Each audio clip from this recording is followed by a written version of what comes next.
Chapter 1. 21st Century, Donghai City's high-class private hospital director's office. Bang! A thick stack of medical records was slammed onto the table. Director Lin's face was ashen, unable to restrain his anger. Han Yunshi, Mr. Li is one of the directors of Lingyun Group. He owns 40% of our hospital's shares. You must give him priority in detoxifying his poison.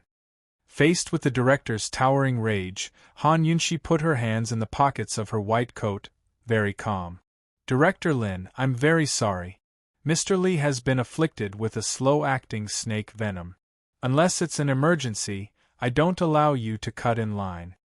She was pure and beautiful, with a pair of large eyes and a pair of dimples. At a young age, she was already famous in the Chinese medicine world for her shocking talent in acupuncture. She was a rare expert in detoxification. Whether it was dealing with animal, plant, chemical, or human toxins, they were all her strong point. You're here? Get your facts straight, this is Lingyun. The director was so angry that he slammed the table and stood up. Director, I'll say it again. Mr. Li isn't suffering from an emergency. No matter who he is, in front of a doctor, everyone. Before Han Yunshi could finish, the director cut her off harshly. Enough. Don't tell me that everyone is equal in front of a doctor, and that there's only a difference between men and women. Han Yunshi, I'm telling you, arrange for detoxification immediately. Otherwise, from today onwards, get out of the medical world. Warning her? He thought Han Yunshi would be afraid, but she was still calm and composed, her attitude serious. Director Lin, in front of me, there's no difference between men and women. There are only two kinds of people, those I want to save and those I don't. I won't save Mr. Li. Please find someone better qualified. After she finished speaking, she smiled politely and turned to leave. Her seemingly thin and weak body was graceful and calm. Amidst her tranquil beauty, there was a pride that couldn't be ignored. However, when Han Yunshi opened the door, Director Lin flew into a rage. Han Yunshi, how dare you speak to me like that? Stop right there. So speaking, he casually threw the medical records on the table at the back of her head. Han Yunshi was startled. She only felt a warm and moist feeling slowly flow down the back of her head. She turned her head in astonishment, but before she could even look at Director Lin, her entire body collapsed 3,000 years ago in the country of Tianing. Han Yunshi woke up in a daze in the bridal sedan chair. She heard the festive atmosphere around her. The sounds of flutes, gongs, and drums rose and fell one after another. However, everything before her eyes was dark. What's going on? Han Yunshi pulled down the thing covering her head and took a look. She gasped. Wasn't this a bridal veil? She subconsciously raised her head and lowered it again, only to realize that she was wearing a phoenix coronet and a red gown, just like a bride who was about to get married. She was drunk.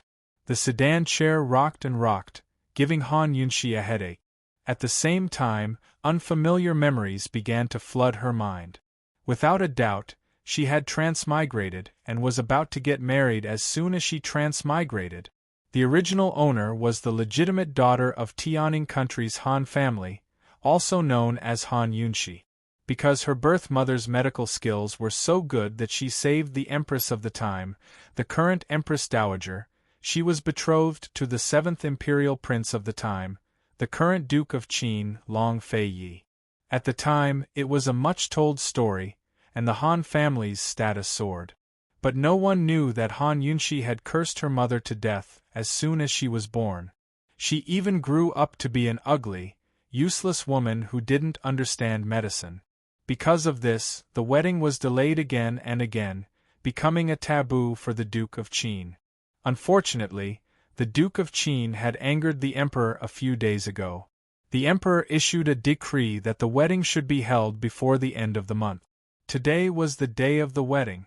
The Duke of Qin, Long Fei Yi, had been bestowed the title of Duke of Qin at a young age. He was the only surviving imperial prince from the struggle for the throne.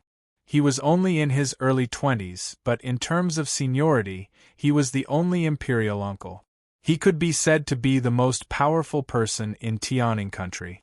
The Duke of Qin's estate was in the south of the city, while the Han family was in the north. The bridal sedan chair had to pass through the city from north to south. Even though the Duke of Qin himself hadn't shown his face, tens of thousands of people had turned out to attend the wedding, causing a sensation throughout the city. Just as Han Yunxi was sorting out these memories, the joy came to an abrupt end. She heard the wedding nanny cry out, "Bad, bad, bad news." Chapter 2. As a wedding nanny, she actually yelled bad on the street on such a big day? She obviously did it on purpose. Han Yunxi was about to lift the curtain to see what was going on, but she changed her mind. As a bride, she disregarded etiquette and showed her face on the street. Wouldn't she be drowned in the spit of the ancients? She could only give up and listen quietly. From the noise outside, it was obvious that there were many onlookers. Oh, wrong. We went the wrong way. We should have turned right at the intersection. We turned left. The wedding nanny's tone was almost crying. I thought you were making a fuss about something. This road also leads to Prince Qin's mansion. That's right, that's right. Nanny Wang, are you muddle-headed?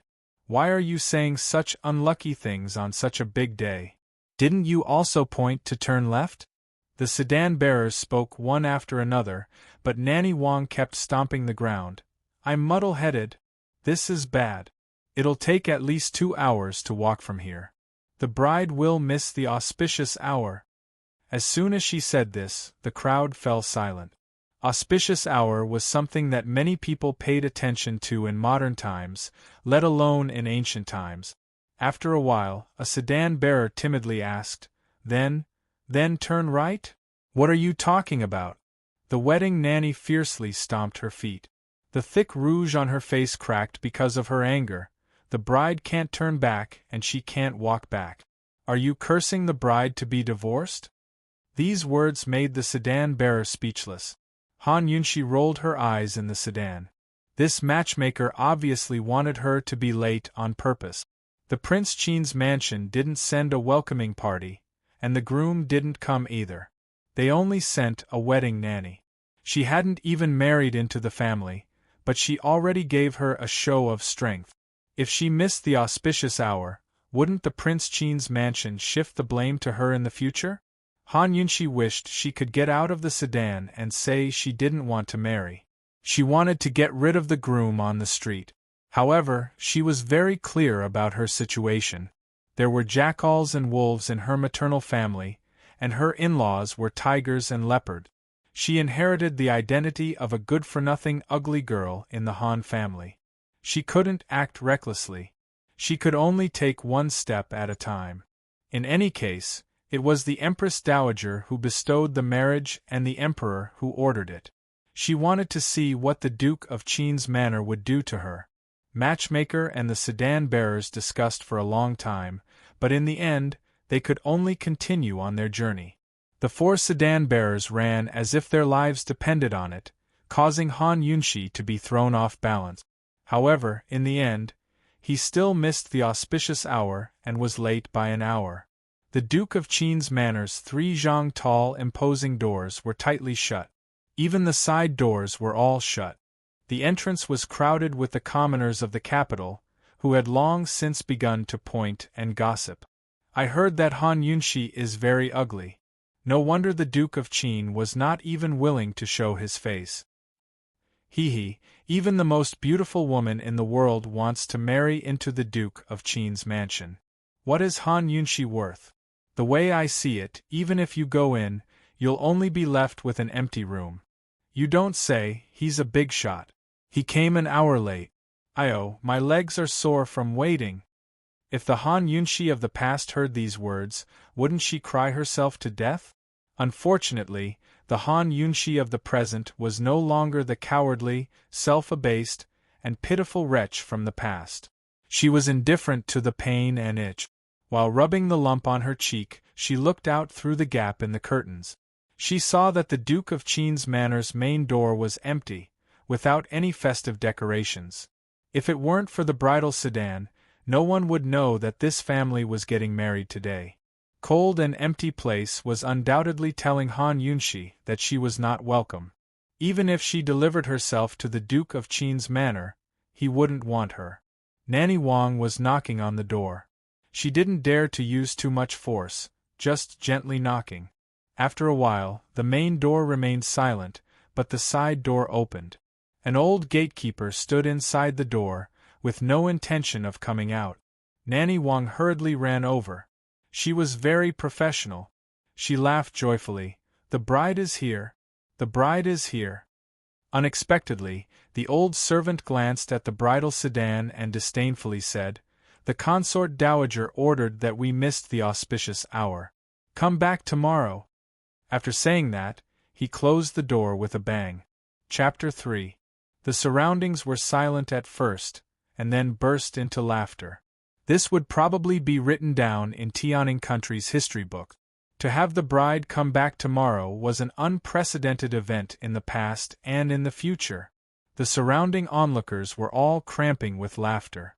Even many in the bridal procession couldn't help but laugh out loud. It was the first time anyone had encountered such a situation. Inside the bridal sedan chair, the calm and composed Han Yunshi finally narrowed her eyes. The Duke of Qin's estate had gone too far. Nanny Wang walked back dejectedly, sighing. Too unlucky. I've been a wedding nanny for so many years, but I've never seen anything like this. Go back, hurry back." But just as the sedan bearers were about to lift the sedan chair again, Han Yunshi harshly shouted, "Wait!" Who spoke? Everyone stopped and looked around, but couldn't find the speaker. "Nanny Wang, I'll have to trouble you to ask what time they'll come back tomorrow?" Han Yunshi spoke again, her voice calm but filled with a dignified dignity. Her voice wasn't loud, but everyone heard her clearly. For a moment, everyone looked at the bridal sedan chair in disbelief. Was this really Han Yunshi speaking? Shouldn't she be secretly crying under these circumstances? She actually dared to speak, and so loudly at that? "Nanny Wang, what are you spacing out for? Do you want this young miss to hold you responsible for leading me to the wrong place?" Han Yunshi suddenly said harshly. Nanny Wang didn't expect this and jumped in fright. It was the old imperial concubine who told her to lead them to the wrong place, so the Duke of Qin's estate naturally wouldn't hold her accountable. But if the Han family really did, she'd have to bear the consequences. At that time, the old imperial concubine wouldn't protect her. How did this Han Yunshi suddenly become so fierce? Nanny Wang couldn't think too much and hastily replied, "Yes, yes. Eldest young miss, please wait a moment." Thump, thump, thump. This time, the knocking on the door wasn't gentle. It was the old door servant who opened the side door. "What are you doing? Didn't you understand that she told you to come back tomorrow?" The bride asked what time tomorrow would be. "I'll have to trouble you to inform the old imperial concubine," Nanny Wang begged nicely. The old door slave was surprised. This bride was a bit interesting. Just wait. In a pavilion in the back garden of the Duke of Qin's estate, Grand Concubine Yi was currently playing mahjong with a few of the titled madams. She didn't take the matter of her daughter-in-law to heart at all. After the emperor took over the reins of power, the imperial concubines left behind by the late emperor either died or guarded the mausoleum. Only Grand Concubine Yi relied on her son's status, so no one dared to touch her. Even the Empress Dowager had to yield to her. 3 years ago, she'd grown bored of living in the palace, so she moved to the Duke of Qin's estate to live with her son. The maidservant bent over and whispered into her ear, "Mistress, the bride is asking when she will arrive tomorrow." Grand Concubine Yi's hand froze as she turned to look. "Who did you say asked?" "The new bride," the maid answered in a low voice. "You've got guts." Grand Concubine Yi was puzzled, but she was too busy playing mahjong to take it to heart. She simply said, "It's still the same time." So what if she asked about the time? If she came tomorrow, she would still be late. Sure. Nanny Wang brought the words to the bridal sedan. But Han Yunshi only gave her 3 cold words. Wait here. Many people around them sensed that something was wrong with Miss Han, but Nanny Wang still didn't know what to do. What? She cried out. The bride can't be like this. We can't block their gates, can we? We'll be laughed at. No way, there's no reason. Who comes to their gates to wait to be married? You were the one who said you wouldn't turn back. What, are you cursing me to be divorced and sent back to my maternal family? Han Yunshi asked coldly. Wasn't that what Nanny Wang had just said? Nanny Wang was at a loss for words. If you can't wait, you can leave. Don't look for me if you don't get your wages back at the Han estate, Han Yunshi reminded her kindly. Everyone exchanged glances, feeling more and more that the bride was formidable.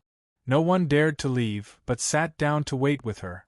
Seeing this, Nanny Wang couldn't do anything by herself, so she sat down by the sedan. She couldn't help but want to lift the curtains to see the bride's appearance. Was she really as ugly, timid, and self-abased as the rumors said? It couldn't be someone else, right? After a moment's hesitation, Nanny Wang timidly reached out her hand. Chapter 4. As soon as Nanny Wang lifted a corner of the curtain, Han Yunshi stepped on her hand and asked darkly, The auspicious hour hasn't arrived yet. Are you asking me to get off the sedan chair? No. I wasn't careful. Nanny Wang explained, enduring the pain without crying out. Only then did Han Yunshi release her, elegantly withdrawing her foot and leaning lazily against the sedan chair. The Han family usually abused her in all sorts of ways, but they didn't treat her unfairly at this wedding. The sedan chair was spacious and comfortable enough for her to sleep in. She wasn't stupid enough to actually go back and come back tomorrow. If she did, who knew what else would happen to delay the auspicious hour tomorrow? The Duke of Qin's estate couldn't refuse the imperial edict, but they could make all sorts of excuses to delay the wedding. In the end, she'd be the one to suffer losses. Although Han Yunshi didn't want to marry, she knew she had to enter the Duke of Qin's gates. Otherwise, if the palace blamed her, she'd be pushed out as a scapegoat. The Duke of Qin's marriage and official consort had already caused a stir in the city. If she waited outside the gates, news would definitely spread to the palace. As long as the palace paid attention, the Duke of Qin's estate would open the gates for her at the auspicious hour tomorrow, no matter how unwilling they were. Thinking up to here, Han Yunshi shifted to a more comfortable position and slept peacefully. By now, the pampered grand concubine had lost her usual leisure. She personally rushed to the side gates of the Duke of Qin's estate and peeked through the cracks to see the celebratory red outside. Her well-maintained face turned gloomy. Mufei, this woman Han Yunshi's so strange. Outside, they say she's timid, but why is she so bold today? Just then, the palace sent someone to ask what happened, Murong Wanru said with a worried expression. She was Grand Concubine Yi's adopted daughter, gentle and virtuous, resigned to adversity. She'd served Grand Concubine Yi since she was young and was even more intimate than her own daughter. Her Mufei was enough to show her status in the Duke of Qin's estate. This ugly freak, she's fighting with me at our doorstep? Grand Concubine Yi narrowed her eyes sinisterly, her finger lightly drawing a line across her neck to signal Murong Wanru to get rid of her. Murong Wanru's face filled with panic. Mufei, it's inauspicious for someone to die in front of our house. What if His Majesty blames Gidge? The Duke of Qin's residence was surrounded by guards, so it was inexcusable for someone to die at the entrance. Moreover, the entire capital was paying attention to this matter. Grand Concubine Yi wasn't stupid. She calmed down and understood the logic. Fine, so that's why she's staying here. TSK, why is this ugly freak so scheming? Mufei, what do we do now? When the auspicious hour arrives tomorrow, should we open the door or not? Murong Wanru asked helplessly. If she wants to enter this door so badly, then let her in. This consort wants to see how long she can stay. Grand Concubine Yi couldn't afford to provoke her. In the heavily guarded Duke of Qin's estate, No matter how big the news was, it wouldn't spread outside.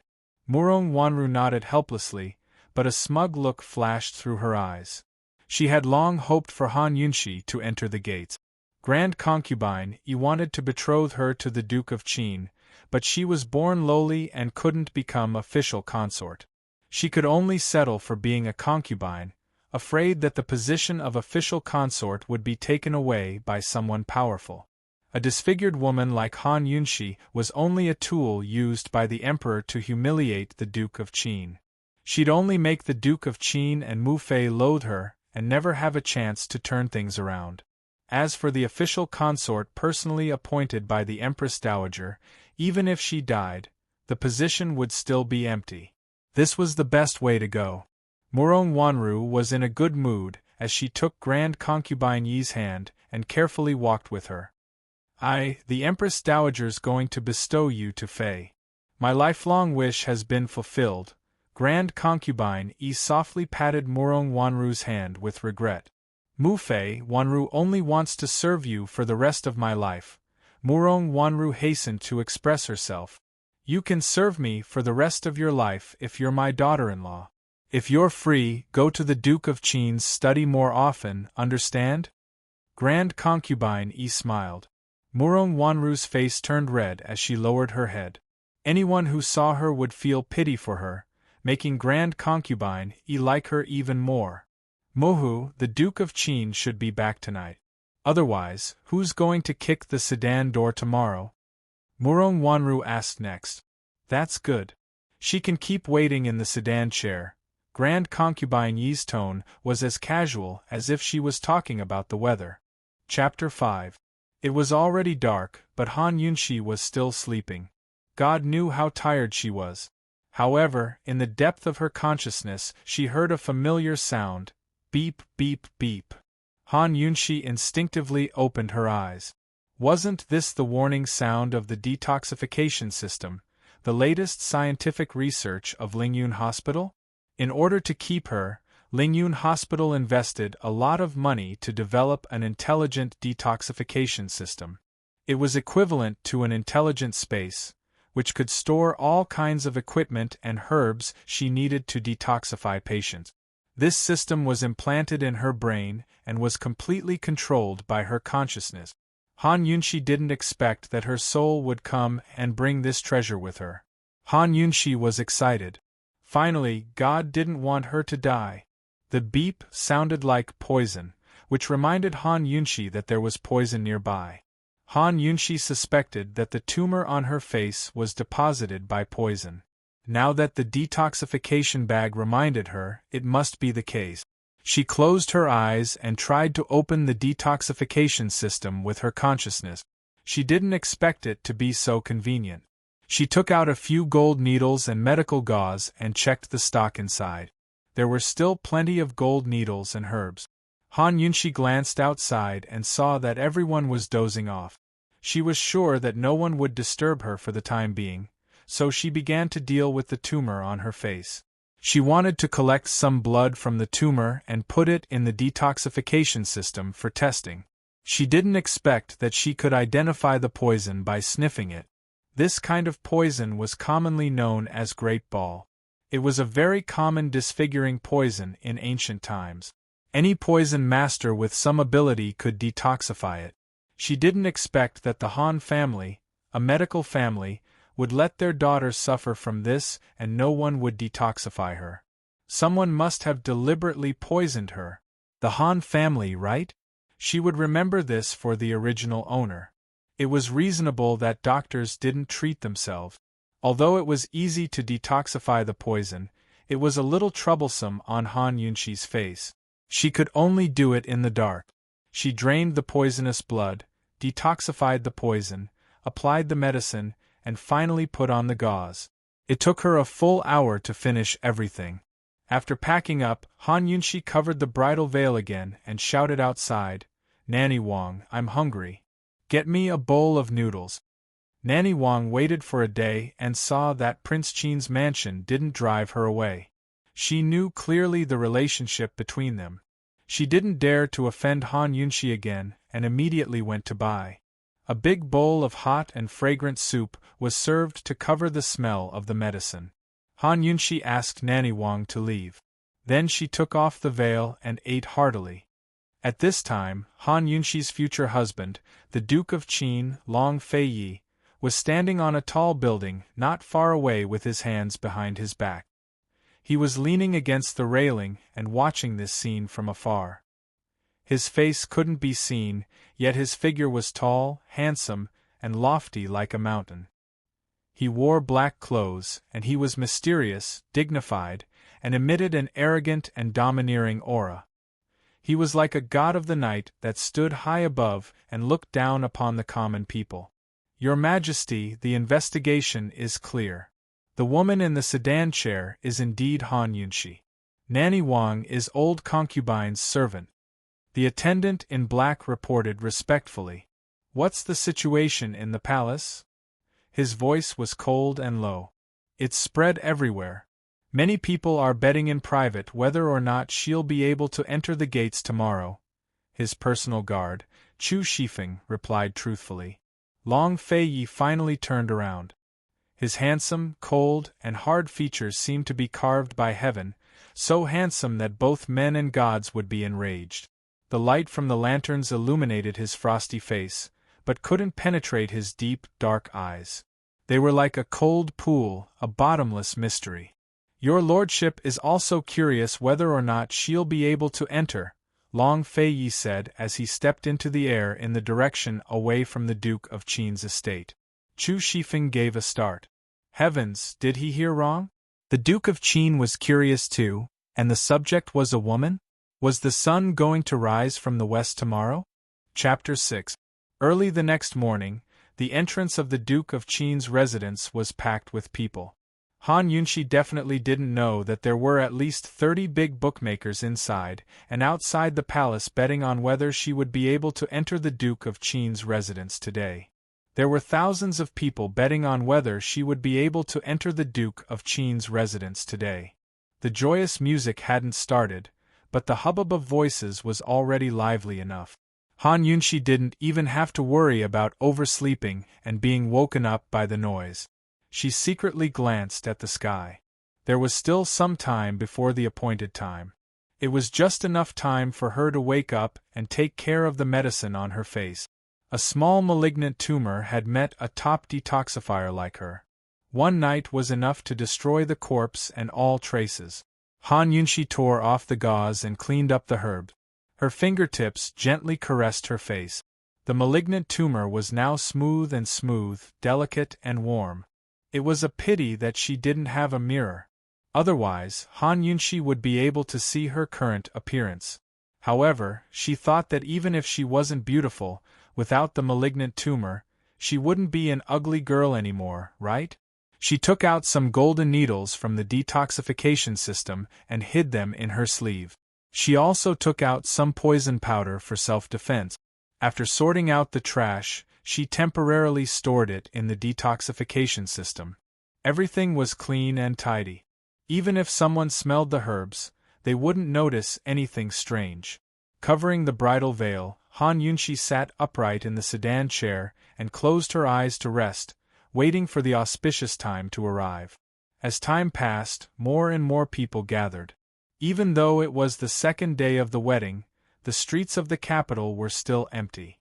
Even members of the Han family disguised themselves and mixed in with the crowd to see what was going on. Finally, the auspicious time arrived. Creak, following the sound of the Duke of Qin's residence's main door opening, the noisy entrance immediately quieted down. No one dared to make a sound. The Duke of Qin's residence didn't act shamelessly and openly opened the main door. However, the groom didn't come out. There wasn't even a person to escort the bride. Only the gatekeeper, old Lu, walked out and stood by the door. What was the meaning of this? In any case, the groom should at least kick the sedan chair door before the bride can get off, right? This situation caused the originally quiet entrance to fall into a dead silence. Everyone stared at the bridal sedan at the same time. Whether it was those who bet that the bride would enter the door or those who bet that the bride would not enter the door, they were all very nervous. They did not know what would happen next. A few members of the Han family, who were mingling among them, couldn't help but curse Han Yunshi in their hearts. Although marrying into the Duke of Qin's household was climbing up the social ladder, she shouldn't have humiliated herself like this. Nanny Wang hid a sneer in her eyes. She didn't say anything to make the situation awkward and waited for the auspicious time to pass. But who would have thought that suddenly with a bang, the sedan chair door was kicked open from the inside.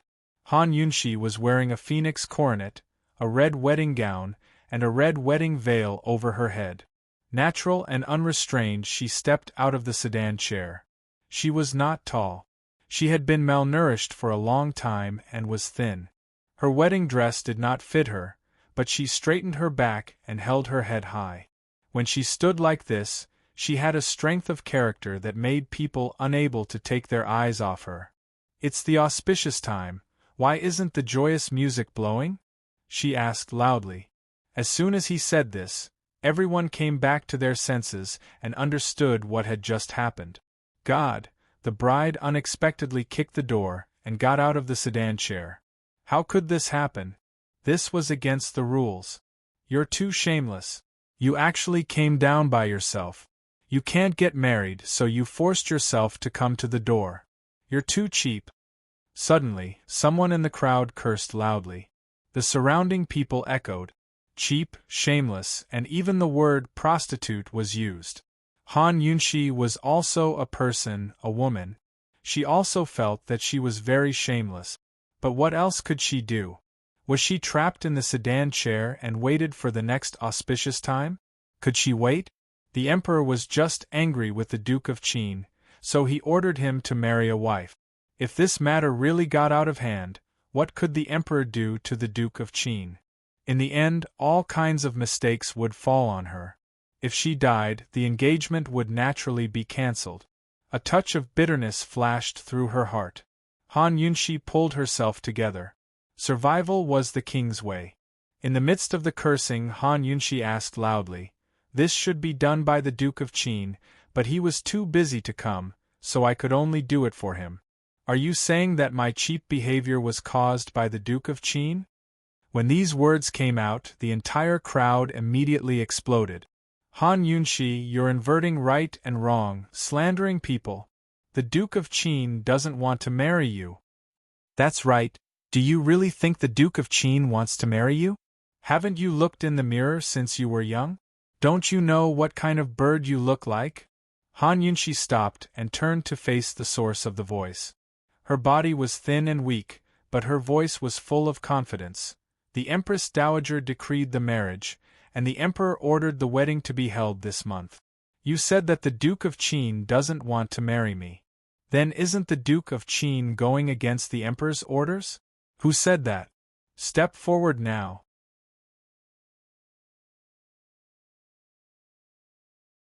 Chapter 7. The two groups of ceremonial musicians did not dare to delay. They quickly stood in formation and began to play gongs, drums, flutes, and suona. They were so happy that they could celebrate. Han Yunshi raised her hand. Nanny Wang quickly came forward to help her. The bride had already gotten off the sedan. It would be her fault if she did not help her in front of everyone. Thus, under the dumbstruck gazes of hundreds of people, Han Yunshi straightened her back and walked step by step up the steps of the Duke of Qin's estate. Her every step was especially elegant, as if all the splendor in the air was hers to claim, noble and inviolable. This made many people forget that she was originally an ugly woman.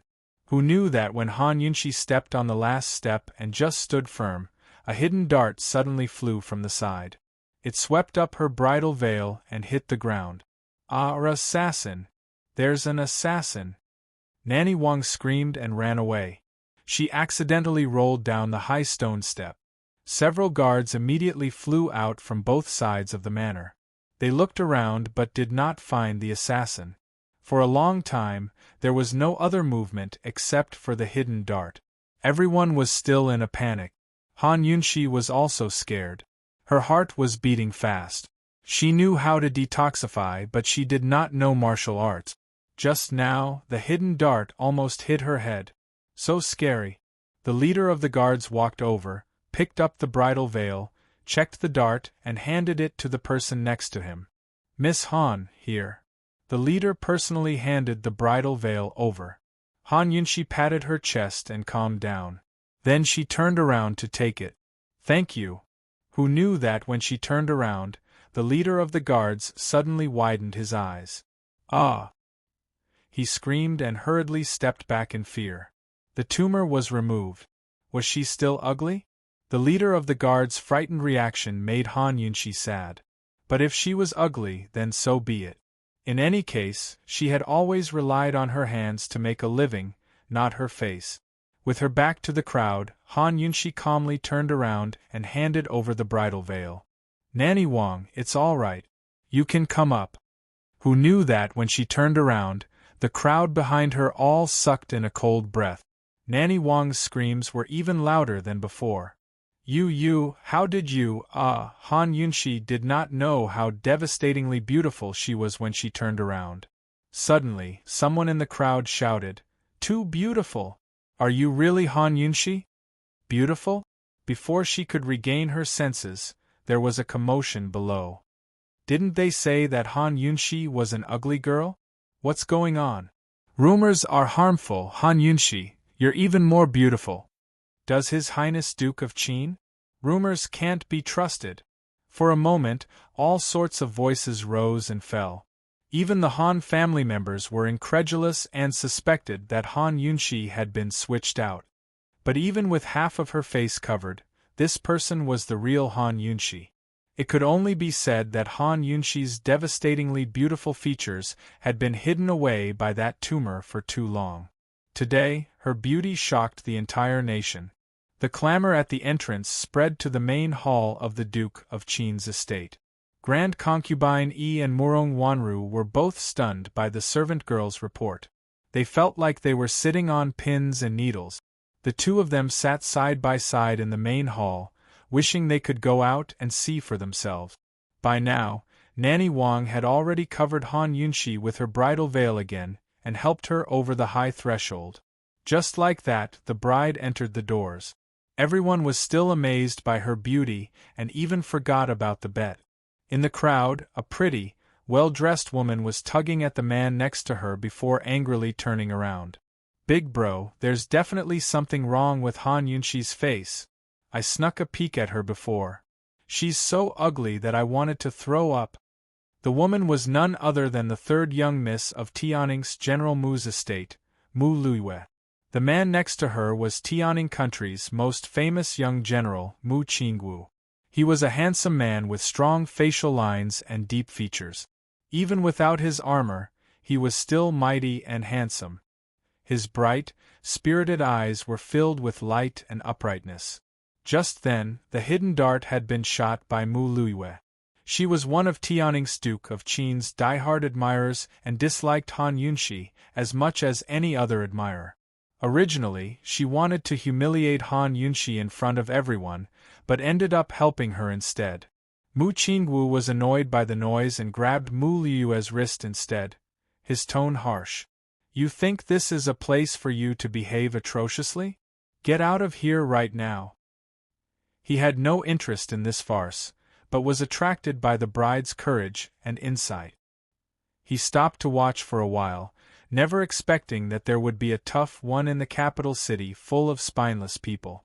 Moreover, it was a woman. Mu Luiyue had long gotten used to her big brother's coarseness and grabbed his hand to act like a spoiled child. "Big bro, there's definitely something wrong with that woman. Even if there's something wrong, it's none of your business. Go back," Mu Qingwu ordered. "We have nothing in common with you." Mu Luiyue pursed her lips, too lazy to say anything more to him. She mused that she should find those good sisters of hers and have them think of a way to investigate. Maybe this Han Yunshi really was an imposter. Chapter 8. How was the bride supposed to perform the ceremony when the groom wasn't present? Receiving Grand Concubine Yi's orders, Nanny Wang was sent straight to the bridal chamber. "Is she really that pretty?" Grand Concubine Yi asked doubtfully. "Esteemed Imperial Concubine, This servant saw it with my own eyes.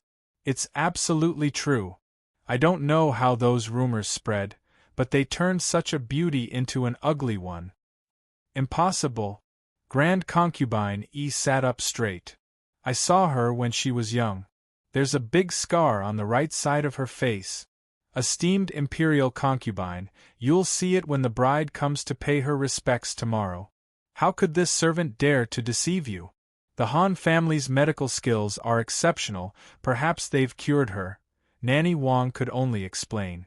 Grand concubine waved her hand impatiently and tipped her a few coins before dismissing her. Mufei, this is great news. It's good that she's beautiful. Otherwise, our Duke of Qin's estate would lose all face if we let her in today. Although the Empress Dowager forced it on Big Brother, it's good that she doesn't lose face for us, Murong Wanru said joyfully. Grand concubine had been gratified by Han Yunxi's beauty, but the words forced by the Empress Dowager made her unhappy again. Cold, she said, the Empress Dowager forced her great benefactor's woman onto my son. If this isn't humiliation, then what is? What's the use of being beautiful? Murong Wanru sighed helplessly. If her mother hadn't saved the Empress Dowager back then, now Murong Wanru didn't finish, but even an idiot knew that the current emperor's fate would be different if she hadn't. Han Yunxi's mother had saved the Empress Dowager's life and changed the fate of an entire generation. All right. I don't care for that position. I'm satisfied with Fei. You can withdraw as well. Grand concubine rubbed her brows as she spoke. Yes, Wanru has spoken too much. Murong Wanru obediently withdrew, heading for the Duke of Qin's hibiscus courtyard as soon as she left. But she stopped at the door. She was very clear that this was Long Fei Ye's private quarters. He hated it when others entered as they wished, even his adopted sister. But now Han Yunxi was living there as the princess consort. Thinking of this, Murong Wanru couldn't help but clench her fist. She thought that as Long Fei Yi came back, Han Yunxi would definitely be kicked out. Han Yunxi didn't know that the hibiscus courtyard was a special place. At this moment she was sitting on the bed. After waiting for a long time and seeing that no one had come, she boldly lifted the bridal veil and stood up to stretch. She even took off the heavy phoenix coronet. For a moment, she felt as if a heavy burden had been lifted off her shoulders and she felt much more relaxed. The first thing she wanted to do was to look at herself in the mirror. She really didn't know what she looked like to be able to make those people outside exaggerate to such an extent. She also didn't know which vicious person had tried to kill her with a hidden dart. She didn't expect that she would be stunned. That vicious bastard must be feeling very depressed right now, right? Han Yunxi was in a good mood and casually sat down in front of the mirror. This time, even she was stunned. The face in the mirror was similar to her original appearance, but her skin, face shape, and facial features were all much better than her previous appearance. The original body's beauty combined with Han Yunxi's own charm was truly a combination of both inside and out. She was beautiful beyond compare. Han Yunxi lightly stroked the right side of her face. There was no trace of the original scar left, as if it had never existed.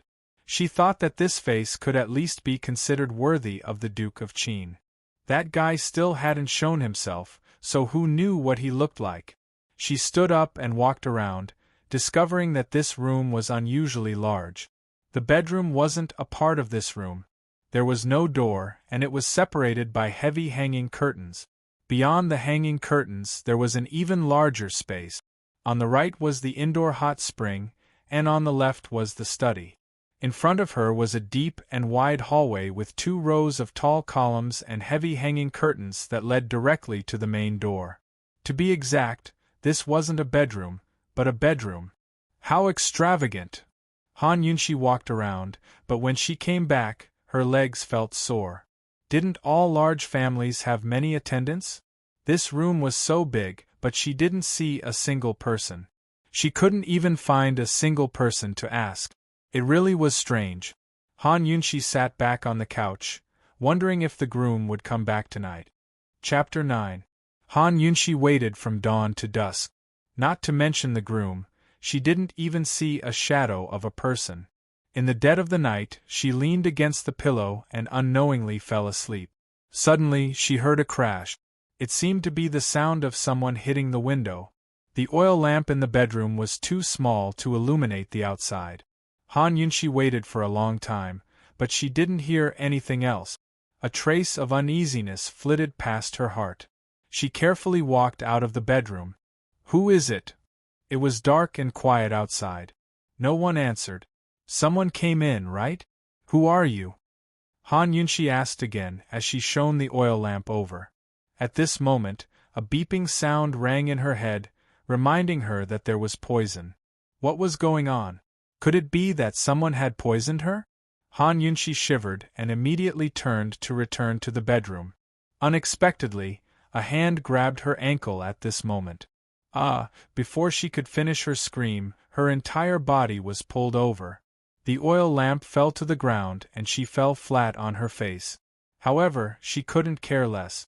She wanted to kick that hand away, but unexpectedly, she kicked a man's chest. Instantly, the smell of blood filled the air. "Don't move if you want to live." The man's cold voice suddenly caused the surrounding temperature to drop by a few degrees.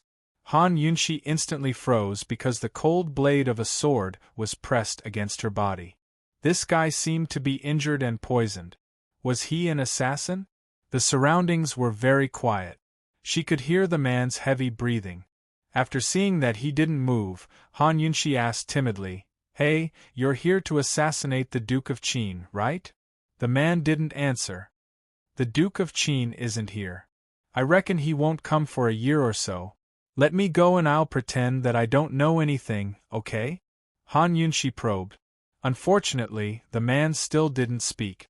In the darkness, Han Yunshi could see that he was leaning against the wall. He was dressed in black, so she couldn't see his face clearly. "You're injured. Don't sit like this. Hurry up and leave. I promise I won't call anyone to catch you," Han Yunshi said timidly. She carefully got up and wanted to push his sword away. Who knew that the moment she touched the back of the sword, the man would raise the sword to her neck and slash it down mercilessly. At this critical moment, Han Yunshi suddenly retreated and said anxiously, "You've been poisoned. The wound is 4 inches from your abdomen. It's snake venom. You were poisoned half an hour ago. It wasn't directly bitten by a venomous snake, but a venom refined by someone. Your breathing is heavy and your heartbeat is slow. This kind of venom hurts your heart and acts very quickly. You'll probably be able to hold on for an hour." Han Yunshi told him everything she had guessed based on the detoxification system's reminder. At this moment, the man's sword was still pressed against her neck. The blood slowly flowing from her neck made her heart beat faster and faster, unable to slow down. However, the man didn't stab down with his sword, which made Han Yunshi know that she was right. The surroundings were silent, and the cold air was filled with tension. Han Yunshi swallowed her saliva, summoned her courage, and continued, "I can help you detoxify. If I can't, you can kill me." After saying that, she didn't dare to make another sound and waited in fear. After a while, the man spoke cold voice, "How long?" "I need to check the specific injury and the intensity of the venom." Han Yunshi answered truthfully. The man didn't say anything and put down his sword. Han Yunshi's heart, which had been hanging in the air, finally calmed down. After confirming that her life wasn't in danger, Han Yunshi's very professional side was revealed. She stood up and saw that the man in black was about to stand up as well. She immediately ordered, "Sit down, don't move." Her voice was thin, but it had a sense of authority that couldn't be defied. "Once you move, it will accelerate your blood circulation. The more venom enters your heart, the more troublesome it will be." In the darkness, a mischievous look flashed across the man's eyes, and he really did obediently stop moving. Unexpectedly, Han Yunshi's next sentence was, "Take off your clothes." Chapter 10. Take off his clothes? A dangerous glint flashed in the man's eyes. He didn't move, obviously unhappy. In the dark, Han Yunshi could still see the man staring at her. What are you looking at? How can I see the wound if you don't take it off? You're a man and I'm a woman. I'm the one who's at a disadvantage, not you. Han Yunshi said and took action. Director Lin of Lingyun Hospital was right. There was no distinction between men and women in front of doctors. At least, Han Yunshi was used to it. Han Yunshi's hand was approaching, but the man pushed it away. It seemed that he hated being touched by a woman. I'll do it myself. Up until now, every word he said was as cold as ice. Although the poison was deep, this guy still had strength. He quickly took off his clothes. In fact, Han Yunshi couldn't see anything clearly in the dark. The human body was almost the same. She could find the main acupuncture points of the human body with her eyes closed. She inserted 2 gold needles into the acupuncture points near the man's heart to stabilize the poison. Then, she used the gold needles to collect some blood from the wound. The man immediately felt the tightness in his chest lessen. Gradually, he relaxed. Wait a moment. I'll get the light. She got up and went to the bedroom. Taking advantage of this opportunity, Han Yunshi put the blood into the detoxification system for testing. She got an unexpected result. This poison was a mixture of snake venom. After all, the snake venom commonly seen in modern times was different from ancient snake venom. Many ancient snakes had gone extinct in modern times. Therefore, the detoxification system only had relevant record. There was no corresponding antidote stored. Even the herbs needed to make the antidote were not available. After understanding the situation, Han Yunshi touched the sword wound on her neck. She was unusually calm. If there was no antidote, then there was no antidote. That hateful assassin killed the innocent. She didn't really plan to save him. Therefore, she took some medicine and small tools to temporarily suppress the poison. She took the lantern and went over. With the illumination of the light, Han Yunshi gradually saw the man from afar. Although he was sitting, she could tell from his limbs that this guy had a good figure. At least, he was very tall. Gradually, the light came closer and closer. When the light shone directly on the man's face, Han Yunshi was stunned. God! This man, as an assassin, he did not wear a mask. His cold facial lines and sharp facial features made him look like a god carved by the heavens. Even though he was injured, he did not look pathetic at all. Instead, he exuded the nobility and domineering aura of a king. In front of him, anyone would feel inferior.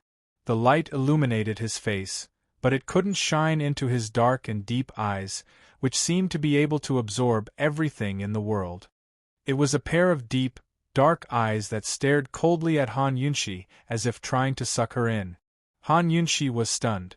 Her hand trembled, and a lantern fell to the ground. She had seen many outstanding men, but at a glance, she had to admit that the man in front of her absolutely had the capital to make people submit to him. "Why are you still in a daze?" the man asked unhappily. He was very disgusted by Han Yunshi's reaction.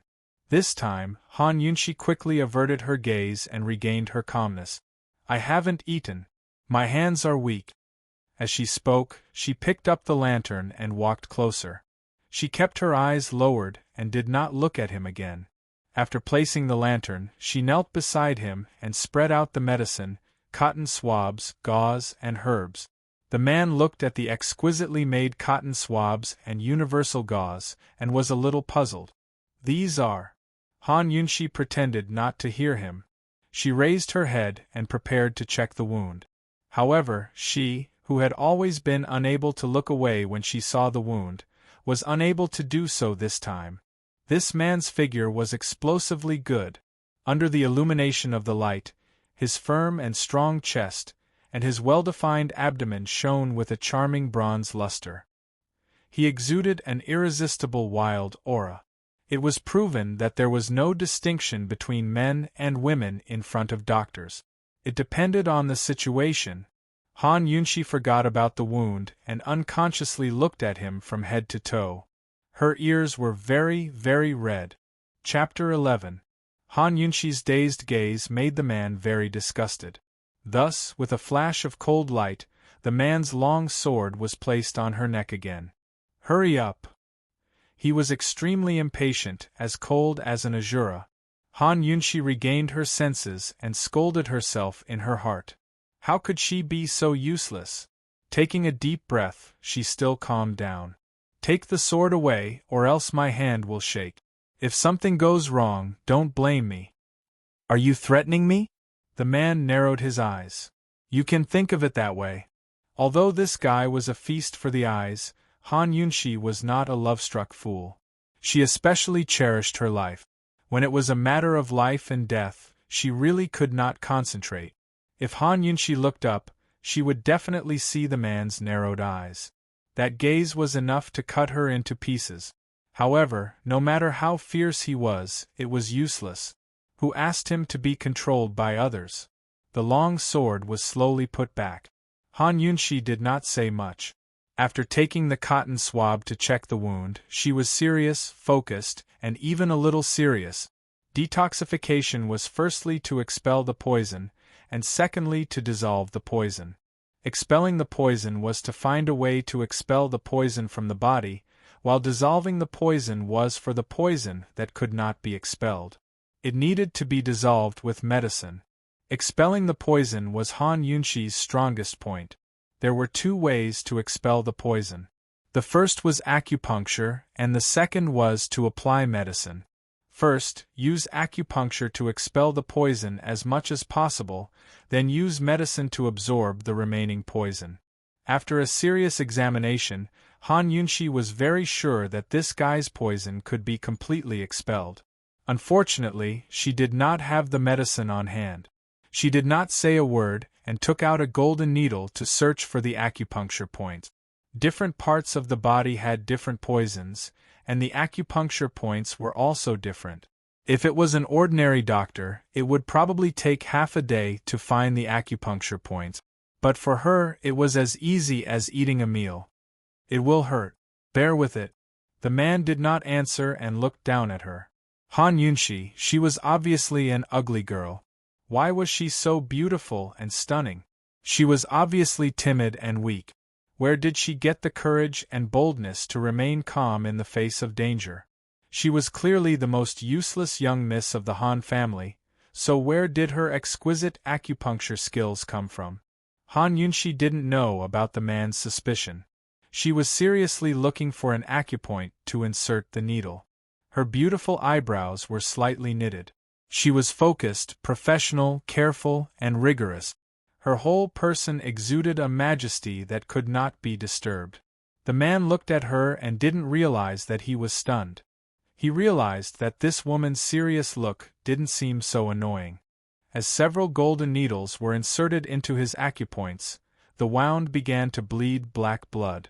Soon, more and more blood flowed out. It was even a little disgusting. Han Yunshi didn't even frown. She carefully wiped the man's blood to prevent the poisonous blood from touching other wounds and causing secondary infection. Han Yunshi didn't take back the golden needles until the wound started to bleed. She cleaned the wound, stopped the bleeding, applied medicine, and bandaged it with gauze. A series of steps were carried out skillfully and methodically. The entire process took less than half an hour. Although she didn't intend to take responsibility for this man's life, she still did her best to expel the poison. As for the remaining poison in his body, without medicine, she could only let the man resign himself to fate. The medicine she applied to the man was only to reduce the inflammation and temporarily suppress the poison. If she looked for more medicine, she wouldn't be able to get rid of this man. This was the Duke of Qin's residence, and it was their wedding night. Her groom could come in at any time. If he saw her with another man, she would lose her life. This guy, the sooner he left, the better. It would be best if he never came back. Han Yunshi handed over a few packets of medicinal herbs. She said seriously, "Change the medicine once a day. It'll be fine in a few days. You should hurry and leave." Unexpectedly, the man raised his eyebrows and looked at her. He asked, "Han Yunshi, Where do you want this prince to go on our wedding night? What? Chapter 12. Clang, clang. The lantern in Han Yunshi's hand fell again. Her face turned pale from shock. Wedding night? This king? What was this fellow trying to say? Long Fei rose to his feet and gave her a thoughtful look before brushing past her shoulder to head for the bedroom. It was as if he were the owner of the house. After a while, Han Yunshi chased after him. You're Long Fei Yi? Impudent, Long Fei Yi coldly said. In this world, there weren't many people that dared to call him by his full name. He had rushed back, so he did not know that Han Yunshi would be sent here. This was his private place. Although Han Yunshi found it hard to believe, she was certain of this fellow's identity. She could not help cursing herself for being foolish.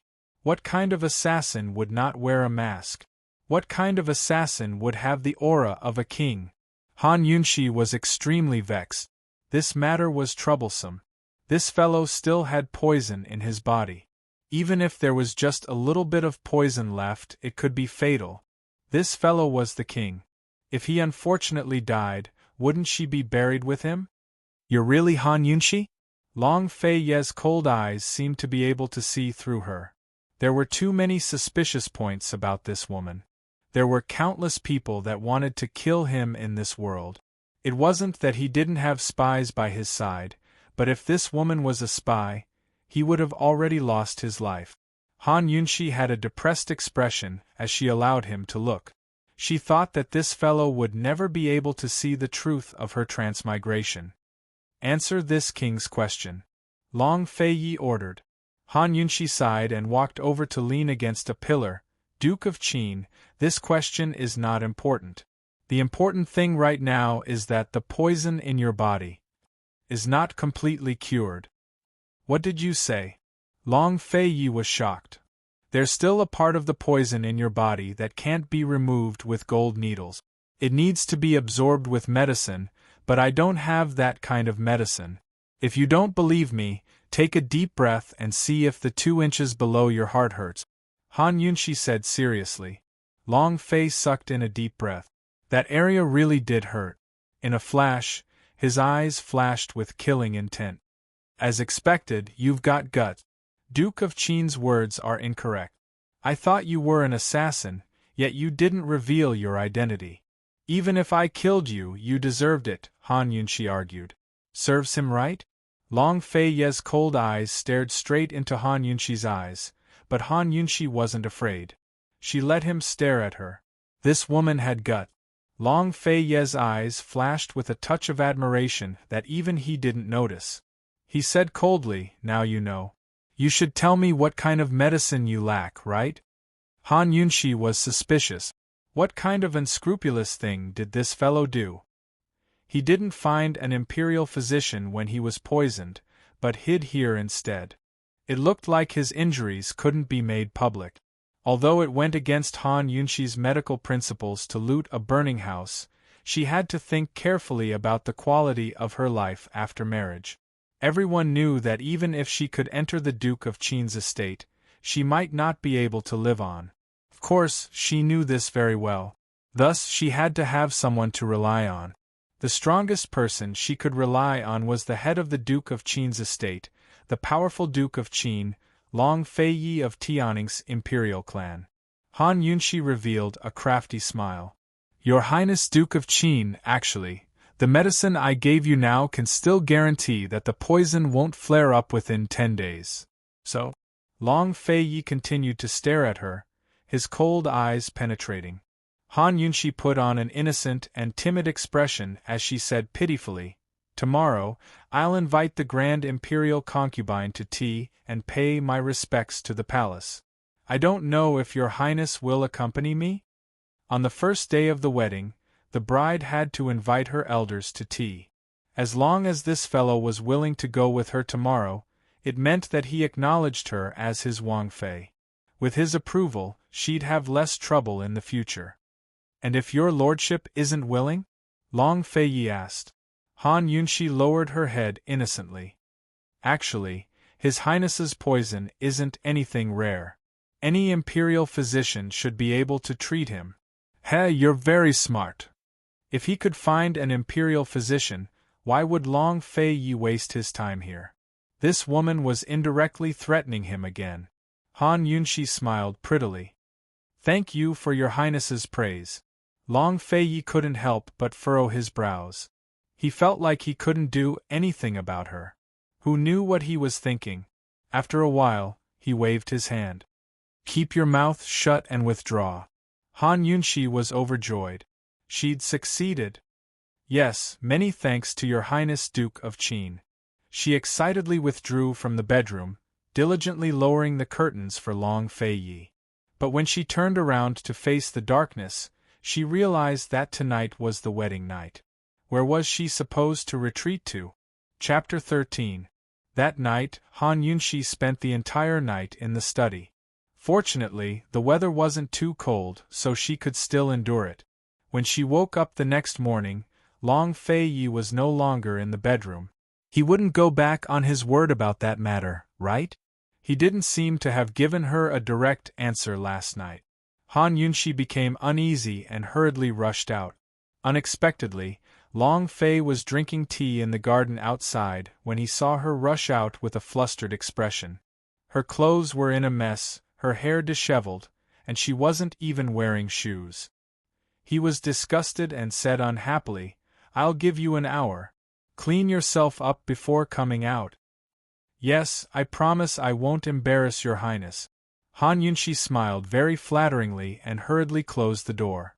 An hour was enough for her to soak in the hot spring for a while. However, Han Yunshi quickly discovered that she was too optimistic. The hairstyle of the ancient people was very complicated.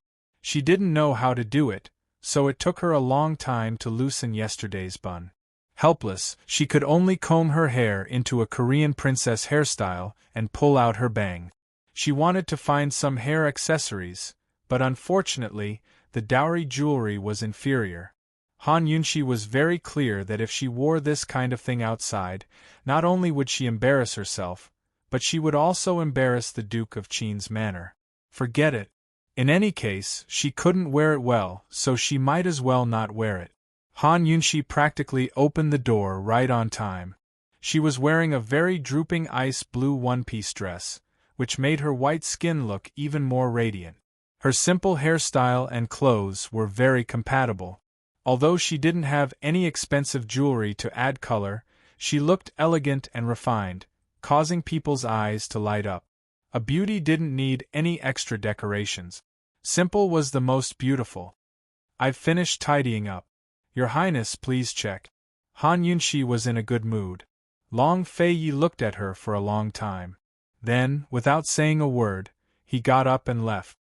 Stingy guy, will it kill you to say something? Han Yunshi muttered to herself as she quickened her steps to catch up. She didn't know that Long Fei never looked at a woman for more than 3 seconds. Long Fei Yi walked in front while Han Yunshi followed behind. She consciously kept a distance of 1 step from him. When she came in yesterday, she was wearing a bridal veil and did not see clearly. Only now did she realize that this hibiscus courtyard was filled with flowers and plants, artificial streams, and bamboo groves. It was quiet and elegant like a place of seclusion. They didn't see any servants on the way until they reached the gates of the courtyard. Finally, they saw an old mama who was dressed as one of Grand Concubine Yi's personal attendants. The old mama was clearly surprised to see Long Fei Yi. After a moment of surprise, she hurriedly bowed in greeting. This old servant greets Your Highness Duke of Qin. Long Fei Yi ignored her and kept walking forward. Han Yunshi might have the title of Wang Fei, but she didn't expect anyone to pay her respects. She copied Long Fei Yi and walked out as if there was no one around. But the old mama stopped her, her voice stiff. Esteemed Wang Fei, as usual, the Grand Imperial Concubine has to inspect the scarlet handkerchief and send it to the palace for esteemed Empress Dowager to examine. A scarlet handkerchief was something used to check if the bride was a virgin on the wedding night. Not every girl's first night would be scarlet. How many innocent girls had been killed by this thing? If Han Yunshi couldn't hand it over, She'd either have to admit that she was alone on the wedding night or that she wasn't a virgin. The former would make her a laughingstock and lose all face.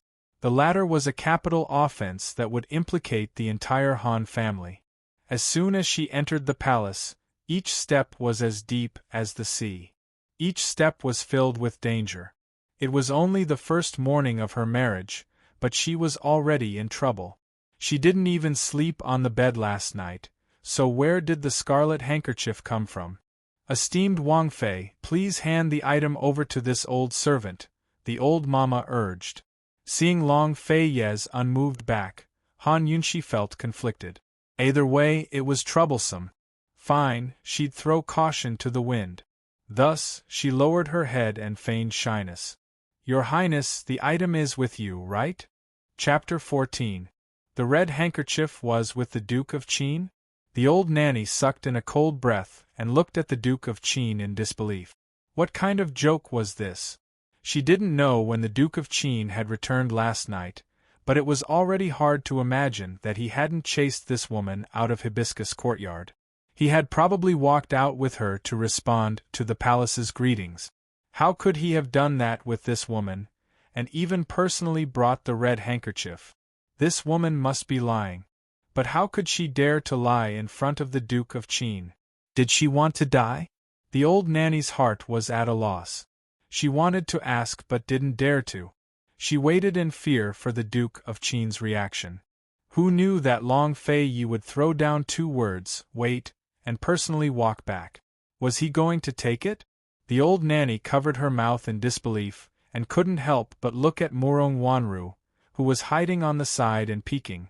Han Yunxi curiously followed her gaze but didn't see anyone there. You too. The old nanny couldn't remain calm. Did they have to be like this, making them look like an adulterous couple? Han Yunxi rolled her eyes and leaned against the side fence to wait. Actually, she wasn't sure. Who knew if the red handkerchief Long Fei Yi took out would have read on it? Yesterday, she only wanted him to accompany her to pay respects and didn't think that there would be this. If there wasn't a red handkerchief, even if he accompanied her to pay respects, what was the point? Only that thing could truly represent his acknowledgement of her. Although she knew it was impossible and she couldn't accept this kind of lie, Han Yunxi still had a little bit of hope in her heart. After all, she was already married to him. Long Fei Yi, you and I got married because of the imperial decree. I didn't force anything. If you can't resist the imperial decree, can you not put all the pressure on me, a woman? Han Yunxi lowered her eyes and leaned against the low wall to the side, waiting silently. The old nanny was burning with anxiety as she paced back and forth, occasionally glancing at her as if she was some kind of monster.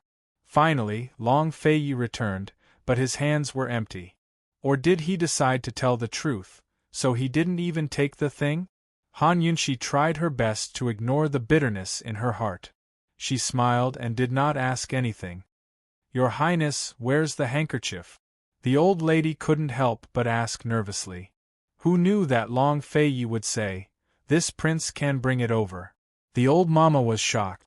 Your Highness wants to go to the old concubine's place together? Long Fei Yi did not answer the old nanny, nor did he pay any attention to Han Yunxi. After he finished speaking, he walked very fast. Han Yunxi's body reacted faster than her brain. She quickly chased after him. She was nervous and her heart was beating faster. How would this guy deal with it? She wanted to ask, but didn't know where to start. Instead, she chased him all the way to Grand Concubine Yi's gate. A 17 or 18-year-old girl was standing at the entrance. She was so thin that she looked like she would be blown away by a gust of wind. She was dressed simply and looked pure. Her eyes were especially gentle. This was none other than Grand Concubine Yi's adopted daughter, Murong Wanru.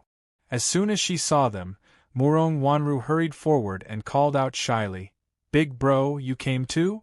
Murong Wanru's voice was so tender it could melt a person's heart. Han Yunxi felt goosebumps rise all over her body as she silently sighed with emotion. What a big, tender flower! She was a delicate, soft, and pitiful beauty, but Long Fei Yi simply treated her like air and walked in without a word.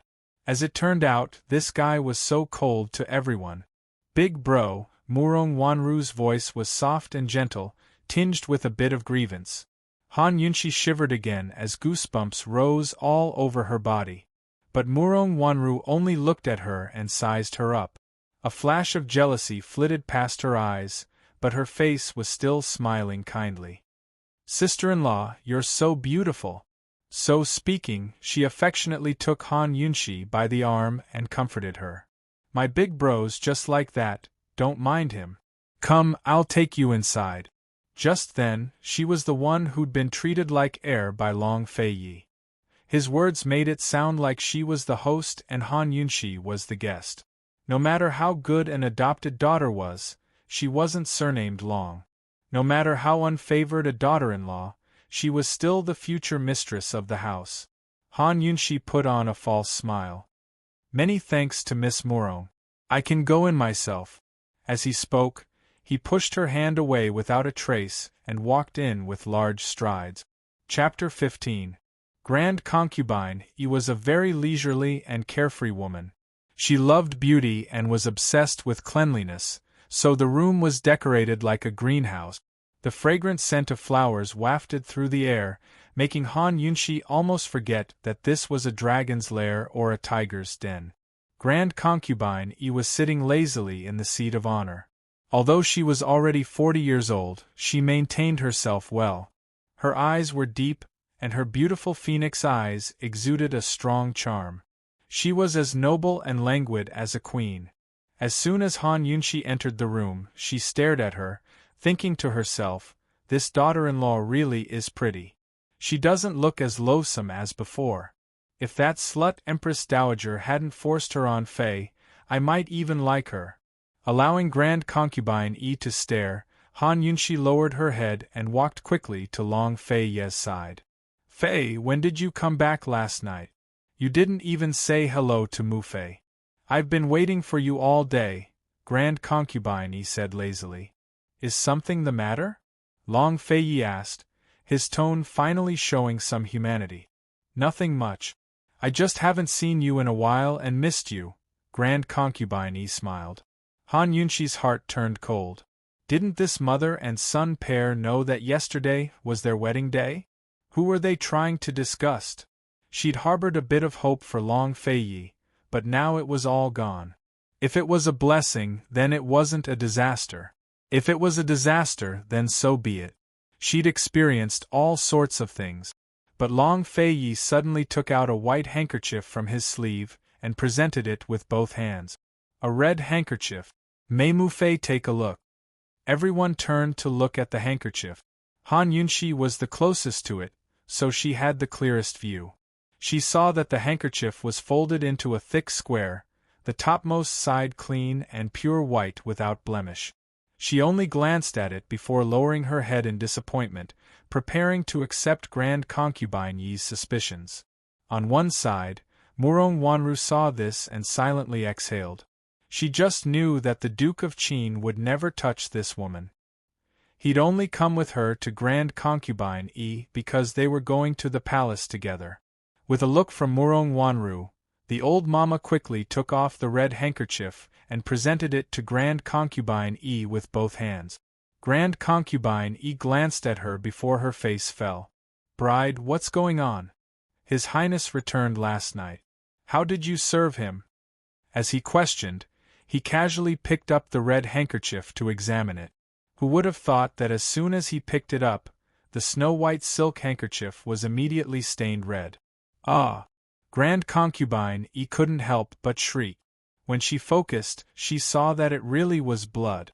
Han Yunshi subconsciously looked up and saw the red. It was a drop of blood. This... Heavens! She looked at Long Fei Yi inconceivably. The man was still expressionless and cold like an ice god. However, Han Yunshi's heart was inexplicably warm. "Long Fei Yi, you're a real man. Thank you very much. Mu Fei's seen it as well. Someone come, send it to the palace." Even Grand Concubine Yi's people didn't dare to defy Long Fei Yi's orders. The old mama quickly brought over a tray to collect the handkerchief, but Grand Concubine Yi's eyes flashed with astonishment before she reluctantly released it. She looked meaningfully at Murong Wanru on one side, as if to ask, Han Yunshi couldn't have used some sort of sorcery to bewitch her son, right? My son has never been moved by beauty. That red was like a thorn in Murong Wanru's eyes, stabbing her painfully. She didn't believe it. Never. After taking away the red handkerchief, hot tea was brought over. Esteemed Wang Fei toasts esteemed imperial concubine with tea, the old mama said loudly. With Long Fei Ye's affirmation, Han Yunshi felt much more confident. She steadily picked up the teacup and respectfully kowtowed. Chenxia Han Yunshi pays respects to Mu Fei. Long live Mu Fei. Grand Concubine Yi's eyes darted around before she shot Long Fei Yi a few looks. Although she didn't understand or want to, she still gave her son face. She accepted the tea and drank it in one gulp, then rewarded Han Yunshi with a blue jade hairpin.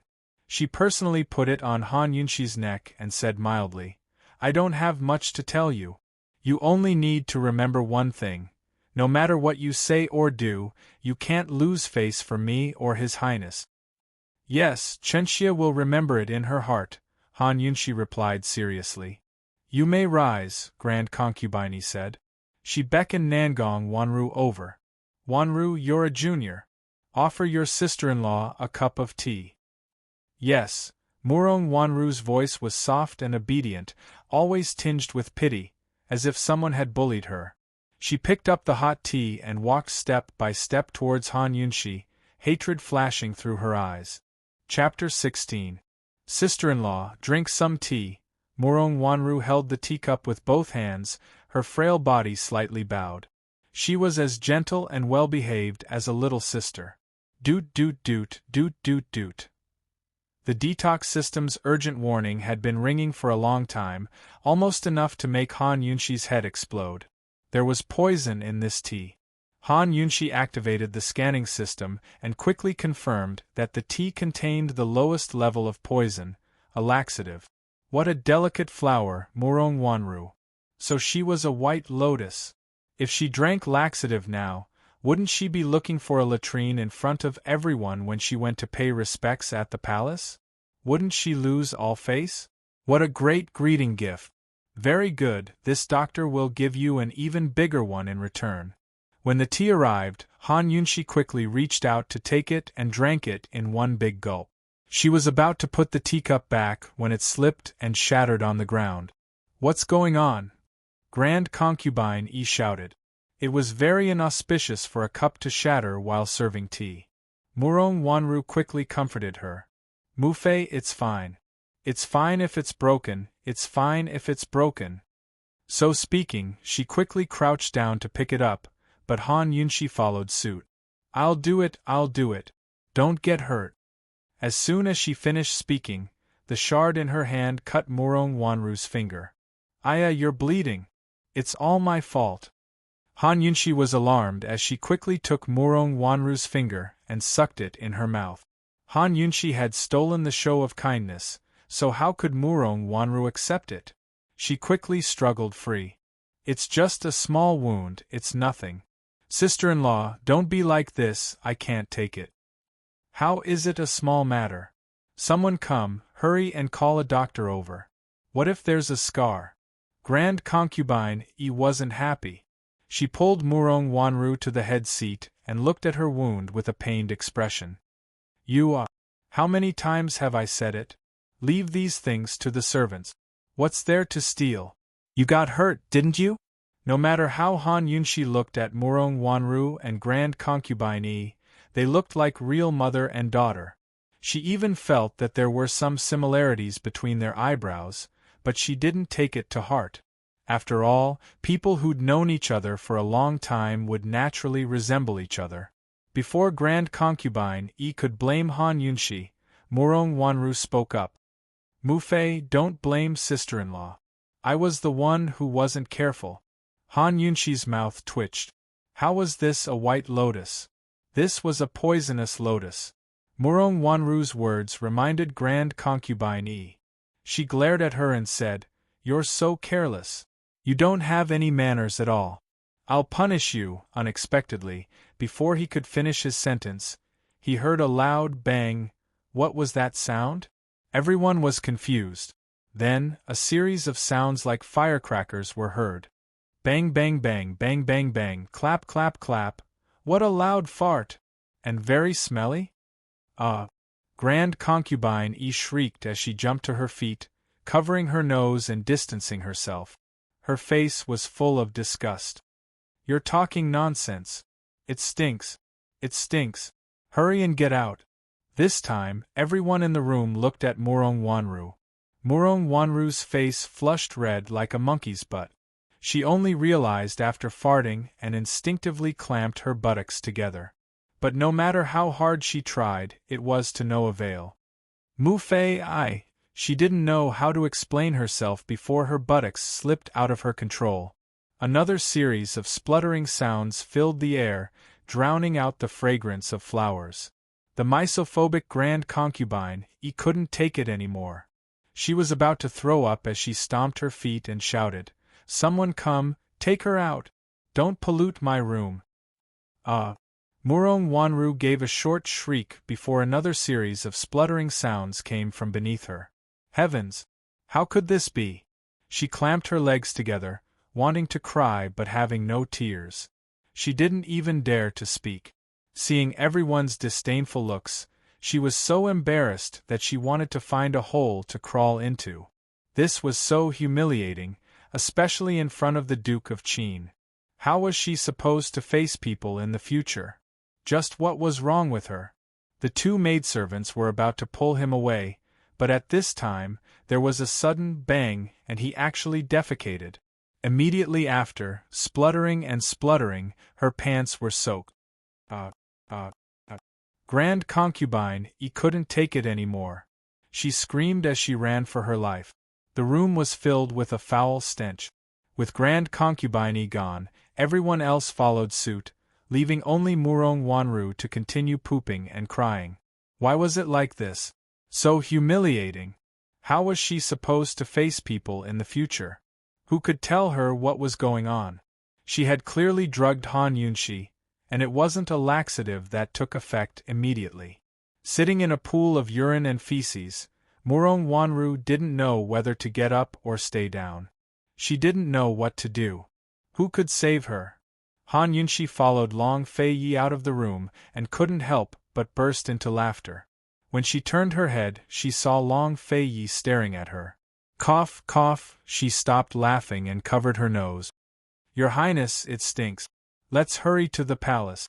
You drugged her wound, so that's why it was so fast," Long Fei-yi asked in a low voice. "How could that be? Your Highness shouldn't wrongly accuse me." Han Yunxi's eyes curved into crescents as she smiled beautifully. Chapter 17. Before boarding the carriage, Han Yunxi had already taken the antidote. She had brought along some commonly used antidotes and poisons. Today, it seemed that they were very useful. The ancient people were much more skilled at using poisons than the modern people. In the modern era, most poisons were artificially synthesized by artificial intelligence.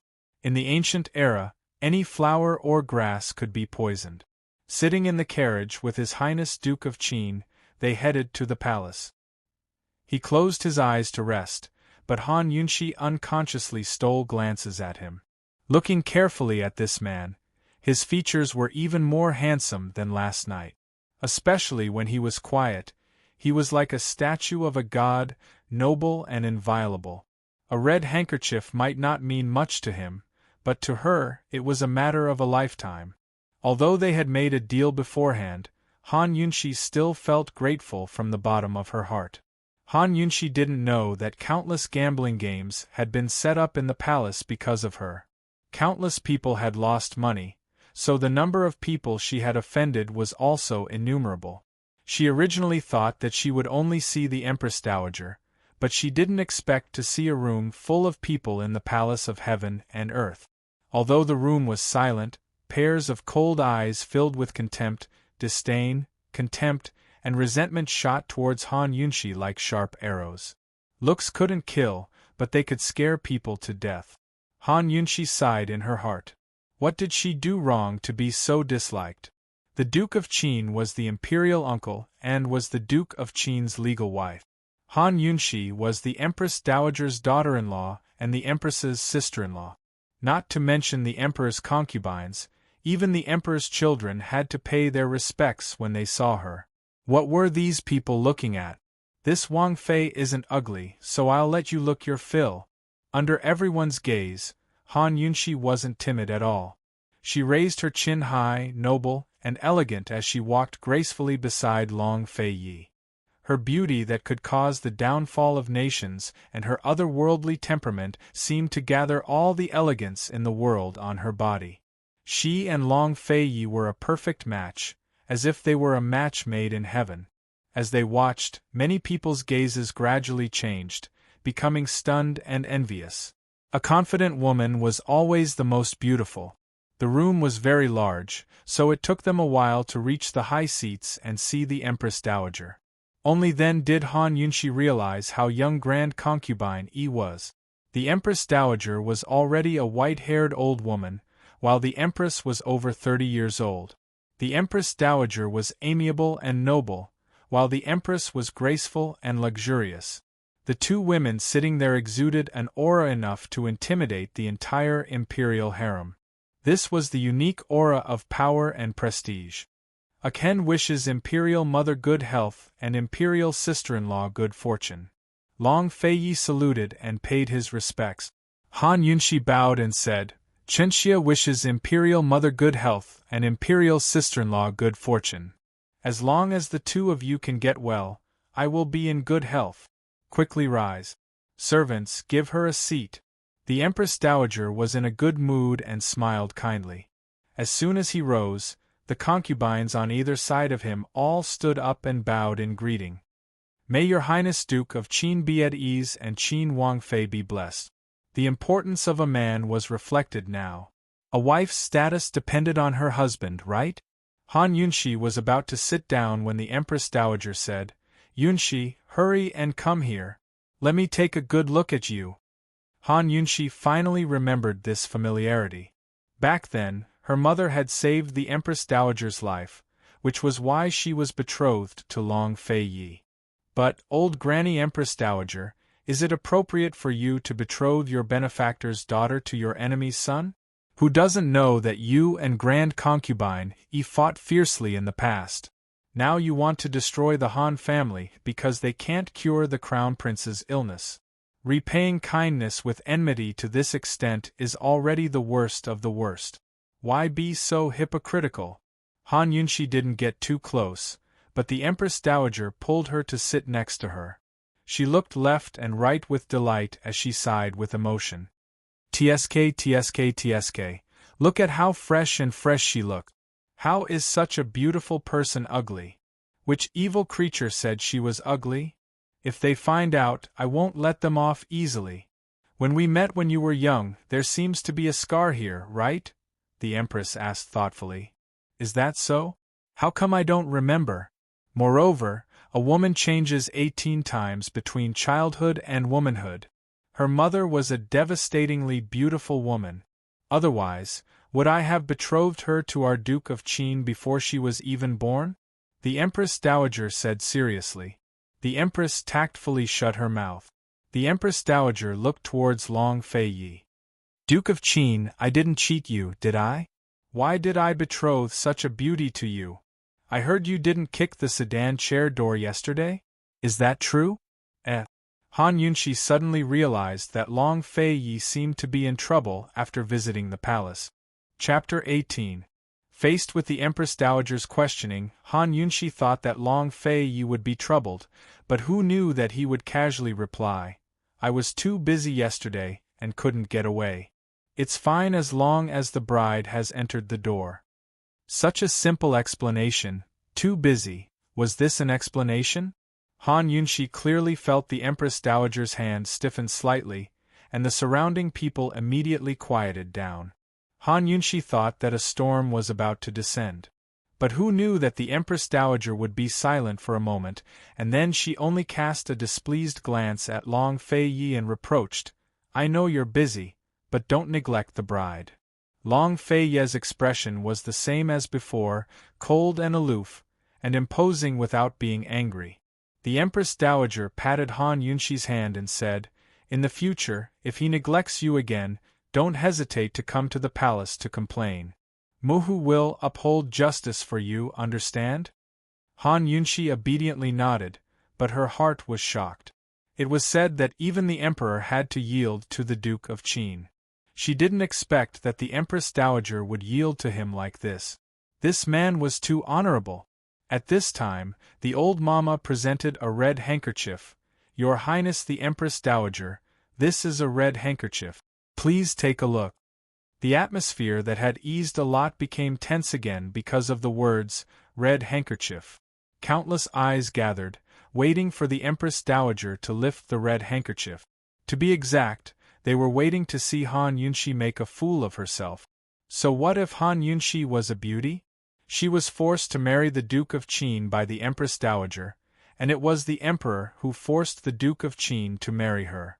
The Duke of Qin, bringing the bride to pay respects this morning, was already giving the Emperor and Empress Dowager a lot of face. Most likely, Han Yunshi didn't even get to sleep on the bed last night during the wedding night. The people sitting in the front deliberately leaned forward, and the people in the back simply stood up. They were all waiting to rejoice in her misfortune. Some people even made bets in low voices. Would Han Yunshi admit that she wasn't a virgin, or would she admit in public that the Duke of Qin didn't favor her? Thinking about the good show that was about to unfold, everyone was extremely excited. The Empress Dowager was not in a hurry to check the white handkerchief. She affectionately held Han Yunshi's hand and said in a low voice, "You're still shy. You'll be an adult in the future. You have to work harder to have children for the Prince of Qin." "That's right, that's the most important thing. Imperial concubine Yun, I don't think there is any need to investigate. Our mansion is as clean as ice and as clean as jade. It can't be wrong." Imperial concubine Yun, who had always been bold, said, "The Han family is a great world. Their upbringing is strict. Nothing will happen to them." That's right, that's right. Look at how bashful the bride is. I think we should remove the red handkerchief. How could His Highness Duke of Qin be wrong?" Several concubines persuaded one after another. They seemed to be kind, but their words were full of hidden needles. They held Han Yunshi high and waited for her to fall to her death. Han Yunshi lowered her head and looked down, thinking that the women in the imperial harem were really boring. The Empress Dowager looked around and said with a smile, "Needless to say, I know there is a red handkerchief. This inspection is an ancestral management. It can't be avoided." She smiled very lovingly and happily. She casually picked up the red handkerchief in front of everyone. For a moment all eyes were focused on it. Red. A touch of bright red. "Ah!" Someone below screamed. Suddenly, the whole place was in an uproar. No one could control their shock. How could it be? Did the Prince of Qin sleep with this woman last night? He was the most honorable Prince of Qin. He was the Prince of Qin who had never been close to women. He was a man who was like a god in everyone's mind. Han Yunshi was nothing. Those concubines who had spoken just now were speechless. They couldn't believe it and felt like slapping their own mouth. Today, they were waiting to see Han Yunshi make a fool of herself. They were waiting to see how the Empress Dowager would deal with the Han family. The Han family, which was a medical family, had been unable to cure the Crown Prince's illness for many years. The Empress Dowager had long forgotten the kindness of the past and was ready to destroy the Han family. Unexpectedly, Han Yunshi really became the Prince of Qin's woman. Chapter 19. The Empress Dowager's hand froze in midair with the red handkerchief in her hand. Her other hand was still holding Han Yunshi's hand, but it was frighteningly cold. This time, it was Han Yunshi's turn to rejoice in her misfortune. Han Yunshi looked at the red handkerchief and felt joy in her heart. She secretly glanced at Long Fei. At this time, Long Fei Ye's deep gaze also happened to look at her. She didn't know why, but Han Yunxi's heart inexplicably froze. She immediately withdrew her gaze, but her ears actually felt a bit hot. In the silence of the room, Long Fei Yi stood up. Mohu, Ken still has an urgent matter and will leave first. I'll come visit another day. The greetings and inspection of the red handkerchief were over, so of course he had to leave. It was already annoying to face one woman, let alone a group of women. Seeing him leave, Han Yunxi wanted to stand up, but the Empress Dowager didn't make a sound. She suddenly tightened her grip, the strength almost crushing her bones. So painful. Who knew that at this time, Long Fei Yi would turn around and look, his handsome brows slightly knitted. Han Yunxi, you're still not leaving? Woo-woo, she thought he was going to abandon her. It was too scary. Han Yunxi immediately used all her strength to break free from the Empress Dowager's hand. Mohu, we still have an urgent matter and we'll leave first. We'll come pay respects another day. As she spoke, she slipped to Long Fei Ye's side, afraid that the Empress Dowager would drag her back. If she was left alone in this kind of place, it would be strange if she wasn't eaten until not even her bones were left. The Empress Dowager gently threw down the red handkerchief and piled on a kind smile. Then hurry and go. Don't delay. Long Fei Yi didn't turn around. When Han Yunxi saw this, her courage grew. She treated the Empress Dowager's words as wind in one ear and ignored them. She eagerly followed behind Long Fei Yi and walked out the door without looking back. Qin Wang was the most honorable, he was different. As Qin Wang Fei, no matter what, she couldn't lose face for him. Thinking of this, Han Yunxi's back straightened even more. She thought, following this guy, it was really great. Han Yunxi was happy. As soon as they walked far away, the Empress Dowager angrily swept the teacup to the floor. This Han Yunxi, good. Both rounds of greetings went smoothly and happily, leaving Han Yunxi in a good mood. Her impression of Long Fei had improved as well. The Empress Dowager's mouth, the Empress Dowager, you can tell me the prescription for the antidote, right? Prescription for the antidote? Immersed in her joy, Han Yunxi finally realized that today's smoothness and happiness had been nothing more than a business transaction. He'd helped her solve her problem, so she had to help him get rid of the remaining poison in his body. How was Dowager seeing the coldness in Long Fei Ye's eyes? Han Yunxi silently sighed with emotion. As expected, one shouldn't be bewitched by a man's charms. Just 3 ingredients: violet summer, violet autumn, and violet winter. The more, the better. After you find them, come find me to make them. Remember, you only have 10 days. After that, there's a chance the poison will act up, Han Yunxi said frankly. Long Fei Yi only nodded before backing out of the carriage. Wasn't he coming back with her? Hey! Han Yunxi chased after him, but he was nowhere to be seen. Only the driver was there. Han Yunxi shrugged her shoulders and told the driver, "Let's go back." Han Yunxi reclined lazily in the carriage, watching the bustling streets of the capital city through the half-closed window. She was thinking that since Long Fei Yi had already acknowledged her, she shouldn't be too sad at the Duke of Qin's estate. As long as Grand Concubine Yi didn't get hold of any evidence against her, she couldn't do anything to her. It'd be best if she could live in peace. As long as they didn't cause her any trouble, she was happy to be a Wang Fei in name only. She definitely wouldn't cause them any trouble. She had her own things to do too. Her research on traditional Chinese medicine antidotes had been restricted in modern times. Many of the prescriptions and medicinal herbs had already gone extinct. In ancient times, there were plenty of good things for her to research and expand her detox system's reserve. Han Yunxi was an optimistic person by nature. Thinking of this, she suddenly felt that life was quite beautiful. Chapter 20. The carriage turned into an alley and soon stopped. The driver cried out in alarm, "Esteemed Wang Fei, there's trouble. There's a person lying in front of us. I think we should take a detour?"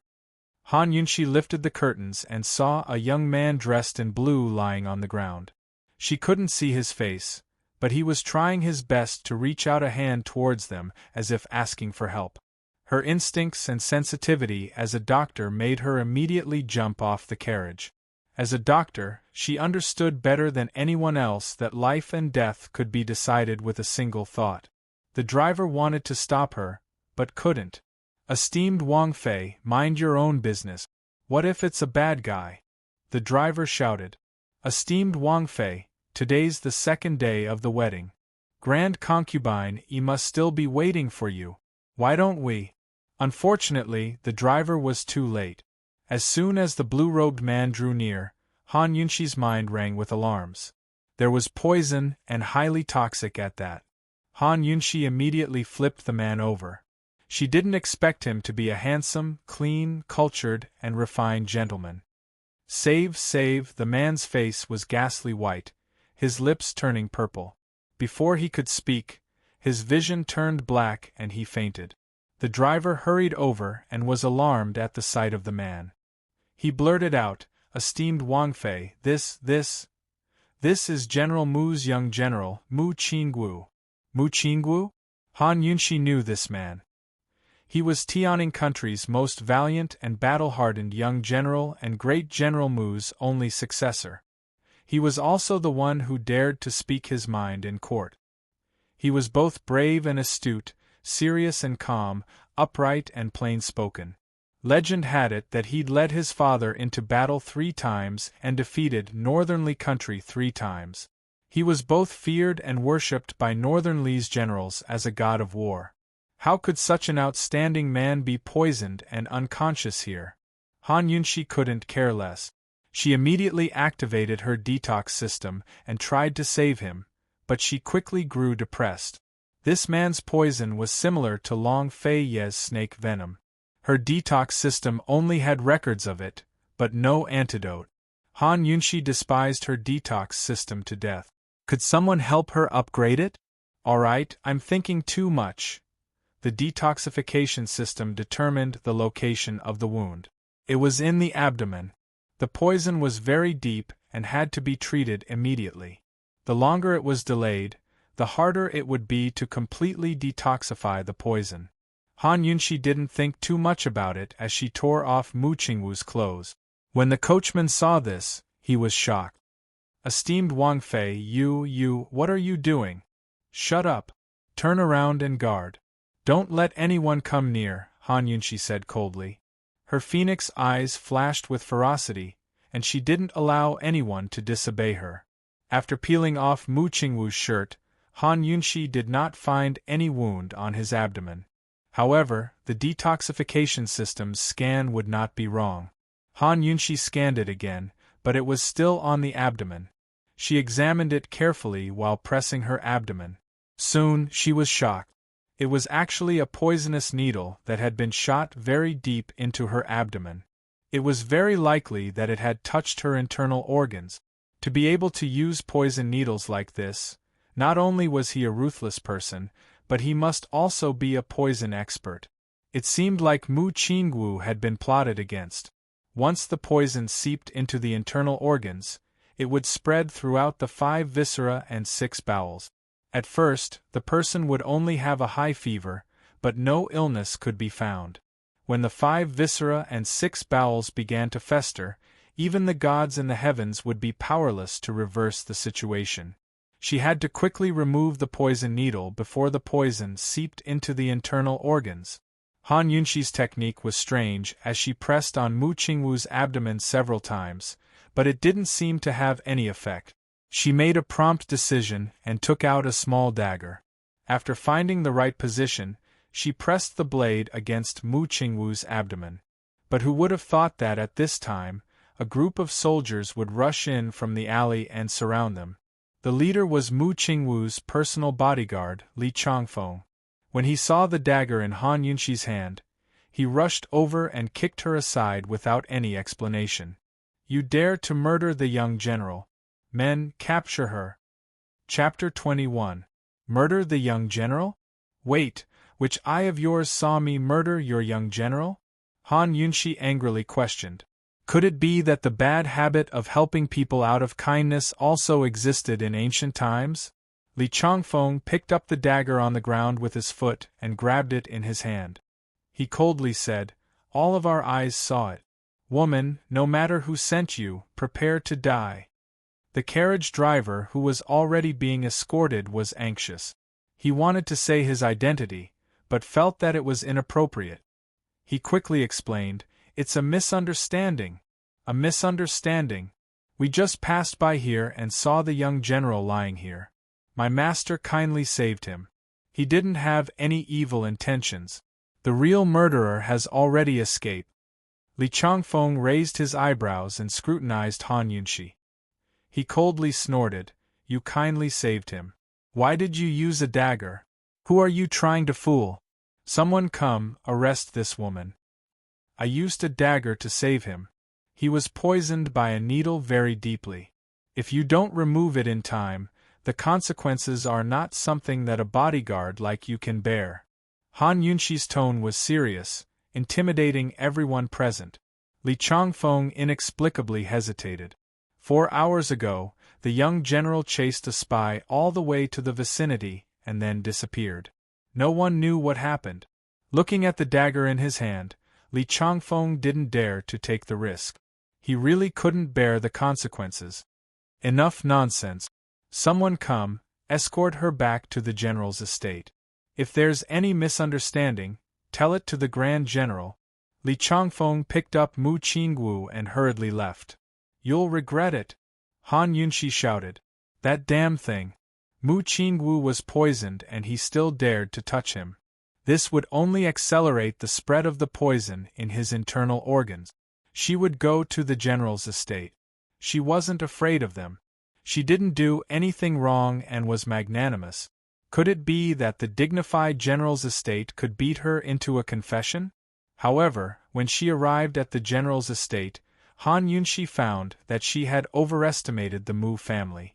The Mu family were all soldiers. They were all rude and unreasonable people who didn't use words. Mu Qingwu was sent back to his room, and the imperial physician, who had rushed over hurriedly, followed him in. Han Yunshi and the coachman were thrown to the center of the hall. General Mu had thick eyebrows, big eyes, and a big beard. He raised his eyebrows and glared fiercely at Han Yunshi. He held a long whip in his hand and pointed it at Han Yunshi. "Speak, who sent you here? Who sent her? Did she look like an assassin or a spy?" He was brought to the general's mansion without any resistance. "This group of idiots, Mu Qingwu will be killed by them sooner or later." Han Yunshi was magnanimous and extraordinary. "I'll say this for the last time. I was just passing by and wanted to save someone. Young general has been poisoned and his situation is very critical. If I don't save him in time, the consequences will be unimaginable." "What a joke. This general has seen many women like you. You dare to quibble with the evidence and witnesses?" As General Mu spoke, he walked step by step towards Han Yunshi with the whip in his hand. He swung the whip in the air a few times, making the surrounding people tremble with fear. Han Yunshi's eyes were only firm and serious. She was unyielding and fearless. Her cold gaze looked straight into General Mu's eyes. General Mu had seen countless people, but this was the first time he had seen such a bold woman. But so what? This general will see if you can still quibble. As he spoke, he suddenly swung the whip at Han Yunshi. Han Yunshi didn't dodge, because she knew she couldn't. She took the full brunt of the whip, the skin on her arm splitting open. But she didn't even knit her brows as she stared straight at General Mu. "You'll regret this," she said word by word. "This general will make you regret it first." As General Mu spoke, he swung the whip again. At this time, Li Changfeng sent Imperial Physician Gu out. This Imperial Physician Gu Beiwei was very young. He was only in his early 20s, but he was the chief Imperial Physician of the Imperial Physician Court. He didn't wear the complicated official robes of the Imperial Physician Court, but wore a clean and simple white robe. He was cultured and refined, and his quiet face gave people a warm feeling even if he didn't smile. Although he was called a physician, he looked more like a scholar. General Mu fiercely glared at Han Yunshi and hurriedly walked towards Gu Beiyue. He was also very rude. "Hurry up and tell me. How is my son? He has a high fever and is unconscious. We still have to observe him for 2 more days." Gu Beiyue said with a slight frown, as if he was hesitating. "Then what is going on? Why is he unconscious all of a sudden? Tell me." General Mu's roar was deafening, as if he wanted to eat Gu Beiyue alive. Although General Mu held military power and was in a high position, Gu Beiyue was a second-rank official. He was the emperor's personal imperial physician. No matter what, General Mu couldn't yell at him like this. Gu Beiyue was clearly somewhat helpless, but he didn't argue. He was still very serious. "There is no injury, no pain, and the pulse is also very normal.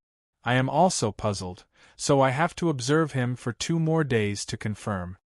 Gu Beiyue was the chief imperial physician. Since he said so, there was no need to invite other imperial physicians. General Mu was annoyed and said unhappily, "Someone come, arrange for Imperial Physician Gu to stay in the guest room.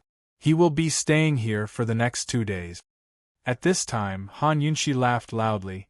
"What a joke, what a joke! The Grand Chief Imperial Physician can't even feel the pulse of a poisoned patient. After 2 more days of observation, I guarantee that you will be able to help collect Mu Qingwu's corpse." When these words came out, the entire room fell silent. Everyone looked at Han Yunshi. What did this woman say? Gu Beiyue also looked over. Only then did he notice Han Yunshi's presence. He also suspected that he had been poisoned, but he didn't say anything because he wasn't sure. You dare to curse my son." General Mu's temper was very bad. He rushed over and waved his whip, wanting to hit her. At this time, the driver on the side finally couldn't hold back and shouted, "Great General, you can't hit her, you can't hit her. This is Qin Wangfei." Qin Wangfei? General Mu's whip froze in midair. Everyone in the room was shocked. How could this be? "What did you say?" General Mu roared at the driver. "Great General, this is Qin Wangfei. This morning, she followed His Highness Duke of Qin to the palace to pay respects. We met young General on the way back. Esteemed Wang Fei definitely didn't harm young General. Great General, please investigate," the driver said. Afraid that they wouldn't believe him, he quickly showed the Duke of Qin's manners door plate. Esteemed Wang Fei had been hit. How could he explain this when he returned? When everyone saw the Duke of Qin's manners door plate, they couldn't help but believe it. Then they looked at the wound on Han Yunshi's arm, and their expressions became complicated. This woman was the Han family's trash, the one who kicked the sedan door and entered the Duke's manor. Qin Wangfei Han Yunshi? Han Yunshi originally didn't want to reveal her identity. The status of Wang Fei gave her many privileges, but it also gave her many restrictions. Especially since she wasn't recognized as a Wang Fei, it was better to keep a low profile. Since the driver had revealed her identity, Han Yunshi thought that this group of people should restrain themselves, right? But who knew that General Mu's whip, which had been suspended in midair, would suddenly lash down. Although it didn't hit Han Yunshi this time, it still gave her quite a scare. So what if you're Qin Wangfei? Premeditated murder of the young general is still a capital offense. Speak, who sent you here? General Mu's brows furrowed in anger, his large face turning red like a fiend. She dared to hurt his precious son. Not to mention Qin Wangfei, even if the Duke of Qin came, he would still be in the right. Moreover, this woman wasn't liked by the Duke of Qin. Even on the wedding day, the Duke of Qin didn't appear. She was just a figurehead, an empty title. Who would be afraid of her? Han Yunshi was very surprised and helpless, but she couldn't care less. She met General Mu's angry gaze and coldly said, "I don't want to waste words with you. I'll say it one last time. Your son has been poisoned. If you don't treat the poison now, I guarantee that after 2 hours, Even the gods won't be able to save him. Ah! General Mu laughed loudly. Listen to her. Did you all hear what she said? The Han family's good-for-nothing also knows how to treat illnesses? Did the sun rise from the west? General Mu smiled and glanced at Gu Beiwei. Imperial Physician Gu, did you hear that? Her diagnosis is completely different from yours. A good-for-nothing, a chief imperial physician. Who do you want me to listen to? These words were full of sarcasm, causing everyone in the room to burst into laughter. Gu Beiwei looked at Han Yunshi, but didn't laugh. His brows were slightly furrowed, as if he was thinking about something. Very quickly, General Mu's laughter stopped. Guards, take this woman away. When the young general wakes up, send her to the Supreme Court for punishment. Han Yunshi couldn't bear it any longer. She turned her head and glared at the guards, causing them to step back. Arguing with this group of people was simply wasting Mu Qingwu's life. She glared fiercely at General Mu, then simply sat down at the side and said coldly, Imperial Physician Gu, go and check the Xianling and Mingyu acupoints 2 inches above the young general's navel. Use a silver needle to test for poison. Whether I'm lying or not, we'll know very soon. Just as Han Yunshi finished speaking, a mocking laughter suddenly came from outside the door. What Xianling and Mingyu acupoints? I've never heard of them. Han Yunshi, you should at least prepare a script for your lies. A woman wearing a light yellow dress walked in. She was beautiful and her eyes were arrogant. This woman was the woman who had knocked down Han Yunshi's red veil that day, the eldest daughter of the Grand General's estate, Mu Luiwei. Like countless women in the capital, she firmly believed that no one in this world was worthy of the Duke of Qin. She didn't have extravagant hopes of marrying, but she also wouldn't allow other women to marry. Han Yunshi, this good-for-nothing, not only snatched the Duke of Qin away, she actually plotted to murder her older brother. She definitely wouldn't let her off. The moment Mu Luiwei walked in, she pulled on General Mu's hand and looked provocatively at Han Yunshi as she said, Father, why aren't you hurrying to send her to the Supreme Court? Everyone saw that she wanted to kill my older brother with a knife. Why are you wasting your breath on her? What does a good-for-nothing know about medicine? Han Yunshi didn't remember offending this eldest daughter, so why did she feel such deep hostility? She felt a headache coming on as she silently calculated the time. Mu Qingwu's poison was about to seep into his internal organs. General Mu naturally didn't believe Han Yunshi and shouted at the guards at the side, Are you all good-for-nothings? Why aren't you taking her away yet? But at this time, Gu Beiwei suddenly said, Wait. Gu Beiwei knew about the Xianling and Mingyu acupoint. These 2 acupoints weren't normal acupoints. If one wasn't an expert, they wouldn't have heard of these 2 names, let alone know their specific locations. 2 inches above the abdomen, Han Yunshi had accurately identified them. Moreover, these 2 acupoints were very sensitive to the poison in the internal organs, so it was the best place to test for poison. Han Yunshi actually knew about them, so this was enough to prove that she wasn't a good-for-nothing. Her words weren't trustworthy. Gu Beiwei had originally wondered if Mu Qingwu had been poisoned. Detoxification was his weakness, so he didn't dare to make a diagnosis or speak carelessly. Now it seemed that believing Han Yunshi this time wasn't a bad idea. General Mu, the Princess Consort's words are reasonable. I'll immediately go and test it out. Gu Beiwei anxiously said. Mu Luiwei immediately fiercely pulled back Gu Beiwei. Dr. Gu, you're not allowed to go. Who doesn't know that she is the Han family's good-for-nothing? What does she know about acupoints and poisons? What a joke. Young miss, a person's life is more important than anything. If he really is poisoned, then time is of the essence. Please don't cause trouble. Gu Beiwei seriously said. Chapter 22. Seeing Gu Beiwei's serious expression, General Mu was shocked. He cared about his son's life the most. Gu Beiwei was the chief imperial physician, and the emperor's life was in his hands. Of course, his words were trustworthy. Mu Luiwe did not believe Han Yunshi and wanted to send her to the Supreme Court immediately. She was unreasonable and threw a tantrum. "You're not allowed to go means you're not allowed to go." However, General Mu said, "Luiwe, move aside." "Father." Mu Luiwe refused. "Move aside," General Mu said angrily. Mu Luiwe took a step back unwillingly, but still grabbed Gu Beiyue's hand and refused to let go. Unexpectedly, Gu Beiyue flung her hand away. The usually gentle imperial physician, Gu, also had a temper. Everyone was shocked, but Gu Beiyue had already disappeared through the side door. Gu Beiyue left quickly and returned even more quickly. His face was pale and solemn as he held up the 2 pitch-black needles for everyone to see. "Poison. Highly toxic." General Mu was shocked and jumped up from his chair. "He's really poisoned?" Mu Luiwe didn't expect Mu Qingwu to really be poisoned. She was instantly dumbstruck as she shook her head.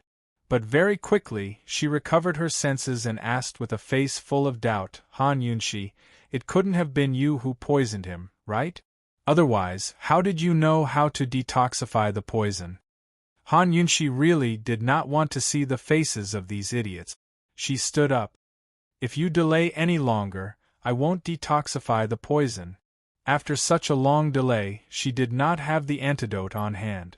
Things were really troublesome. "Han Yunshi, I'll believe you this time.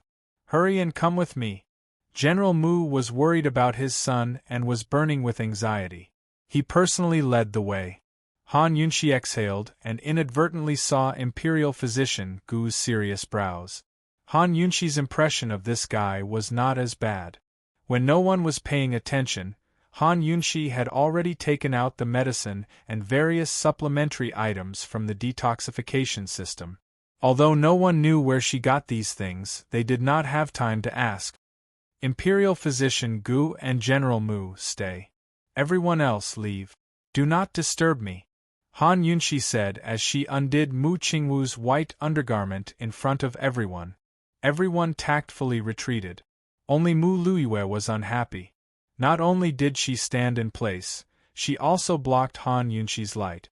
When she saw Mu Qingwu's undergarment being undone, she hurriedly covered her eyes. Even if it was her own brother, she did not dare to look. She did not expect Han Yunshi to be so shameless. "Han Yunshi, you better wake him up. Otherwise, I will definitely not let you off," Mu Luiwe warned cold. Han Yunshi could not take it anymore. Just as she was about to fly into a rage, General Mu became angry first and shouted, "Stupid girl, don't get in the way. Get out of here right now." Mu Luiwe was stunned and tears immediately fell. Father actually yelled at her like this? Since she was young, when had father ever been angry at her? This time, he was actually fierce to her. Mu Luiwe was furious. She fiercely swung her hand and ran out. Han Yunshi breathed a sigh of relief. She focused and found a new position. She warmed the dagger over the fire and then carefully cut. Her detoxification system was mostly filled with medicinal herbs, silver needles, medical cotton, and so on. There were no tools for Western surgery. The conditions for cutting were a bit simple, but she had to make do with it because she was in a hurry to save someone. The longer she delayed, the greater the danger. Poison was much more troublesome than ordinary poison. The deeper the poison was, the harder it was to remove. The flat and strong abdomen was cut open and blood immediately gushed out. General Mu was frightened and could not help but exclaim, "Han Yunshi, you." Unfortunately, the focused Han Yunshi ignored him. His son's life was in Han Yunshi's hands. At this moment, no matter how irritable General Mu was, he did not dare to do anything. He could only ask Gu Beiyue in a low voice, "This is a cesarean. Will it work?" Actually, Gu Beiyue was not confident in his heart. However, looking at Han Yunshi's focused and serious expression, he could not help but think of Han Yunshi's birth mother, Madame Tianxin. The mother and daughter were so similar when they practiced medicine. He was 4 years older than Han Yunshi. When he was 4 years old, He had attended a consultation with his father and was fortunate enough to meet Madame Tianxin once. In fact, it could be considered that he had met Han Yunxi before. However, at that time, Han Yunxi was still in her mother's womb. Thinking of this, Gu Beiyue's lips curved into a warm smile. Shoo! Don't disturb her. Very quickly, Han Yunxi carefully took out a black silver needle from the wound. Seeing this, General Mu was in disbelief. Gu Beiyue's eyes had an additional look of approval. Very quickly, Han Yunxi took out a second black silver needle. The movement of lifting her hand affected the whip wound on her arm, causing it to bleed again. However, she was completely unaware of it. All her thoughts were on the patient. Gu Beiyue made a prompt decision. He took out the medicine and cotton and bent down. The moment the cotton came into contact with the wound, Han Yunxi looked over. Don't disturb. I promise I won't disturb you. Trust me. Gu Beiyue gently interrupted her. Han Yunxi wanted to reject him, but when she met Gu Beiyue's warm eyes, her heart was inexplicably stunned. She did not expect that there would be such clean and clear eyes in this world. They were purer than a baby's. She could not help but wonder what kind of person this man was. Damn it! Han Yunxi realized that her mind had wandered off. Her eyes suddenly turned cold. Let go. You're already disturbing me.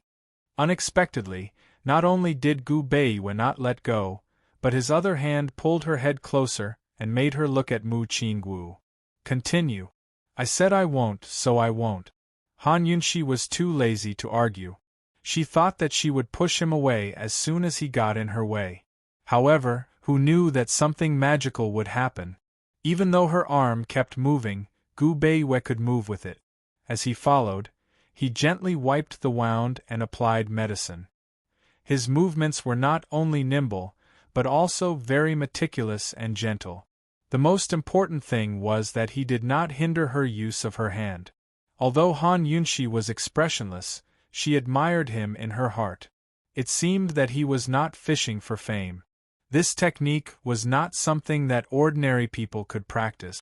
Leaving her arm in Gu Beiyue's hands, Han Yunxi was so engrossed in her work that she didn't even notice when he finished bandaging her wound. After removing the poison needle, Han Yunxi did not immediately sew up the wound. Instead, she immediately searched for acupuncture points to force out the poison. When Gu Beiyue saw Han Yunxi's ability to search for acupuncture points, he was immediately attracted and gradually became infatuated. Not to mention Han Yunxi's beautiful acupuncture technique, he did not even understand some of the acupuncture points that she inserted the needle into. He had no idea what those acupuncture points were. Soon, the wound was filled with silver needles by Han Yunxi. Outsiders would only think that it was a dense pile of needles, but insiders would know that there was a lot of knowledge behind this acupuncture technique. As the number of silver needles increased, more and more black poisonous blood flowed out. Even after wetting 3 large pieces of white cloth, there was no sign of the poisonous blood flowing out. Han Yunxi put away the silver needles and took out some herbs to insert into the wound. Esteemed Wang Fei, isn't the poison blood still in the system? Gu Beiyue asked out of the blue. Actually, he hadn't seen enough of Han Yunxi's acupuncture skills yet. Han Yunxi ignored his question as usual and continued with her work. She did not have any tools to sew up the wound, so she could only use the great herbs. It was a good thing that the wound was not too deep.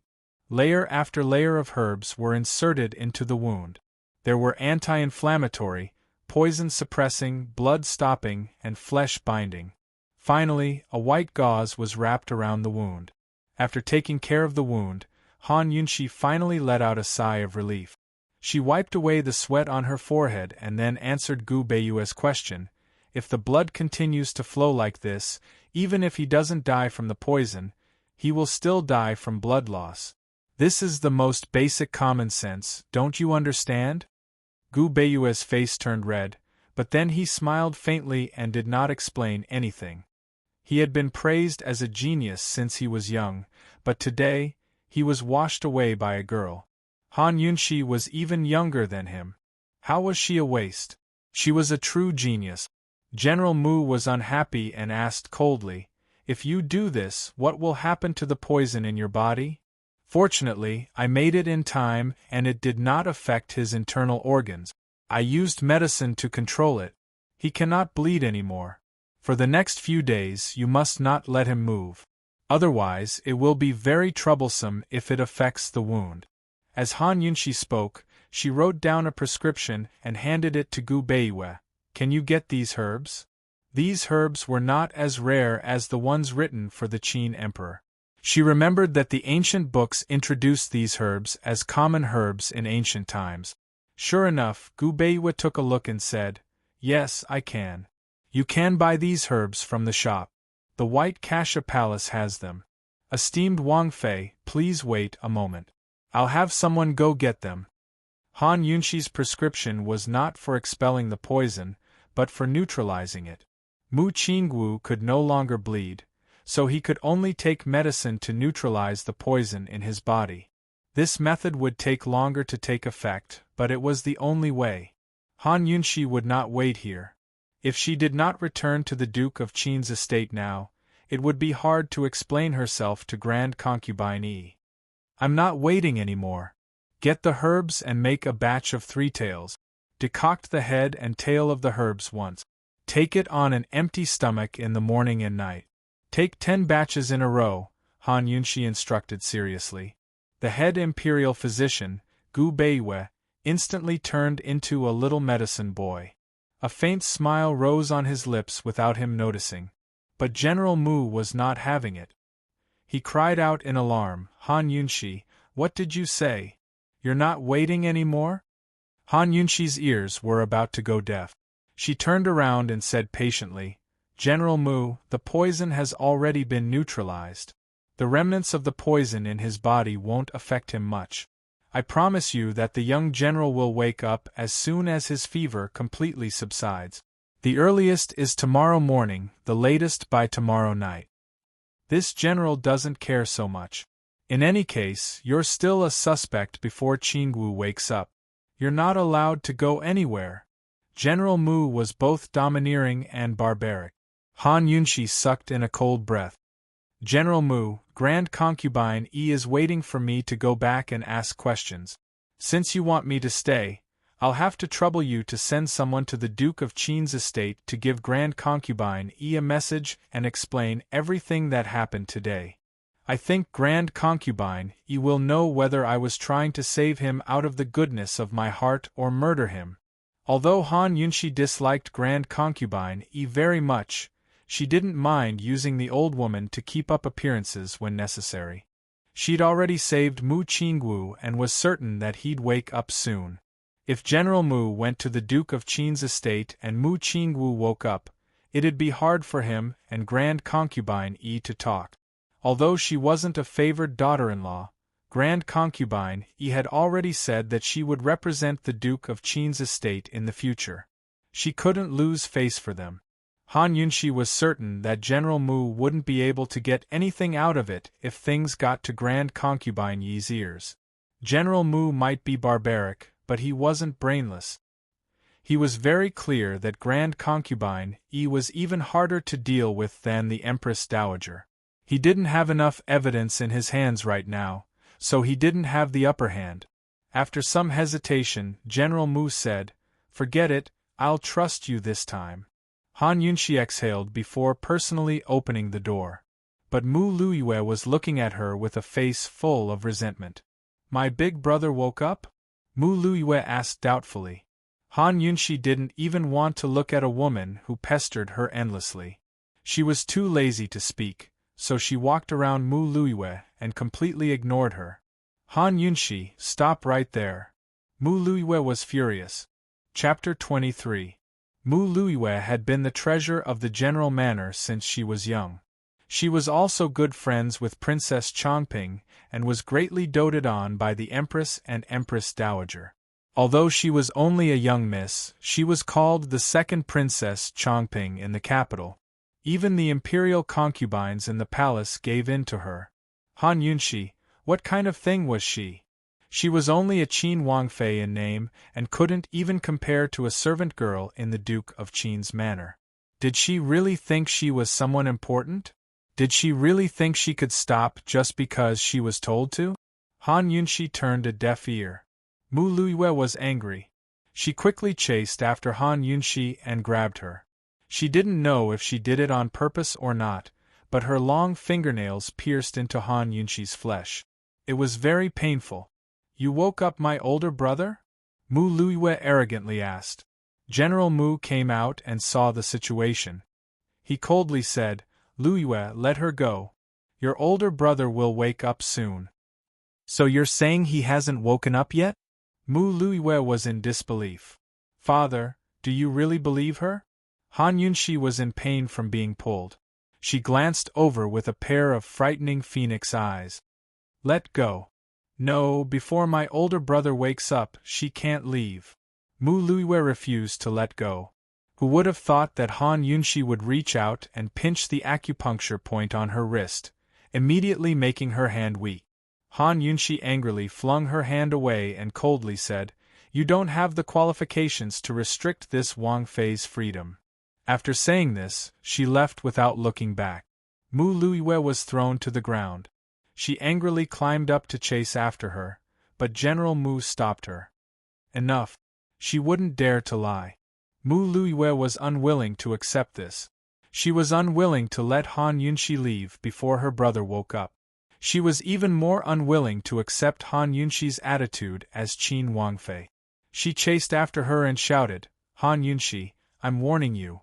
If my brother doesn't wake up, I definitely won't let you off.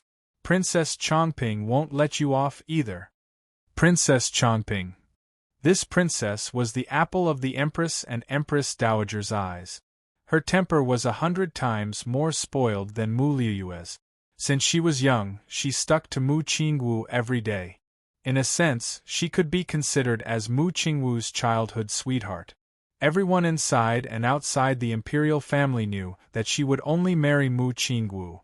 It was a pity that the Empress Dowager and the Emperor had different opinions on her marriage, so she had not been married yet. If she found out that something had happened to Mu Qingwu, heaven knows what would happen. Han Yunxi naturally heard Mu Luiyue's warning, but she didn't take it to heart. She didn't care about Princess Chongping or Princess Chongping. She'd never failed in her medical career. Moreover, the detox system wouldn't make a mistake. Just then, she'd checked Mu Qingwu's body again and confirmed that the poison in his body had dropped to the point where it wouldn't affect his health. Moreover, his body temperature had started to drop, so he should wake up soon. As long as Mu Qingwu woke up, she could prove that she didn't intend to kill him. Even the Emperor of Heaven wouldn't be able to do anything to her. Walking out of the general's estate, Han Yunxi exhaled a long breath. At last, she'd taken care of this troublesome issue. On the way back, Han Yunxi took care of the whip wound again. She bandaged it a little smaller and used a handkerchief to cover the gash on her arm.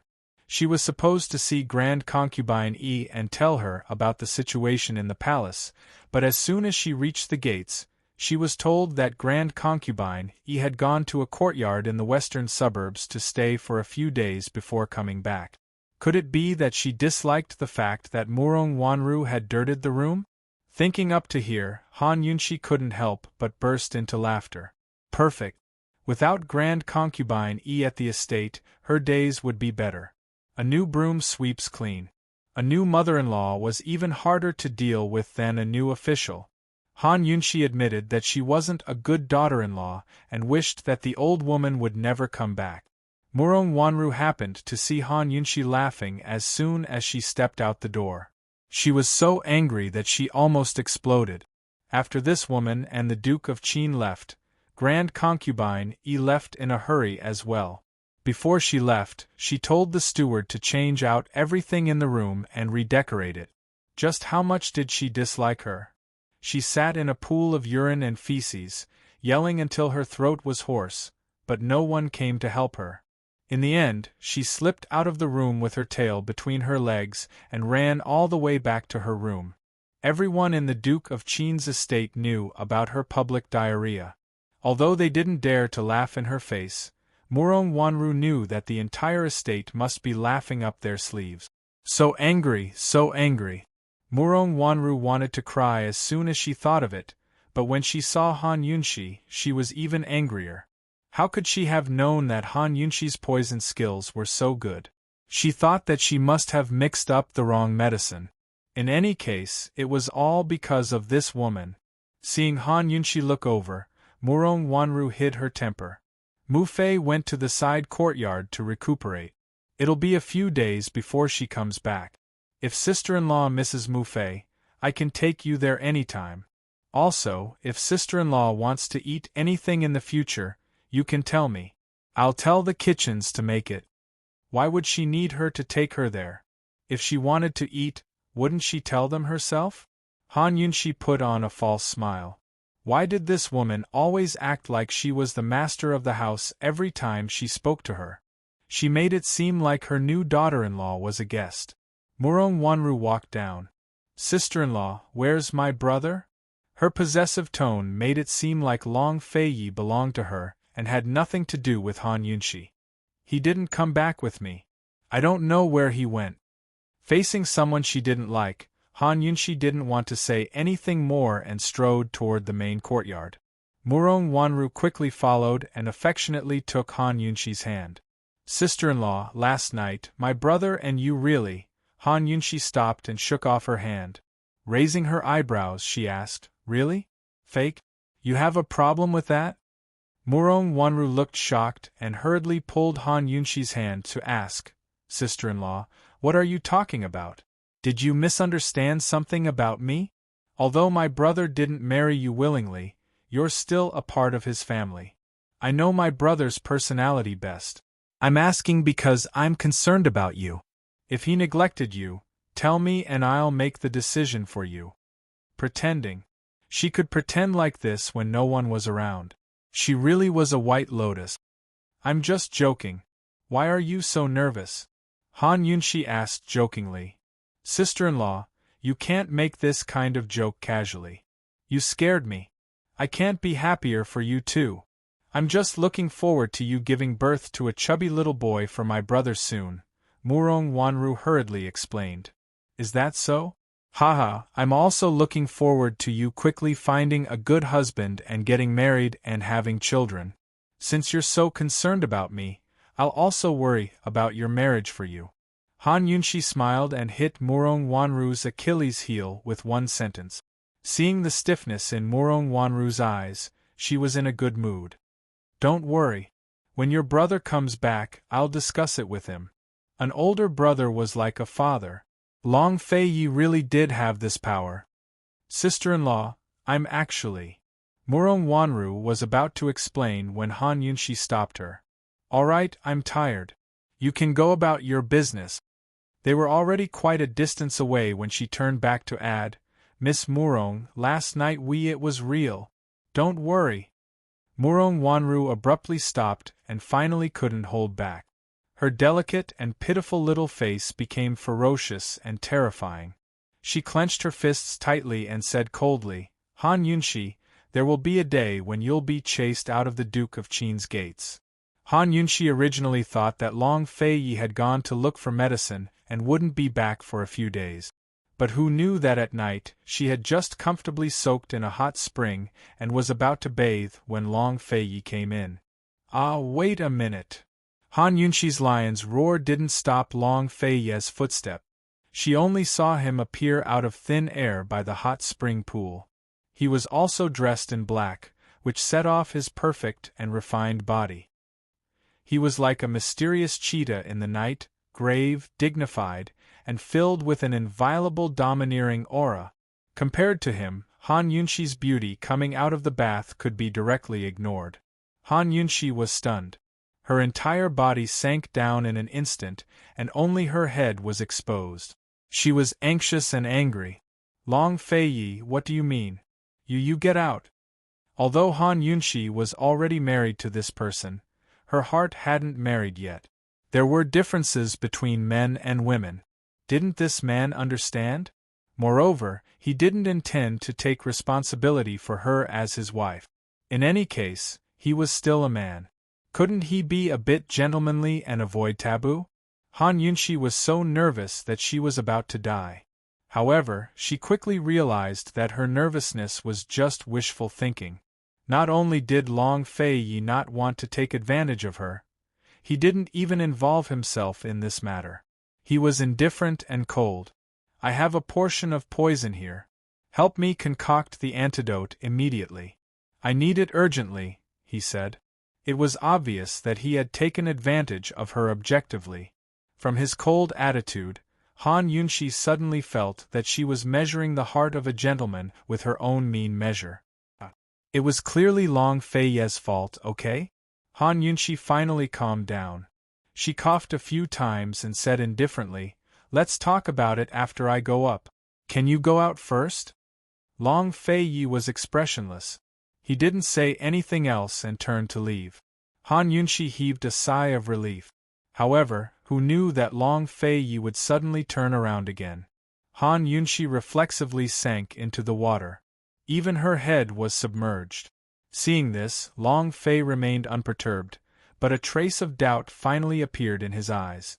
Wasn't this woman supposed to have a lot of guts? Was she scared just like that? Han Yunshi, he called out. Han Yunshi came out of the water. She splashed water on her face and shouted, "Are you leaving or not?" Long Fei Yi was slightly stunned. No one in this world dared to shout at him like that. This woman was the first. He didn't leave. He stood by the pool with his hands behind his back. "Aren't you the Han family's trash? Where did you learn how to detoxify?" Long Fei Yi had ordered people to investigate this woman last night. Unfortunately, the results of the investigation were the same as the rumors outside. She was the most useless person in the Han family's history. Moreover, the Han family's medical geniuses weren't good at detoxification. "Can you let me go up first before you ask?" Han Yunshi suppressed her temper and asked word by word. Unexpectedly, Long Fei Yi said, "No." All right, Han Yunshi realized that this guy was suspecting her. He was threatening her now. If she didn't say anything, he probably wouldn't let her go up. She pretended to be helpless and exhaled a mouthful of turbid air. "My father thinks that I killed my mother, so he has always hated me. Seeing me is like seeing an enemy. Plus, I'm ugly, so he despises me even more." Han Yunshi lowered her head sadly. "Actually, I'm not useless. It's just that they didn't teach me. When I was young, I secretly found the medical book my mother left behind. I secretly studied it and only recently learned it. The tumor on my face was actually a poison, but I managed to detoxify it. I was afraid that my father would find out that I stole my mother's medical book. I was even more afraid that he wouldn't let me learn medicine, so I kept it a secret from him." Long Fei Yi was skeptical. Just as he was about to continue asking, Han Yunshi added, "I've already burned the medical book because I learned it all." After she finished speaking, her clear eyes met Long Fei Yi's gaze. She pushed everything to the dead Madame Tianxin. Even if Long Fei Yi didn't believe her, he wouldn't be able to find any clues. Long Fei Yi didn't say anything. His cold gaze seemed to see through her. Chapter 24. Long Fei Yi's questioning gaze was rather frightening. However, Han Yunshi's mental fortitude was still rather strong. She was very confident and wasn't afraid. After staring for a while, seeing that Han Yunshi's gaze was calm, Long Fei Yi didn't ask any more questions and turned around to leave. After confirming that the fellow had really left, Han Yunshi hurriedly stood up. She was puzzled. This fellow couldn't have found the 3 medicines so quickly, right? What kind of poison did he want her to make the antidote for? Han Yunshi, who had just come out of the bath, was like a lotus flower emerging from the water. She was elegant and refined, and compared to her usual self, she had a bit more of an otherworldly feeling. Especially her pair of large eyes, they were as clear and bright as the ice lake in the snowy highlands. Long Fei looked at her as he walked towards her, his eyes darkening. Walking into the study, he took out a piece of white cloth stained with blood. "There's poison in this blood. Take a look." The detoxification system had already warned her that there was poison. Han Yunxi took it and sniffed it. She didn't smell anything. It didn't seem to be a common poison. I can't smell this poison. Help me find a bowl of water. Han Yunxi said seriously. She didn't need water. She just wanted to send Long Feiyi away. This fellow was very shrewd. He was already suspicious of her. If she put the blood sample into the detoxification system in front of him, it might not escape his eyes. That night when she helped him detoxify the poison, he was seriously injured and unconscious. Moreover, she also hid in the bedroom to get the needle and the antidote. Long Feiyi didn't understand poison. Without saying anything, he turned around and left. Han Yunxi was certain that he really left. Only then did she take out the golden needle and collect some blood from the white cloth and put it into the detoxification system for testing. This test revealed that this poison was a flower poison. Every flower would more or less contain poison. A small amount wouldn't cause poisoning, but a large amount would become a real poison. Long Feiyi quickly returned and personally brought a bowl of water. Han Yunxi pretended to put the white cloth in the water. Then she used the golden needle to collect some blood and sniffed it. "This is a flower poison, rosemary," she said with certainty. "Make the antidote. I want it now," Long Feiyi ordered. His tone made Han Yunxi very unhappy. Did this guy think she was a medicine dispenser? She was calm and composed as she stretched out her hand gracefully. "All right, I'll give you 50 taels of silver first as the consultation fee." Long Feiyi's eyes flashed with a touch of displeasure. He didn't move for a long time. This woman actually reached out and asked him for money? Meeting Long Feiyi's disgusted gaze, Han Yunxi knew that she was being unscrupulous at this moment, but she was so poor. When she got married, her maternal family hadn't given her a single copper coin. Grand concubine Yi was in charge of the Duke of Qin's estate, while Murong Wanru helped with the finances. Even now, they still hadn't given her a monthly stipend. It was likely that they never would. Although she didn't need to spend money on food and lodging here, she still needed to buy clothes, give rewards to the servants, run errands outside, and buy ingredients for the detox system. All of these required money.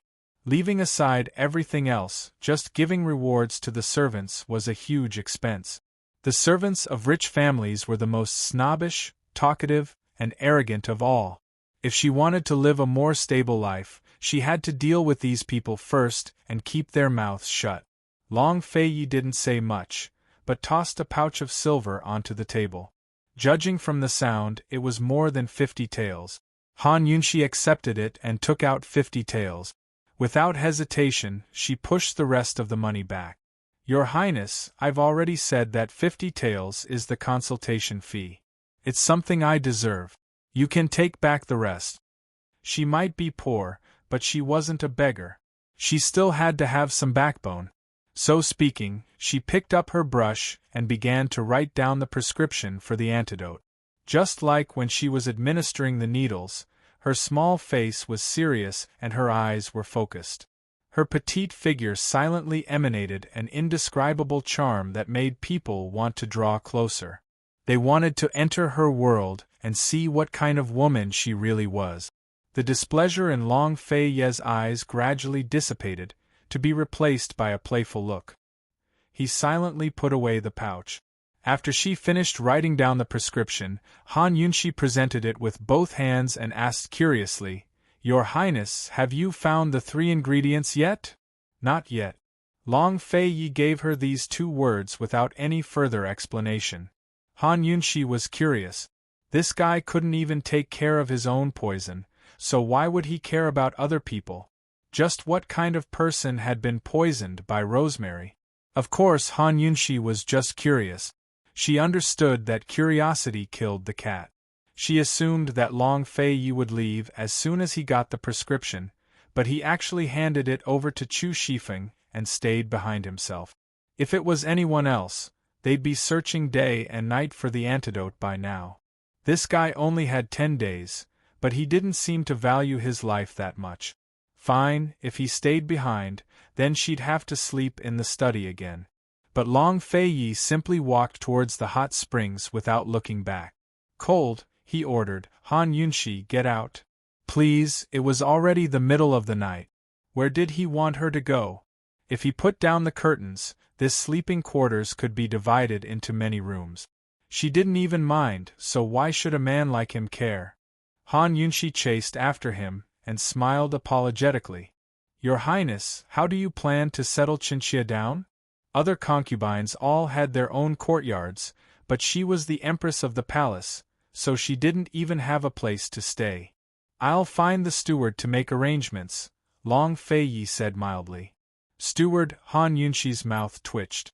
Finding the steward to make arrangements was giving Murong Wanru a chance to mess with her. Murong Wanru helped Grand Concubine Yi take care of all the affairs at the Duke of Qin's estate. Only Long Fei-yi's hibiscus courtyard was independent. No one could manage it. If she left the hibiscus courtyard, she'd be in a lot of trouble. Thinking up to here, Han Yunshi smiled again. Your Highness, you take the bedroom and I'll take the study. We won't interfere with each other, all right? Long Fei-yi stopped without turning around. His tone was as cold as ever. Your lordship isn't used to it. I'll leave immediately. For better or worse, she'd saved his life once. What a heartless man. Even if you're not used to it, I'm not used to it either. The room belonged to someone else, so Han Yunshi had no choice but to leave. She held the lantern as she strolled through the hibiscus courtyard. She'd been married for 2 days, but hadn't had time to take a good look around the courtyard. Very soon, Han Yunshi had a good grasp of the place. The courtyard wasn't small, but it only had a single sleeping quarters and a small, short loft. The loft seemed to be reserved for servants, but there were no servants in the hibiscus courtyard. After making sure there was no one around, Han Yunshi rejoiced and hung the lantern on the wall. From now on, this place was hers. The first floor could be turned into a study and guest hall, while the second floor was a bedroom.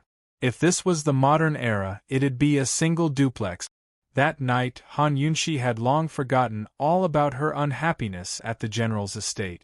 She hugged the 50 taels of silver and pondered over how to decorate her little territory before she fell asleep.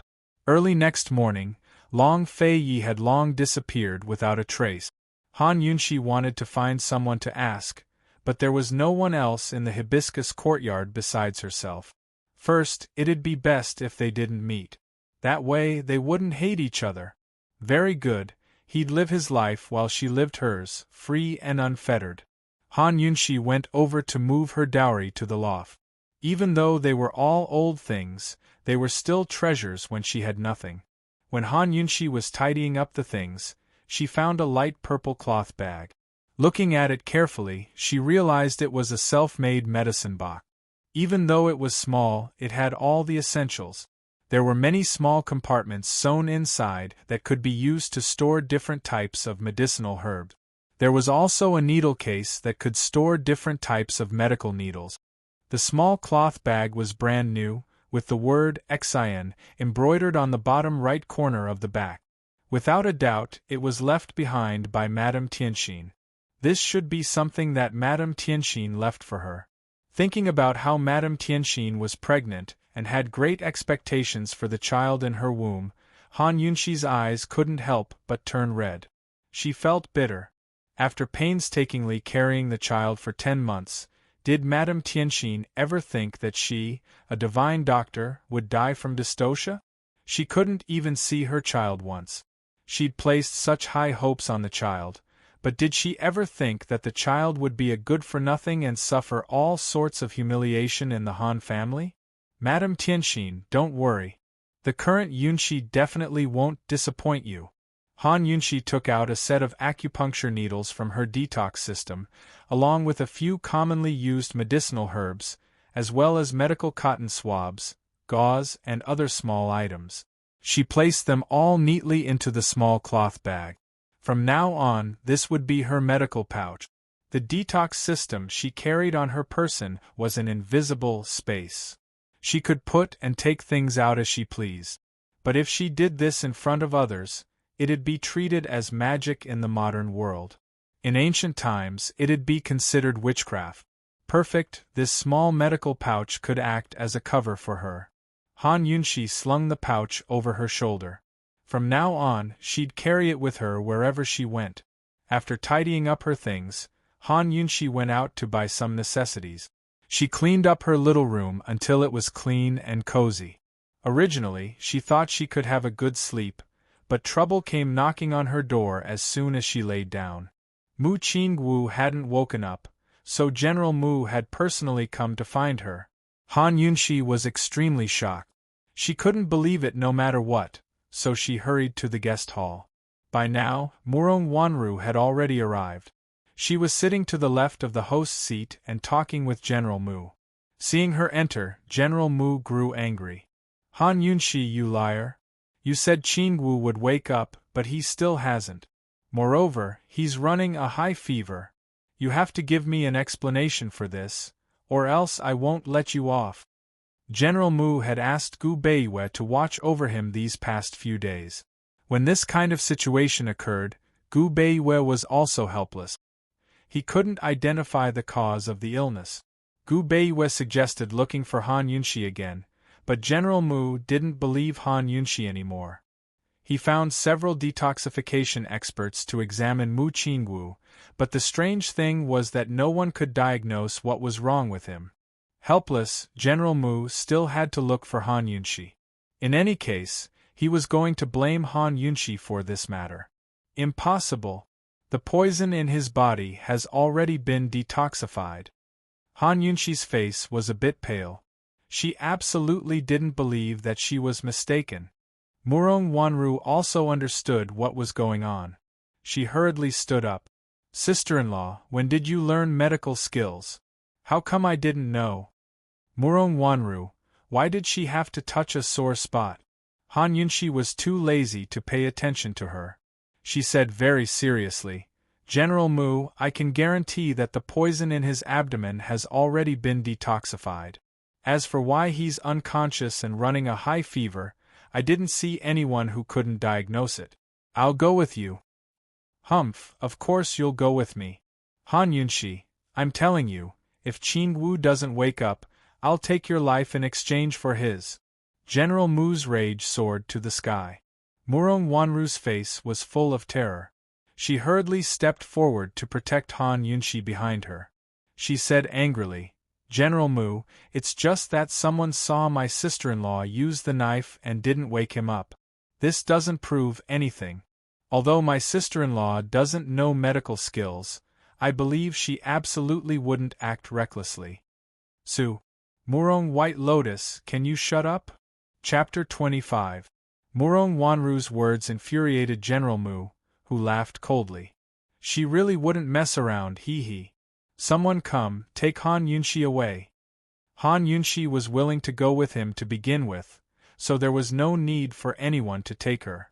She was about to explain when Murong Wanru pulled her behind her and said sternly, General Mu, although Grand Concubine Yi and the Duke of Qin aren't here, this isn't a place for you to act as you please. These words were a reminder to General Mu that with the Duke of Qin's two Buddhas absent, General Mu could act as he pleased. General Mu personally stepped forward to pull Murong Wanru aside and grab Han Yunshi's hand. Han Yunshi took advantage of the situation to shake him off and said fiercely, Enough, I said I'd go with you. Let's go. What are you dawdling for? General Mu gave a start, but quickly recovered his wits. Then let's go. Before leaving, Han Yunshi gave Murong Wanru a meaningful look, but the latter actually chased her all the way to the gates. Sister-in-law, I don't know when Mu Fei and the Duke of Qin will come back, but don't worry. As soon as they do, I'll definitely tell on them for you. Hearing this, General Mu understood that no one could save Han Yunshi now. Han Yunshi, you have to take responsibility for this matter to the end. Han Yunshi didn't want to hear Murong Wanru's voice anymore. It hurt her ears. If she had the chance, the first thing she'd do was poison that White Lotus's mouth mute. Soon enough, they arrived at the general's estate. Han Yunshi was thinking the entire way, but she couldn't figure out where the problem lay. By the time they reached the general's estate, she was still certain she hadn't made a mistake. Inside the room, Mu Qingwu's face was flushed red, his lips unnaturally red. Han Yunxi could tell at a glance that his fever hadn't subsided. She sat by the bed to take his pulse, her delicate brows knitted in a stern frown that made it hard for anyone to approach. Gu Beiyue stood by the side, not daring to make a sound. After taking his pulse and checking his wound, Han Yunxi asked, "Did you take the medicine according to my prescription?" Esteemed Princess Consort, even the decoction was personally made by this lowly official, it can't be wrong. Gu Beiyue was very certain as he brought over the dregs of the decoction for Han Yunxi to examine. Han Yunxi glanced at it and knew that there was no problem. Moreover, the residual poison in Mu Qingwu's body had been dissolved a lot. Although there was still some remaining, it didn't affect him much. His wounds were not inflamed either, so he did not have a high fever or become delirious. Han Yunxi lowered her eyes and took his pulse again. There didn't seem to be anything out of the ordinary, so how could this be? After a while, seeing that Han Yunxi didn't say anything, General Mu flew into a rage. "Han Yunxi, say something?" Han Yunxi shook her head honestly. "I'm not sure, but I'm sure that the poison in the Major General's body has been almost completely dissolved. It's not because of the poison. I don't care, I want him to wake up now. Now. Immediately." General Mu was abnormally irritable. If he hadn't placed his hopes on Han Yunxi, he would probably have killed someone right now. But who knew that Han Yunxi would be even fiercer than him as she roared back. "I can't diagnose you like this. Be quiet for me." General Mu was stunned and then he clenched his fist. Fortunately, Gu Beiyue stopped him in time. "Great General, don't be impatient. It's not too late to listen to what esteemed Princess Consort has to say." General Mu still trusted Gu Beiyue. He let out a sigh and then withdrew his fists and retreated to the side. "Esteemed Princess Consort, if it's not because of the poison, then there must be another lesion?" Gu Beiyue said seriously. As expected of the head of the Imperial Physician Court, he was very experienced. Han Yunxi looked at him and nodded with certainty. "That's right, I can't confirm what the lesion is right now, but it should have been there a long time ago." "A long time ago?" Gu Beiyue nodded. "This official's diagnosis is the same as esteemed Princess Consort's. Esteemed Princess Consort, this lesion must have been hidden for a long time. It could be because the Major General's body was too weak these 2 days and couldn't suppress it, so it broke out. Or, it could have been triggered by the poison." When these words came out, Han Yunxi's eyes lit up and she became alert. She looked seriously at Gu Beiyue. Could it be that there's a second kind of poison in his body, a slow-acting poison? If it was any other lesion, with such a high fever, his pulse could be seen. Han Yunxi specialized in detoxification and wasn't strong in other aspects, but Gu Beiyue wasn't weak and couldn't see it. There was only one possibility. Mu Qingwu was infected with a slow-acting poison. It was hidden too deep and hadn't broken out for a long time, so the detoxification system couldn't detect it. Han Yunxi activated the detoxification system again, but there was still no prompt. It seemed that the poison hadn't broken out yet and hadn't reached the lowest sensitivity of the detoxification system. The poison was so low, but it could make the human body repeatedly high. If it really broke out, how terrible would it be? What kind of poison was this? She was secretly worried. Although she didn't know what kind of poison it was for the time being, she was sure that it was a slow-acting poison. She had been detoxifying poisons for so many years, but she had only encountered it once. In the face of this situation, the only way was to watch over the patient at all times. Once the poison was detected, she would immediately find the location and detoxify it. Otherwise, if the poison worsened, Han Yunxi couldn't predict what would happen. A slow-acting poison. Gu Beiyue looked thoughtfully at General Mu. A slow-acting poison was a very sensitive thing. This meant that someone had been poisoning Mu Qingwu for a long time, and it was very likely that it was someone next to him. General Mu's furious expression suddenly became dignified. Who dared to poison his precious son among the people around him? However, now wasn't the time to investigate the poisoning culprit.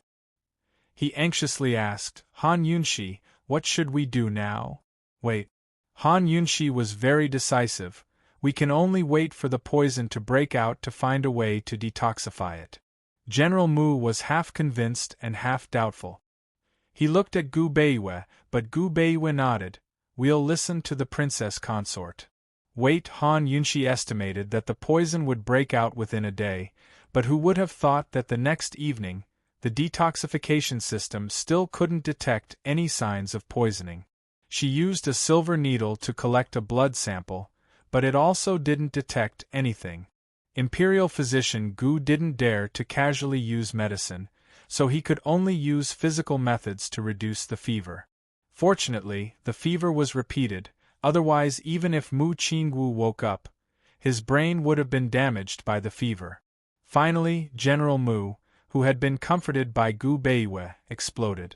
He suddenly rushed to the bed and his fist brushed past Han Yunshi's cheek, hitting the pillar. Han Yunshi, you lied to this general again. You were the one who poisoned my son. You're courting death. Han Yunshi was fearless, her expression serious. There's no doctor who can predict the exact time. I can only tell you that the poison will show up in 3 days at the very least. It definitely won't take more than 3 days. Pay. General Mu didn't believe her at all. If you don't believe me, you can find someone else, Han Yunshi coldly said. She was very clear that General Mu had asked her to come again because he couldn't find anyone else.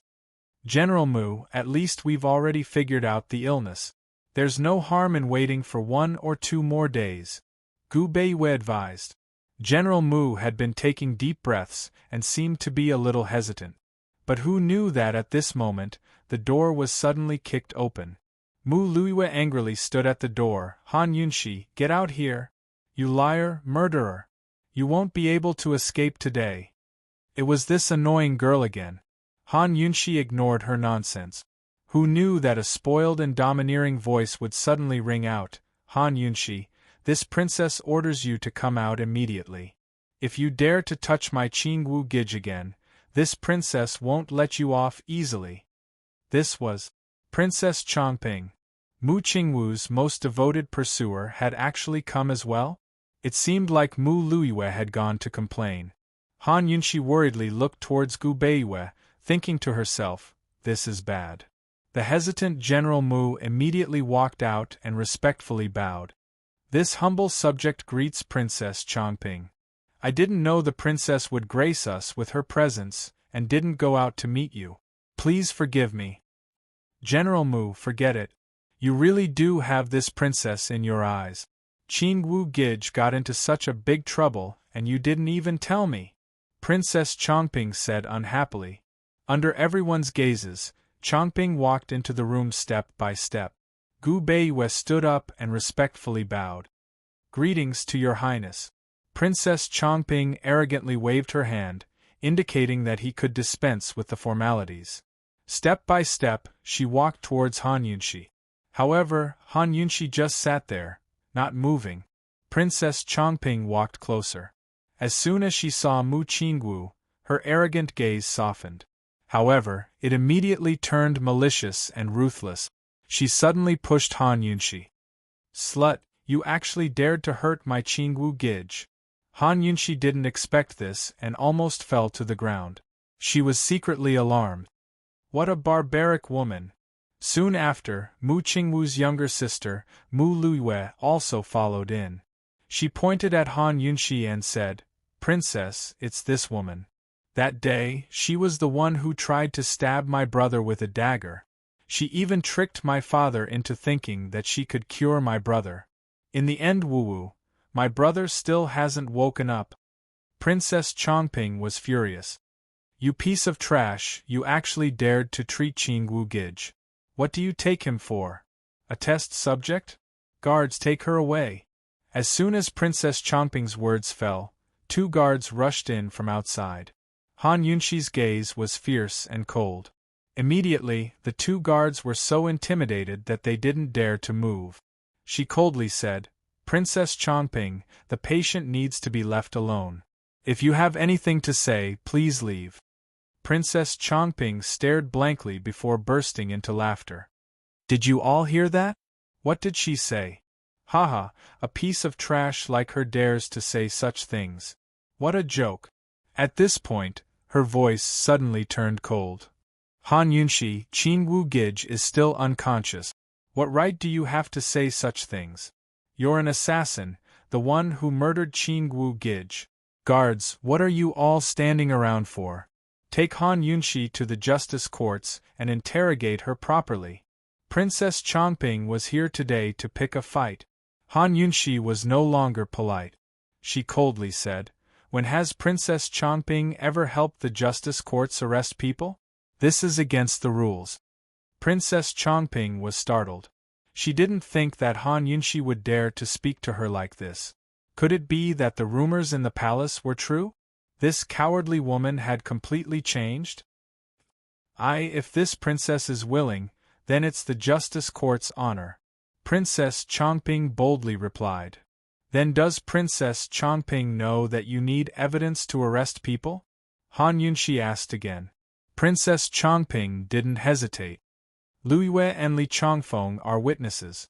Qin Wu Gij is also a witness. Also, Gu Beiyue couldn't bear to listen any longer. He hurriedly interrupted, "Princess Chongping, I can also testify. The young general is about to recover. You all leave first. If you have anything to say, wait until Qin Wu wakes up." Princess Chongping's eyes narrowed. She coldly said, "Imperial Physician Gu, you're not allowed to interrupt when this princess is speaking." Chapter 26. The usually calm Gu Beiyue's face was ashen. As the head imperial physician, he was the person closest to the emperor. Inside and outside the palace, there wasn't a single official who didn't respect him. Unfortunately, he was helpless against such an unreasonable princess. He hoped that General Mu would speak up for Han Yunshi. Unfortunately, General Mu was standing at the door, not saying a word. Han Yunshi couldn't be bothered to argue with Princess Chongping and continued to ask, "Then may I ask, Princess Chongping, do you have an arrest warrant?" When members of the imperial clan committed crimes, they were dealt with by the justice courts. However, if someone wanted to be arrested, they needed an arrest warrant.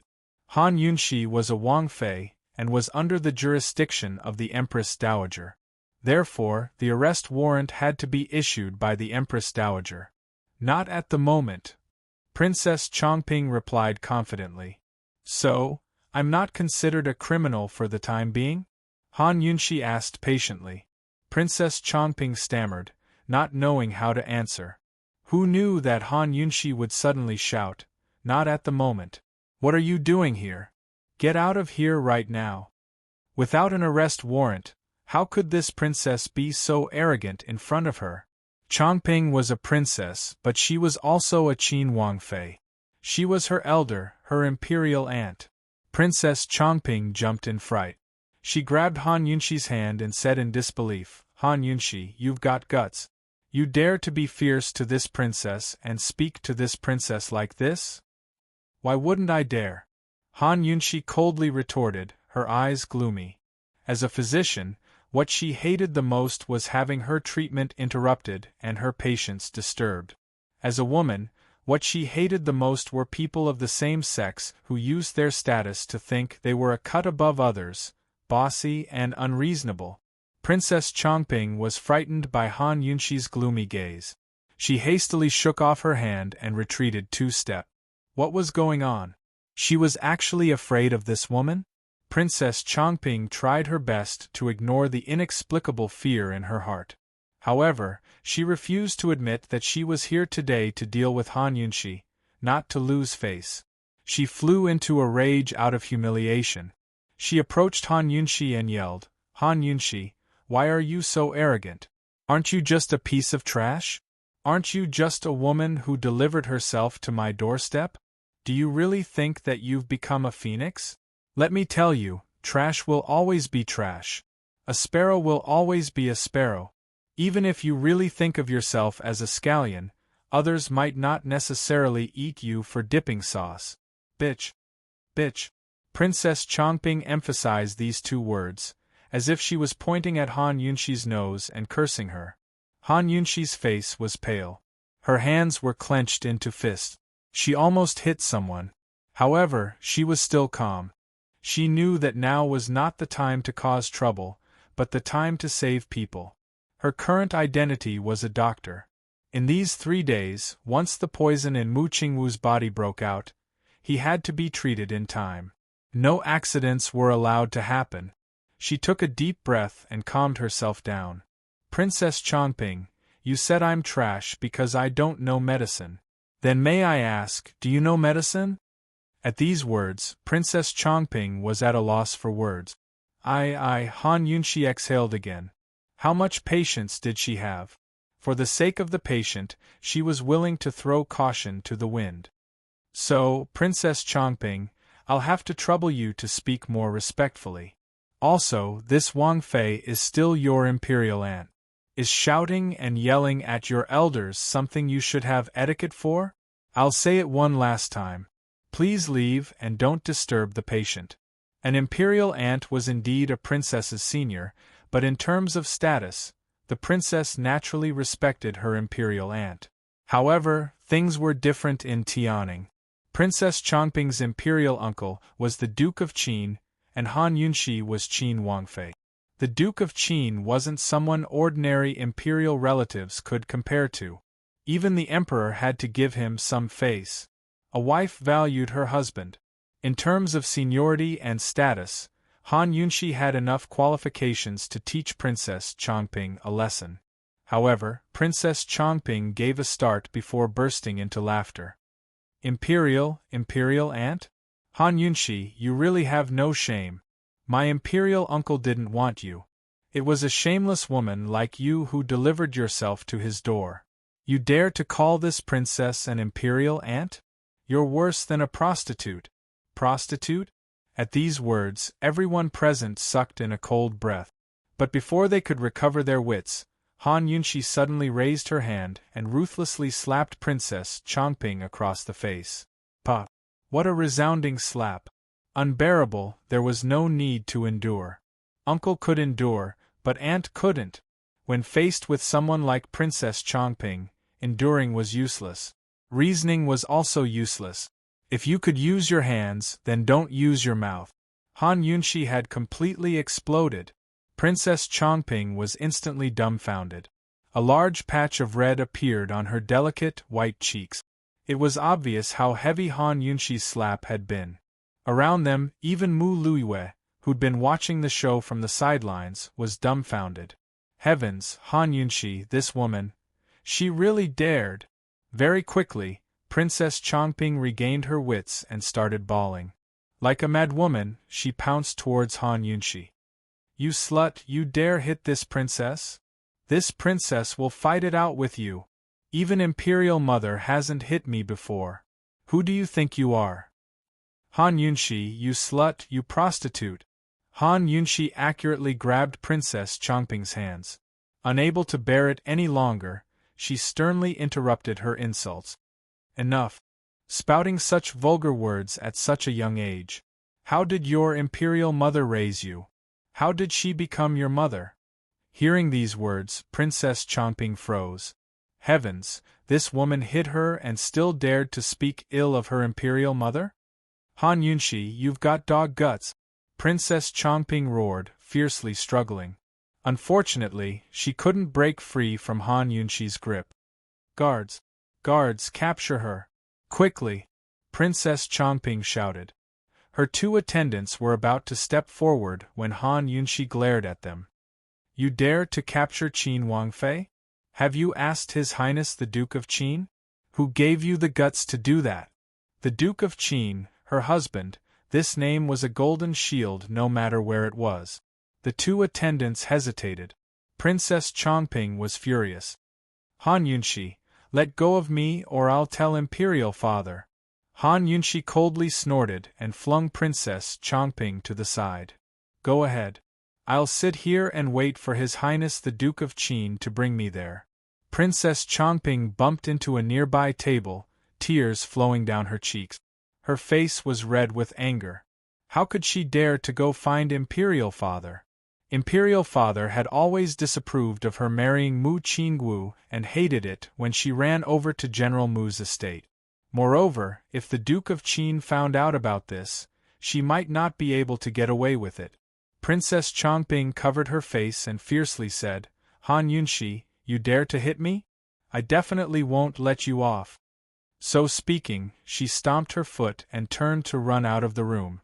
The two retainers and Mu Luiyue hurried after her. Unexpectedly, they closed the door behind them and locked Han Yunshi inside. What was going on? Han Yunshi, just you wait. Just you wait. Don't even think about taking half a step out of this room. This princess will definitely make you pay the price. Princess Chongping's clamoring came from outside the door. Han Yunshi looked at the tightly shut door with a gloomy expression. What era was this? How could she still save someone? Very quickly, Princess Chongping's voice disappeared. She didn't know if she'd left or not, but the room finally quieted down. Han Yunshi exhaled a mouthful of turbid air as her eyes turned dark and gloomy. A complicated look flitted across Gu Beiyue's eyes. Esteemed Wang Fei, that slap just now she deserved it? Han Yunshi angrily said. Fine, at this moment she was in a very bad mood. Who would be happy to be called a prostitute? It was true that she'd taken the initiative to visit, but she'd been forced to do so. She'd never thought of herself as noble and had never thought of herself as the Duke of Qin's official wife. However, she still had self-respect. She felt that she was very good, magnanimous, and had a clear conscience. She wasn't the least bit inferior. However, Gu Beiyue said, Esteemed Wang Fei, that slap was well done. It's just that Princess Chongping said, that there was no arrest warrant? Han Yunshi was slightly startled. She'd fainted from anger and hadn't paid attention to this detail. She looked at the tightly locked door again. Could it be whether it was a blessing or a curse? It couldn't be avoided. Han Yunshi didn't care so much. She drank a mouthful of water and returned to the bedside to keep watch. Imperial Physician Gu, as long as you believe me, it's enough. She observed Mu Qingwu's complexion, took his pulse, checked his temperature, and did another blood test for poison.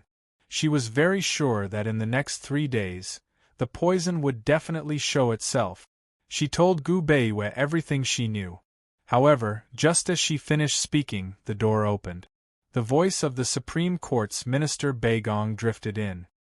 Qin Wang Fei, this is an arrest warrant personally issued by the Empress Dowager. Someone has reported that you deliberately tried to harm young General Mu Qingwu's life. Please come with this official. The Supreme Court's people had arrived. As expected, Princess Chongping hadn't come empty-handed. She'd already made preparations. She'd already steeled her heart to throw Han Yunshi into the imperial prison. However, for the Empress Dowager to personally issue an arrest warrant, wasn't this too ruthless? What was an arrest warrant? An arrest warrant meant that there was enough evidence to arrest someone. There was no need to tell the person the reason for their arrest. Once they were locked up, they could slowly interrogate them. No matter what, Han Yunshi was still the daughter of her savior. Was the Empress Dowager that impatient to get rid of her? Moreover, the Supreme Court didn't have any evidence to prove that Han Yunshi was an assassin. It was a misdiagnosis. This was clearly using public office to avenge a private grudge. Gu Beiyue had already expected this, but he still couldn't help sighing. Nonsense. Han Yunshi took a deep breath. She was very calm. She knew that this was power that made people unable to refute it. She knew that if she wanted to live peacefully in this world, she had to obey and listen to orders. However, she couldn't learn it. She personally opened the door and walked out. She saw the North Court official and Princess Chongping standing at the door with 5 or 6 soldiers behind them. Han Yunshi ignored Princess Chongping's smugness and coldly looked at the North Court official. Dare I ask the North Court official, What crime did this princess consort commit? Someone is accusing you of attempting to assassinate the young General Mu Qingwu, swindling the general's household, and poisoning the young general in the name of treatment. The North Court official loudly replied, making it sound as if it really was the case. It's pure slander. North Court official, I can prove that the princess consort is innocent. I also participated in the treatment. Gu Beiyue was very righteous. The North Court official coldly snorted. You don't need to say anything. This is the Empress Dowager's arrest warrant. The Empress Dowager is very concerned about this matter and personally issued the arrest warrant. Qin Wangfei, if you have anything to say, go to the Supreme Court and cooperate with the investigation. If any of you want to testify, please go to the Supreme Court for the record. North Court official. Gu Beiyue still wanted to explain, but the North Court official raised his hand to indicate that there was no need. Dr. Gu, there's no point in saying more. You're a servant in the palace, so you should be very clear on what an arrest warrant is. Gu Beiyue could only shut his mouth. He looked at the silent Han Yunxi with her head lowered. His warm eyes were filled with heartache. This woman who wholeheartedly wanted to save people, what crime did she commit? Seeing the disappointment in Han Yunxi's eyes, Princess Chongping and Mu Luiyue felt smug. They were waiting for her to be disappointed, for her to flip out, for her to shout that she was wronged. Chapter 27. Princess Chongping and Mu Luiyue were waiting to see Han Yunxi make a fool of herself. Unexpectedly, Han Yunxi didn't. She raised her head, her eyes clear and calm. She looked at Gu Beiyue, and at the same time at the silent, black-faced General Mu. Great General, Imperial Physician Gu, you should all be clear about the young general's situation. My life and the young general's life are intertwined, you should all understand. Gu Beiyue naturally understood Han Yunxi's meaning. General Mu avoided her gaze, looking to the side. Seeing this, Han Yunxi smiled faintly, raising her brows as she looked towards the North Court official. North Court official, let's go. Saying this, her expression was calm and light. She didn't need anyone to escort her, turning to leave. Han Yunxi actually, everyone looked at each other, extremely surprised. Princess Chongping and Mu Luiyue had originally wanted to attack her, but who knew that in the end, they were the ones feeling disappointed, not feeling the slightest bit of joy from revenge. This woman was different. She had a strength of character that no woman in the capital had. She was open and magnanimous, daring to take responsibility for her actions. How could it be so easy to humiliate her and attack her? Seeing that no one followed, Han Yunxi paused, calmly turning around. What are you all standing around for? Let's go.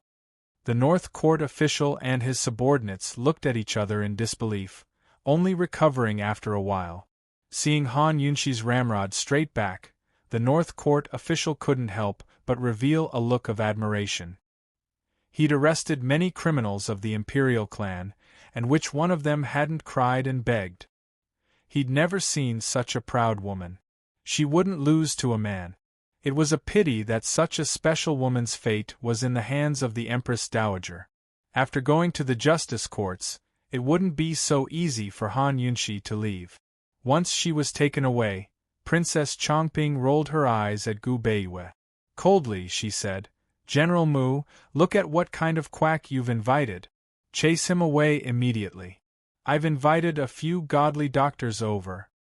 As she spoke, the attendant brought in a few doctors. General Mu did not recognize any of them, but he was anxious about his son's illness. He hurriedly invited the doctors in and left Gu Beiyue hanging at the side. Of course, Gu Beiyue knew the people in the circle very well. He was very clear about the abilities of these few doctors. Even he couldn't treat him, let alone these few doctors.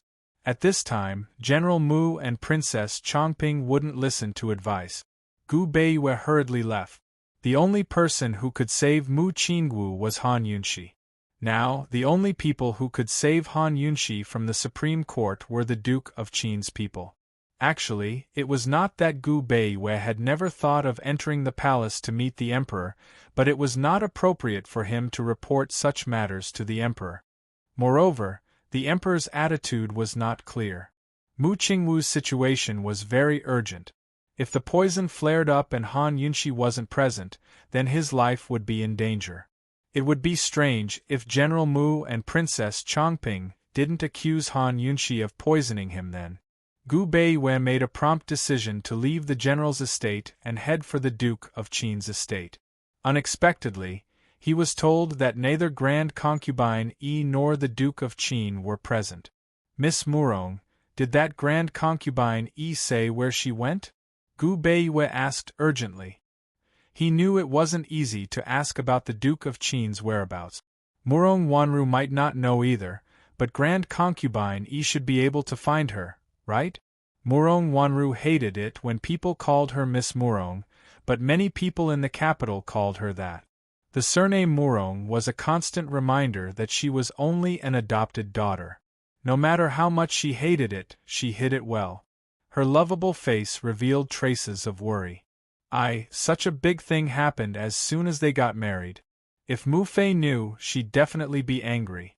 Say, she doesn't know anything about medicine, so how could she? Miss Murong, Qin Wang Fei is innocent. This one can testify, but… Gu Beiwei told Murong Wanru the truth of the situation. Murong Wanru was doubtful. Even the calm and gentle imperial physician, Gu had a side to him that burned with impatience. Supposedly, he was always calm and collected when dealing with the emperor's illness. Murong Wanru pretended to be angry. How could General Mu be like this? How did things get to the Empress Dowager's ears? This is a matter of life and death. I ask that Miss Murong quickly take this one to see Grand Concubine Yi. It'll be hard to get out of a place like the justice courts, Gu Beiwei couldn't help but urge. This Miss Murong looked impatient, but didn't make any moves. Mu Fei doesn't like to be disturbed when she's cultivating. How about this, Imperial Physician Gu, you go back first and ask about the situation. I'll go find Mu Fei and have her come up with ideas.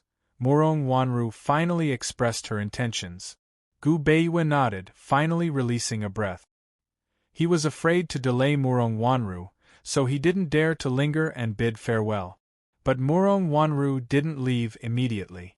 She sat upright in the guest hall's master's seat, languid and leisurely as her lips drew up in a disdainful sneer. After being smug for a while, she calmly swept her eyes over the servant girls in the room.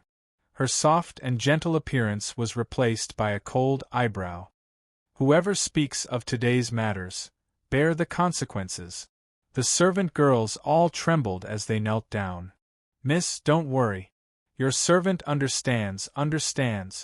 Murong Wanru would rather Han Yunxi never come back, so how could she go find Grand Concubine Yi? Before, when General Mu came to her door, she was worried that she wouldn't have a chance to hit Han Yunxi while she was down.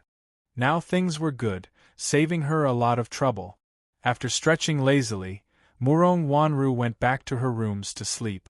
She'd been disturbed twice in one night, so she needed to make up for lost sleep. By now, the skies were already dimly lit. Han Yunxi had just arrived at the Justice Court's prisons, which were cold and gloomy to begin with. Add that to the fact that it was winter and it was frighteningly cold. Han Yunxi had rushed out in a hurry. She wasn't wearing much to begin with, so she immediately yawned as soon as she stepped out of the prison. The deeper she went, the more she felt like she was in a giant freezer. It was so cold that she couldn't help but shiver. Because of her special status, she was locked up in a single cell with 3 stone walls and an iron bar. It could be considered clean enough that she could barely live in it. The cell door slammed shut, and Han Yunxi quickly curled up on the Kong bed to warm herself. So cold. She hated the cold the most. Thank goodness there was such a good thing as a Kong bed. After a long while, her body slowly warmed up. She didn't know how long she'd have to stay in this damned place. Even if Mu Qingwu woke up, the justice courts had already filed a case. The investigation, evidence collection, and interrogation would all be delayed by a single word from the higher-up. In any case, it would be very, very difficult to get out after entering this place. Han Yunshi figured that only Grand Concubine Yi and Long Fei Yi could save her. Long Fei Yi would definitely find her within the next few days to prescribe medicine. No matter how much Grand Concubine Yi disliked her, she wouldn't yield to the Empress Dowager so easily. Most likely, the Empress Dowager had personally issued an arrest warrant because she wanted to compete with Grand Concubine Yi over this matter. In the end, she was still too inexperienced. She should have known that the Empress Dowager wouldn't let her off so easily after she'd followed Long Fei Yi into the palace to pay her respects that day. The Empress Dowager wanted to use her as an ugly woman to humiliate Grand Concubine Yi, but she ended up becoming beautiful. She wanted to use her white handkerchief to punish the Han family, but Long Fei Yi had helped her. Wouldn't the old Empress Dowager hate her to the bone? Thinking up to here, Han Yunshi couldn't help but shiver. How unlucky was she to have offended the two most frightening women in Tianing country, the Empress Dowager and Grand Concubine Yi? All right, no matter what, she still had her status as Qin Wangfei before she was convicted. The justice courts shouldn't dare to use torture to extort a confession. Thinking up to here, Han Yunshi felt more at ease with her current situation. She was more worried about Mu Qingwu's condition. She was certain that Mu Qingwu would wake up within the next 3 days. But if he didn't treat the poison in time, then it'd be troublesome. If Mu Qingwu didn't treat the poison in time, then even Long Fei Yi wouldn't be able to save her little life if he came in person. Now that things had come to this, Mu Qingwu's life and hers were completely intertwined. 3 days could be described as slow, but it could also be described as fast in the blink of an eye. Imperial physician Gu should be coming to visit her, right? All her hopes rested on his shoulders. After a tiring day and night, Han Yunshi mulled things over until she fell into a deep sleep. But it wasn't long before she was awoken by the cold from her feet. No matter how she wrapped herself in the blankets or curled up, she couldn't warm up. She discovered that the firewood in the Kong bed had already burned out. The fire had long been extinguished, and there was no spare firewood in the cell. Too much. Wrapping herself in the thin blankets, Han Yunshi yawned multiple times before getting off the bed to call for help. "Someone, come! Is there anyone? Someone, come!" There was no reply from the night guard, so Han Yunshi decided to lie. "Help, there's an assassin." But no matter how much she shouted, the only response she got was her own echo. Exhaling, Han Yunshi didn't waste her energy. She kept rubbing her hands as she jumped up and down to keep warm. In the Supreme Court's prison, there were many ways to kill people without spilling blood or torture without injuring them. Even if they didn't do anything, there were still many ways to lock people up. Han Yunshi found that she had underestimated the dark side of the Supreme Court.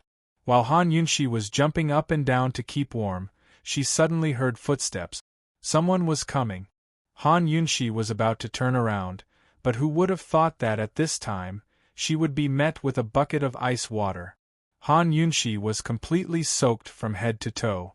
The bone-chilling cold spread from her scalp down to her 4 limbs, freezing her to the point where she couldn't move for a long time. Outside the cell, Princess Chongping was wrapped in a warm quilted jacket. She was smiling from ear to ear as she proudly looked at Han Yunshi. The North Court official and several jailers were respectfully waiting on the side. "Princess Chongping, do you dare to torture this princess?" Han Yunshi coldly asked. Her entire body was soaked and she cut a sorry figure, but her clear eyes were even colder than the surrounding temperature. She clearly knew that this woman couldn't resist, but as soon as she met her eyes, Princess Chongping's heart trembled. No. With Imperial Grandmother and Imperial Mother supporting her, no one would dare to spread what happened here. Han Yunshi wouldn't have any evidence. Thinking of this, Princess Chongping calmed down and sneered, "Han Yunshi, you think too highly of this princess. This princess knows that you're the imperial aunt and can't wait to show filial piety to you. See, I specifically came here to urge the North Court official to help you wash your cell. I heard that many people have died of disease here. It's very dirty. Washing the cell in the middle of the night? Only she could think of such a thing. No need. Han Yunshi naturally refused, but the North Court official impatiently ordered, "Come, why aren't you washing it immediately? If you treat Qin Wangfei unfairly, can you bear the responsibility?" As soon as he finished speaking, 4 to 5 jailers lifted buckets of water. There were even pieces of ice floating in the water. "Pour it for this princess." Princess Chongping didn't hesitate as she coldly ordered. The cold water mixed with pieces of ice splashed in from different directions. Han Yunshi could only dodge. At this time, any warning would be useless. She turned and fled, hiding in the innermost corner of the Kong bed. She ran back and forth, trying her best to dodge. However, the jailers were all well trained. One by one, they all poured water on her body. None of them hit. Chapter 28. The jailers splashed her with bucket after bucket of ice water. Streams of ice-cold water trickled down from her neck to her body, making the already soaked Han Yunshi's hands and feet tremble and her teeth chatter. "Aya, how can you be so careless? Don't splash it on Qin Wangfei. Look at how pitiful she is." Princess Chongping laughed loudly. Han Yunshi, hurry and beg them. "Haha, how about you beg me? Beg me to slap you and I'll let you out." That's right, Princess Chongping was here tonight for revenge. Who did Han Yunshi think she was? She dared to touch her Qingwu Gij, dared to talk about seniority and teach her a lesson in front of everyone. Tonight she would make this slut pay the price. Splash it with all your might. Splash it until she begs for mercy. Glancing at the thin layer of ice on the ground, Princess Chongping believed that Han Yunshi would soon beg for mercy. However, Princess Chongping was quickly disappointed. Not only did Han Yunshi not beg for mercy, she didn't even try to dodge. She just stood on the brick bed, her back against the wall, motionless, staring at her. At this moment, Han Yunshi was in a sorry state, like a drowning dog. However, at this very moment, she was even more beautiful than before.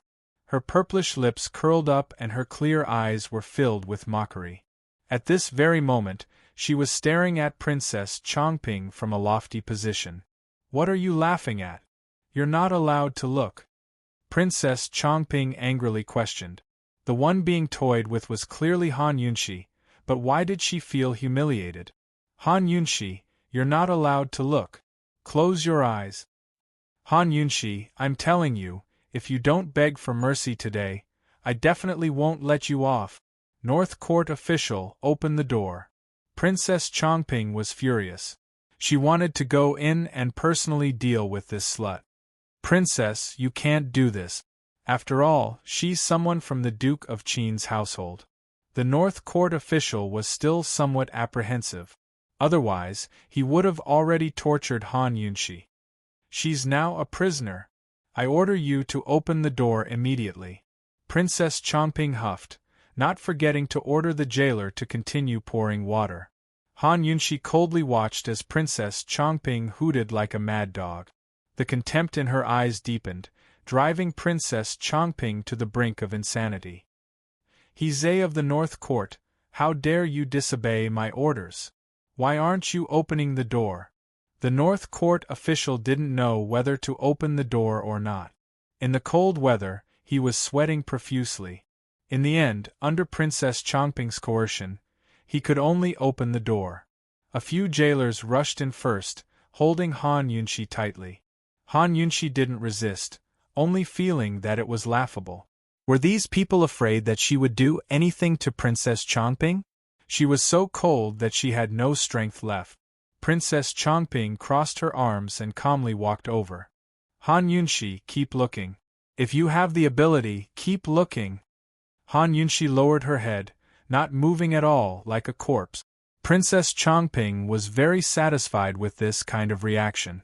She personally lifted Han Yunshi's chin, but Han Yunshi actually spat a mouthful of ice water in her face. "Ah!" Princess Chongping shrieked as she retreated, wiping her face. "Slut! You've got guts. This Wang Fei's seniority is one level higher than yours, so I'm your elder. Princess Chongping, you'll never be able to change this fact." Han Yunshi looked over, a mocking smile on her lips. It wasn't that she wasn't afraid of death, but that she knew that even if she begged for mercy, Princess Chongping wouldn't let her off so easily tonight. Begging for mercy would only add to the humiliation and satisfy Princess Chongping's wishes. Princess Chongping wiped her face dry, smudging her makeup. Combined with her fierce expression, she looked like a tigress. "Elder, is it? Very good, then this princess will personally serve you." As she spoke, she personally picked up a bucket of water and poured it over Han Yunshi's head. Han Yunshi's body shrank back, a cold feeling spreading from her head to her 4 limbs. She felt as if her brain cells had all been frozen, her mind blank. However, the nightmare had only just begun. Very quickly, Princess Chongping picked up another bucket of water and poured it over Han Yunshi's head as well. Bucket after bucket, she didn't stop until all the ice water had been used up. The 2 jailers holding Han Yunshi had their hands frozen stiff, so how could Han Yunshi? However, she was still looking at Princess Chongping, like an ice sculpture. Cold and motionless, she stared at Princess Chongping as if she could see through all the vanity and filth in Princess Chongping's heart. This gaze not only scared Princess Chongping, but the jailers as well. The 2 jailers let go, causing Han Yunshi to topple straight to the ground, her stiff body making a loud thud as she hit the ground. Dead? Heizei of the North Court's heart skipped a beat. He hurriedly checked her breathing. Seeing that she was still breathing, his heart, which had been hanging high in the air, finally calmed down. Princess Chongping looked at Han Yunshi's stiff body. Not only did she not feel the joy of revenge, she actually felt an indescribable fear. She clearly knew that this woman couldn't do anything, but she was still afraid. She didn't even dare to look at Han Yunshi's face. She gave herself a way out. "Humph, Han Yunshi, if you dare to be arrogant again, then this princess might as well tell you that even if Qin Wu Gij wakes up, you can forget about leaving the justice court. You're dead for sure." After speaking, Princess Chongping hurriedly turned to leave. However, she hadn't taken more than a few steps when her foot slipped and her body leaned forward. Her entire body fell forward like a dog eating shit. "Ah!" Princess Chongping's scream was deafening. Heizei of the North Court and a few other attendants hurriedly came forward to support her, their faces ashen from fright. As soon as Princess Chongping sat up, she screamed, "My waist! My waist! Don't move, my waist hurts so much." "Princess, it can't be that you got hurt, right?" Heizei of the North Court cried out. If her waist was hurt, it would be very difficult to recover. Moreover, there would be repercussions. In the future, if she moved a bit more, it would be easy to get hurt again. Princess Chongping was scared out of her wits. Her waist hurt and she sat on the icy ground, but she didn't dare to move. She angrily shouted at Heizei of the North Court, "Hurry and summon an imperial physician." As she spoke, she suddenly felt an itch on her face. She didn't think much of it and reached out to scratch randomly. As she scratched, she couldn't seem to stop. "Your Highness, how about this subordinate carry you out? It's not convenient for an imperial physician to come." Heizei of the North Court was on the verge of tears. If the imperial physician was summoned here, wouldn't the matter of private punishment be exposed? Princess Chongping's waist was in extreme pain. She sat stiffly on the icy ground, not daring to move. The icy water had soaked her pants and spread throughout her body. Not only did she want to cry out in pain, she also wanted to cry out in cold. However, this icy water was caused by her. How could she cry out? "Then hurry and carry me out. What are you all standing there for? What's the point of raising you all? Are you all rice buckets?" Princess Chongping yelled as she scratched herself. All of her anger could only be directed at the North Court official. The North Court official's face was covered in dirt. He hurriedly ordered the jailers to bring over a stretcher. He carefully placed Princess Chongping on it and hurriedly carried her out. Before leaving, Princess Chongping turned her head and saw Han Yunxi lying motionlessly on the ground. Those cold phoenix eyes were actually still looking at her. Heavens! Princess Chongping hurriedly turned her head back, not daring to look again. She felt a bit of regret. She shouldn't have walked in. Only then did Han Yunxi's lips curve up into a cold smile. Her smile was peerless and peerless, capable of causing the downfall of cities and nations. Princess Chongping, just wait for your face to be disfigured. In the instant she laid down, she'd poisoned Princess Chongping's feet. That was why Princess Chongping had slipped so easily. Slipping wasn't a big deal, but the poison would cause Princess Chongping's feet and face to grow a type of poisonous ringworm similar to psoriasis. It was even more disgusting than the tumors on her face. After confirming that everyone had left, Han Yunxi couldn't hold it in any longer. Her entire body trembled violently, and even her teeth chattered. Her nose felt sour. She was so cold that she wanted to cry, so weak that she wanted to cry. The cold water on the ground had already formed a thin layer of ice. There were even several parts of her body that were frozen. Just how low was her body temperature? Han Yunxi didn't even have the strength to crawl up. However, even if she did, it was useless. The entire cell was wet and icy. If it continued like this, all of her bodily functions would become sluggish. At this moment, she dearly wished that a doctor would come and give her a few injections to increase her heart rate. She was a doctor, but not an ordinary one. She only had poison and an antidote on her.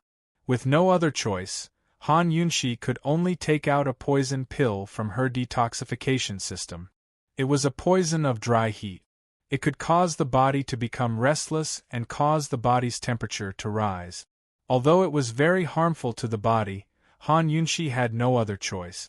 After taking the pill, she lost all of her strength and laid on the ground. The poison quickly took effect. The heat emitted from her body resisted the invading cold. Between the cold and the heat, Han Yunxi fell into a deep sleep. It seemed that someone had come to clean the ice in the cell, or checked her breathing and pulse. Han Yunxi felt it in her daze, but she didn't have the strength to open her eyes. By the time Han Yunxi woke up, it was already the evening of the next day. She didn't need an antidote for the poison of dry heat. It had been completely dispelled by the cold.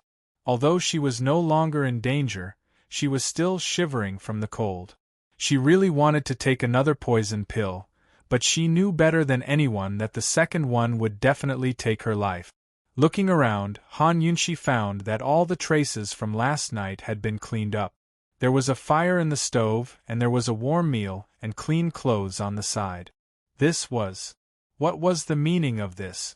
Han Yunxi was confused, but then she saw Gu Beiyue appear at the door of the cell carrying something.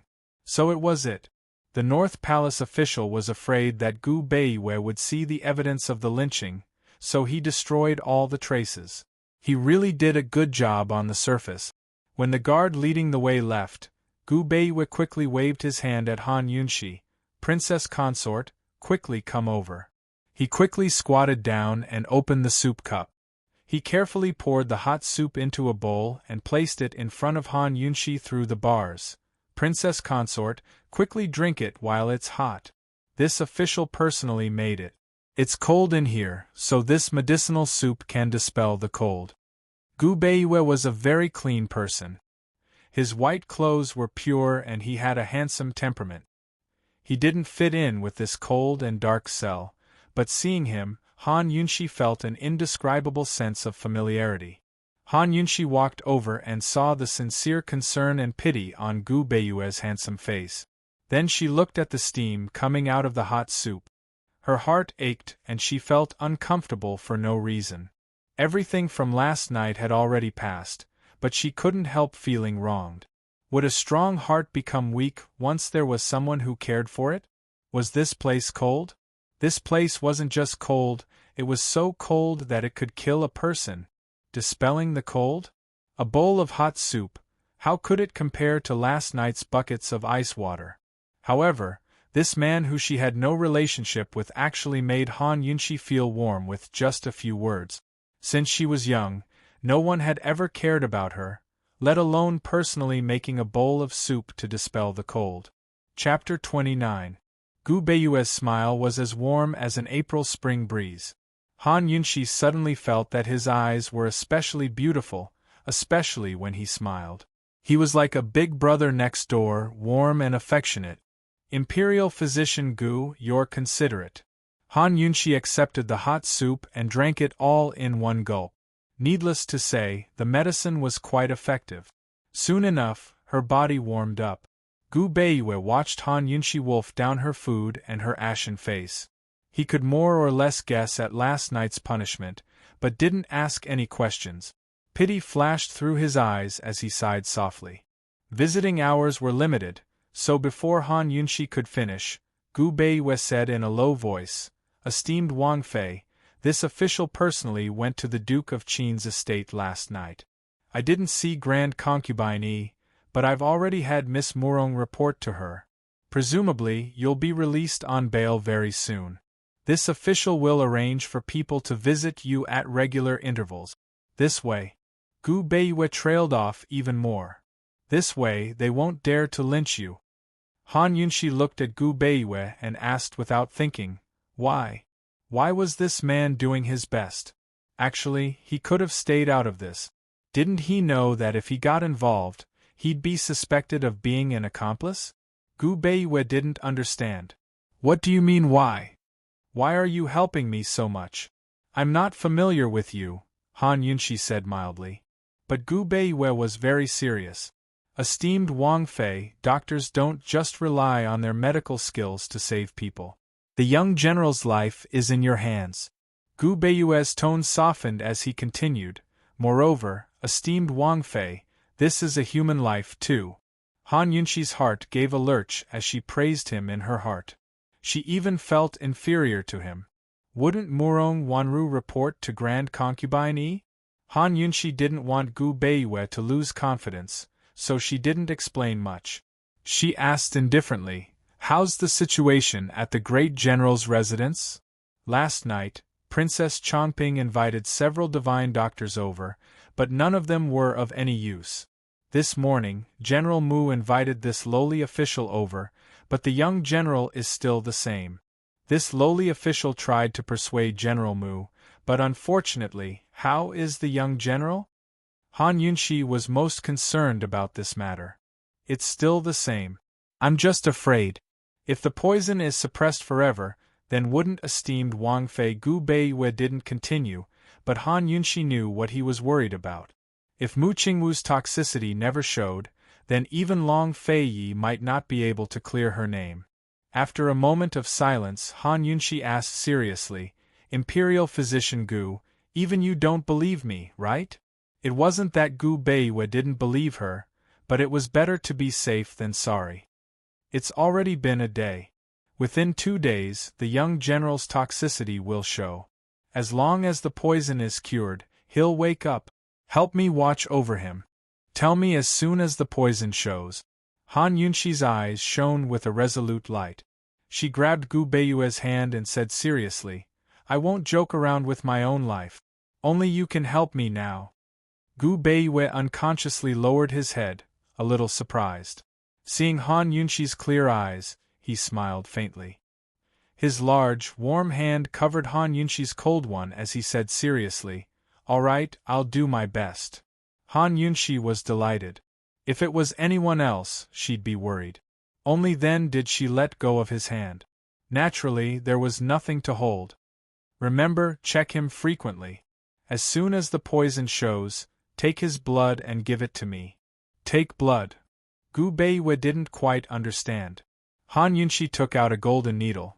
"Here, use this golden needle to take the blood from the wound on his navel."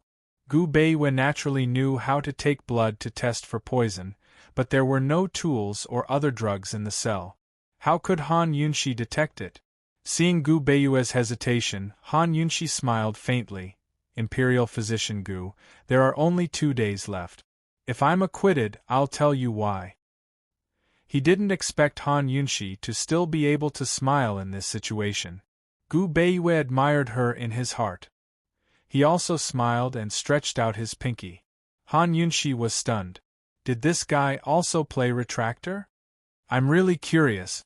Gu Beiyue smiled slightly. It was extremely beautiful. Han Yunshi stretched out her pinky and held on to him. All right, it's a promise. Gu Beiyue looked at Han Yunshi and felt that she was a mystery. Although this woman's medical skills weren't as good as Master Han's, her detoxification skills were far superior to her father's. He wondered if the Han family knew about this. When he left this morning, he heard from the servants that Princess Chongping and Miss Mu had gone to the Han family to invite the head of the Han family. That day, when Gu Beiyue rushed back to General Mu's residence, Princess Chongping and Mu Luiyue had already invited the head of the Han family, Han Yunshi's father, godly Dr. Han Kongan. When Gu Beiyue entered the room, Han Kongan was taking Mu Qingwu's pulse. When he saw him enter, Han Kongan stood up and cupped his hands in greeting, Imperial Physician Gu. Although he was Gu Beiyue's junior in front of Han Kongan, a commoner like Han Kongan still had to pay respects to Gu Beiyue's status as the head Imperial Physician. Han Kongan's medical skills were exquisite and he'd studied at Cloud Realm Continent's Medical Academy. Last year, he'd become a director of the Medical Academy, so the position of head Imperial Physician should have been his. Unfortunately, he'd been unable to treat the Crown Prince's strange illness for many years.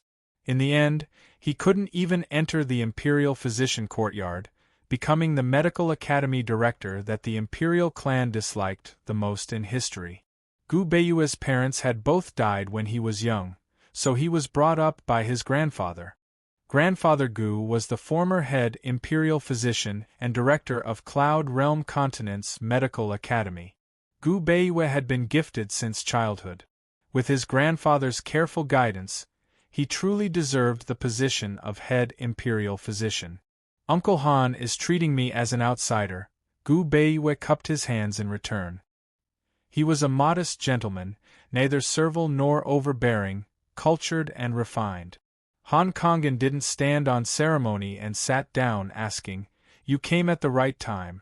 Tell me the specifics of the situation."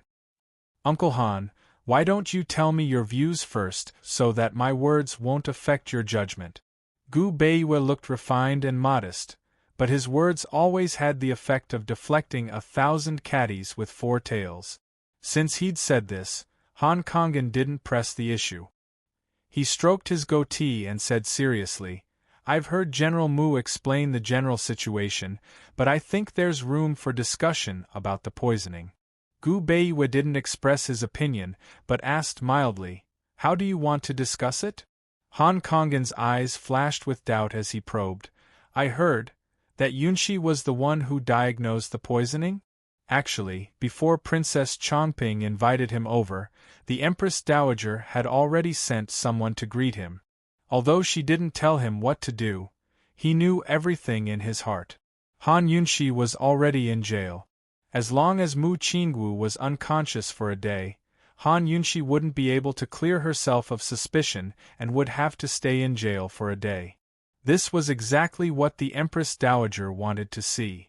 Moreover, Mu Qingwu held military power in his hands and was both a minister and friend to the second Imperial Prince. He completely stood on the second Imperial Prince's side, and the second Imperial Prince was the Crown Prince's strongest opponent. If Mu Qingwu was unconscious or even dead, the Crown Prince's faction would be the happiest. Even if it concerned his own daughter's life, Han Kongan didn't mind pushing the boat with the current to help the Empress Dowager and Crown Prince frame Han Yunshi for the sake of preserving the Han family's position. He took his pulse for a long time and couldn't find any signs of illness or poisoning. But since Han Yunshi had treated him, no matter how Mu Qingwu died, she had to take responsibility until the end. "Then what does Uncle Han think?" Gu Beiyue asked again, not expressing his opinion at all. As a servant by the Emperor's side, he knew all the powerful connections in the imperial harem. The more he knew, the more disadvantageous it would be for himself and Han Yunshi.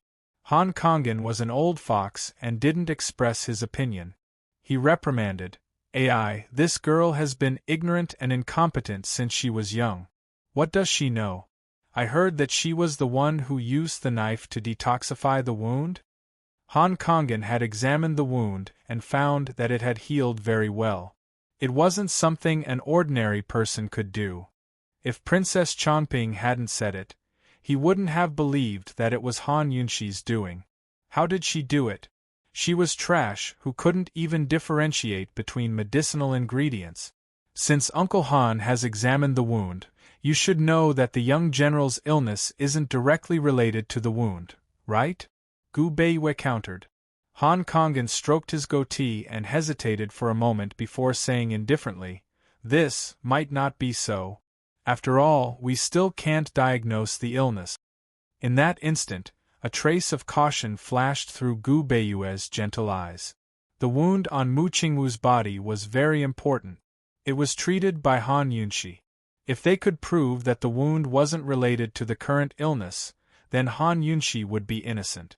If this wound caused any trouble, or if it was fatal, then Han Yunshi would have to sit in jail for a long time. Luckily, Han Kangen was Han Yunshi's biological father. He actually grasped onto Han Yunshi's fatal weakness and refused to let go. Since Uncle Han has said so, then we'll have to wait to see if Qin Wangfei is guilty. Gu Beiyue's tone was still very gentle, but his words hit the nail on the head and exposed Han Kangen's true colors. Gu Beiyue examined Mu Qingwu's wound and checked his pulse. After confirming that Han Kangen hadn't done anything, he said seriously, "General Mu, it seems that not only can divine physician Han not cure the crown prince, he also can't cure the young general. Fortunately, I still have confidence in the young general's condition. In these 2 days, the young general will wake up. I will keep watch." General Mu, who had been silent for a long time, suddenly raised his fist and roared, "Get out! All of you get out! You're all trash!" This general's irritable temper was well known in the imperial court. There was once a civil official who was crippled by him. Han Kangen was afraid of death and hurriedly escaped. However, Gu Beiyue stood up and faced the furious General Mu. He handed over a lawsuit written in black and white. It was actually a life-and-death lawsuit. "General Mu, I guarantee with my life that the young general will wake up in these 2 days. I can save him. Otherwise, a life for a life." Gu Beiyue was dressed in white and looked weak, but his words were sonorous and fearless. The furious General Mu's fist froze in midair. After a long time, it finally fell down. He gritted his teeth and said, "Fine, this general will give you one more chance." At this time, Han Kangen had already escaped far away. He pondered over the meaning of Gu Beiyue's words. Did he suspect something? With Gu Beiyue here, it would be difficult to make a move on Mu Qingwu. If Mu Qingwu really woke up, then everything would be over. Han Kangen pondered as he walked out of the courtyard. At this time, Princess Chongping and Mu Luiyue walked over. Princess Chongping was fine this morning. Why was she wearing a veil now? "Your Highness, you?" Han Kangen asked suspiciously. "Nothing. Why did you come out? How's brother Qingwu?" Princess Chongping asked anxiously. She didn't know what kind of dirty things she'd gotten when she went to the prison last night. Her feet and face had been itchy since morning, and she'd just grown red spots that looked a bit like a rash. Her face was the most precious thing to her. She secretly went to the imperial physician to apply some medicine. The physician said it was a rash and would heal in a day or 2. Only then did she relax and rush over after applying the medicine. Chapter 30. Aya. Han Kangen shook his head. The young general's illness really is complicated. We can only wait a few days and see how things go. At these words, Princess Chongping grew angry. Han Kangen, what's wrong with you? How can you be so useless? Big brother Crown Prince, you can't cure him. Big brother Wuqing, you can't cure him either. What kind of divine doctor are you? You quack, I'm going to tell my imperial grandmother. This stupid princess wholeheartedly wanted to save Mu Qingwu and harm Han Yunshi, but she didn't know she was being used as a chess piece by the Empress Dowager. Han Kongan suppressed his anger and patiently coaxed, Princess Chongping, calm your anger. Even Imperial Physician Gu couldn't tell. Who knows how long he'll wait. If this drags on for too long, what if? Han Kongan's words directly pointed the spearhead at Gu Beiwei. Before he could finish, Princess Chongping and Mu Luiwei grew afraid. Mu Luiwei was much smarter than Princess Chongping and immediately understood. Princess, that day Imperial Physician Gu and Han Yunshi worked together to save him. If Han Yunshi is guilty, then so is Imperial Physician Gu. Why did father let him monopolize Big Brother? That's right. Imperial Physician Gu is an accomplice too, Princess Chongping suddenly realized. In her excitement, she almost hurt her waist. After all, her injuries hadn't fully healed yet. She rubbed her waist and said, I'll go report him to the justice courts right now. Han Kongan nodded. Your Royal Highness, then this one will go back and find a few medical academy directors to discuss. Shall we come back tomorrow? The medical academy's people weren't ordinary people. Cloud Realm Continent's medical academy was a place that all doctors yearned for. It gathered the continent's medical elites, especially those directors who were over 100 years old. They were the absolute authority of Cloud Realm Continent's medical community. Princess Chongping and Mu Luiwei were both delighted. Good. Then we'll wait for your good news. Big Brother will definitely be saved. When the time comes, I'll have father chase Imperial Physician Gu away. That's great. Luiwei, let's go to the Supreme Court to do something big. Princess Chongping was in a very good mood. She was certain that her Qingwu Gij would be fine. Mu Luiwei hurriedly followed behind like a shadow. The two of them didn't think about it. Although the medical academy's directors were powerful, they weren't immortals. They had treated the Crown Prince's illness a few times, and he still hadn't recovered. Looking at their departing figures, Han Kongan's lips curled into a cold smile. There were many incurable illnesses in the world. He had already suffered from the Crown Prince's illness, so he wouldn't lead the way again.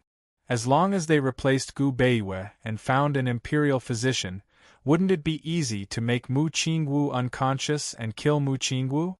This way, he wouldn't have to get involved in this mess himself. Han Yunshi, Han Yunshi.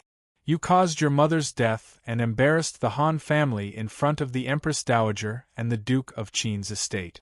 This time, you should do something for the Han family. Far away in prison, Han Yunshi didn't know how dangerous her situation was. Because Gu Beiwei regularly sent people to visit her, the North Court official was frightened last night and didn't dare to torture her again. However, she didn't expect that in the afternoon, an unexpected person would come. At this time, Han Yunshi was curled up on the Kong bed, counting the time with her fingers. Tonight or tomorrow, the poison in Mu Qingwu's body would definitely show. As long as Gu Beiwei could collect a blood sample in time, even if she didn't have the medicine on hand, she could write a prescription to temporarily save Mu Qingwu's life. She waited and waited. When would Gu Beiwei come? At this time, a jailer walked over. She didn't know what he said to the jailers guarding the door, but the jailers all left. Han Yunshi raised her eyebrows and looked at him, but didn't pay him any attention. Who knew that the jailer would actually open the door and walk in? No matter what, Han Yunshi was still a wanted criminal. How could a small jailer come in? She saw that the jailer was around 50 years old and had a kind face. He looked around in a panic, and after confirming that no one was coming, he hurriedly walked over to Han Yunshi. Han Yunshi looked at him cautiously, but didn't say anything. Unexpectedly, when the jailer came closer, he actually knelt down with a putong sound. Little benefactor, this old man has finally seen you. This old man thought that he would never see you again in this lifetime. Han Yunshi completely remembered the original owner's memories. The original owner was a useless and ugly girl who didn't leave the house and was bullied every day. She didn't do anything bad, nor did she do anything good. Old man, if there's anything, please get up and tell me. Han Yunshi got off the bed to support him. The jailer was so excited that he refused to get up. Little benefactor, you definitely don't know who I am, but I know who you are. You're Lady Tianxin's daughter, right? You married Qin Wang and are now Qin Wang Fei. Lady Tianxin, even though Han Yunshi only inherited the original owner's body and memories and wasn't the original owner herself, but this name still gave her a warm feeling in her heart that couldn't be ignored. Lady Tianxin was her mother, a woman with superb medical skills and the heart of a true doctor. In order to give birth to her, she died in childbirth. Little benefactor, your mother is the benefactor of our entire family. At the end of December that year, a plague ran rampant in Luohe village in the western suburbs and my entire family was infected. It was your mother who cured our entire family. Otherwise we would have been burned alive. As the jailer spoke, he knelt down again and choked with sobs. Why do good people have short lives? This old man didn't even have time to repay her kindness before Lady Tianxin passed away. The jailer seemed to be truly heartbroken as tears streamed down his old face. Old man, it's my mother's duty as a doctor to help the world. You don't have to take it to heart. Living well is the best way to repay my mother. Han Yunshi tried to persuade the jailer and helped him up, but who knew that the jailer wouldn't get up? Little benefactor, this old man is here today to repay your kindness. Little benefactor, this old man can't watch you die in prison without doing anything. The moment he said this, Han Yunshi was shocked. Die here? The jailer glanced back nervously. After confirming that no one was coming, he held Han Yunshi's hand tightly and said in a low voice, Little benefactor, I wanted to come and see you when you came in, but it was only my turn to be on duty last night. I secretly heard the North Court official and the others talking. The higher-ups want your life. I know. Han Yunshi discreetly broke free from the jailer's hand and smiled faintly. There were many higher-ups who wanted her life. However, the jailer was very nervous. Little benefactor, it's the Empress Dowager who wants your life. They want to kill young General Mu and sentence you to death. Seeing that Han Yunshi didn't have much of a reaction, the jailer hurriedly said, Little benefactor, you don't know that young General Mu is the second prince's man. The Empress Dowager wants to take the opportunity to get rid of young General Mu for His Highness the Crown Prince. Hearing this, Han Yunshi was shocked. However, she wasn't shocked by the Empress Dowager's intentions, but by this jailer. This little jailer knew so much. The jailer was very nervous. He deliberately ran to the door to see if there was anyone. After confirming that there was no one, he ran back and said timidly, Little benefactor, I'm also on duty tonight. I've already bribed the people below. I know a secret passage. When the time comes, you just need to follow me. Don't foolishly wait here.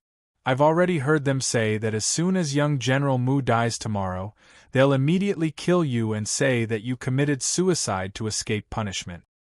You are letting me go? Han Yunshi asked in disbelief. That's right, we'll sneak away in the middle of the night. Little benefactor, I've already prepared a carriage to pick you up. Run as far as you can and don't ever come back. The jailer said earnestly, If I run, wouldn't it be considered fleeing punishment? How can I explain myself clearly in this lifetime? Han Yunshi asked again. Sorry, she was an orphan since childhood. She was accustomed to the fickleness of human nature and the fickleness of the world. It was impossible for her to easily believe a stranger. Besides, if she really ran away, it would be equivalent to admitting that she had misdiagnosed. This was the greatest humiliation for a doctor. Taking a step back, she also didn't believe that the Empress Dowager could easily kill Mu Qingwu. This jailer, did he still think that she was that inexperienced Han Yunshi who hadn't seen the world? Little benefactor, we can't care about whether or not you've committed a crime now. Saving your life is more important. The jailer was very anxious. If I leave, then what will happen to you? I can't do things that harm people. Han Yunshi deliberately emphasized the word harm. The jailer's gaze was somewhat evasive as he said earnestly, "Little benefactor, this old man's lowly life is worthless. Madame Tianxin saved the lives of this old man's entire family. It's not too much for this old man to repay her with this lowly life of mine." The jailer's eyes were brimming with hot tears, and he was extremely emotional. Unexpectedly, Han Yunshi suddenly asked, "Why should I believe you?" At this moment the jailer was stunned. Little benefactor, the jailer stammered guiltily and couldn't explain himself for a long time. Han Yunshi's lips curled into a cold smile. She already had an idea in her heart. "Elder, you're already so old. You can't afford to be tormented. Let's go." As Han Yunshi spoke, she nestled on the Kong bed. Her pair of bright eyes were as clear as fire, making the jailer not dare to look directly at her. Then little benefactor, you take care." The jailer barely managed to steady himself and hurriedly retreated. Han Yunshi silently watched, thinking that if she really did escape tonight, she'd probably be killed as soon as she left the Supreme Court. Who exactly was it that came up with such a treacherous plan? As soon as the jailer left, he was brought to a secret room by two jailers. Inside, Princess Chongping, Mu Luiwei, and He Zhe of the Northern Court were chatting. Seeing the jailer return, Princess Chongping hurriedly stood up. How was it? Did she agree? At the same time that Princess Chongping came to Su Gu Beiwei, she also came up with a brilliant plan for He Zhe of the Northern Court to trick Han Yunshi into breaking out of prison. Last night, she hadn't been able to deal with Han Yunshi. Instead, she'd sprained her own waist and even caught a rash. Princess Chongping wanted nothing more than to see Han Yunshi convicted right now. The jailer hurriedly knelt down. "Princess Chongping, Qin Wangfei is too clever. This one is useless." Princess Chongping's hopes were dashed. She angrily kicked him. "Useless thing, why aren't you scramming?" The Northern Court official gave the jailers a look, and they took the jailer away. Princess Chongping narrowed her eyes, her gaze becoming frightening. She made a kill gesture towards the Northern Court official. "You can't." The Northern Court official immediately refused. "Your Highness, you absolutely can't. If it was possible, last night we would've, no matter what, she can't die here. The Supreme Court can't bear this responsibility. Moreover, the Empress Dowager hasn't said anything yet. With me here, what are you afraid of? Imperial Grandmother has long wished for her death." Princess Chongping pursed her lips and said coldly. "Even so, she can't die here. There's still Qin." The Northern Court official hadn't finished speaking when Mu Luiwei suddenly had an idea. "Princess, Northern Court official, I have another plan. What do you think?"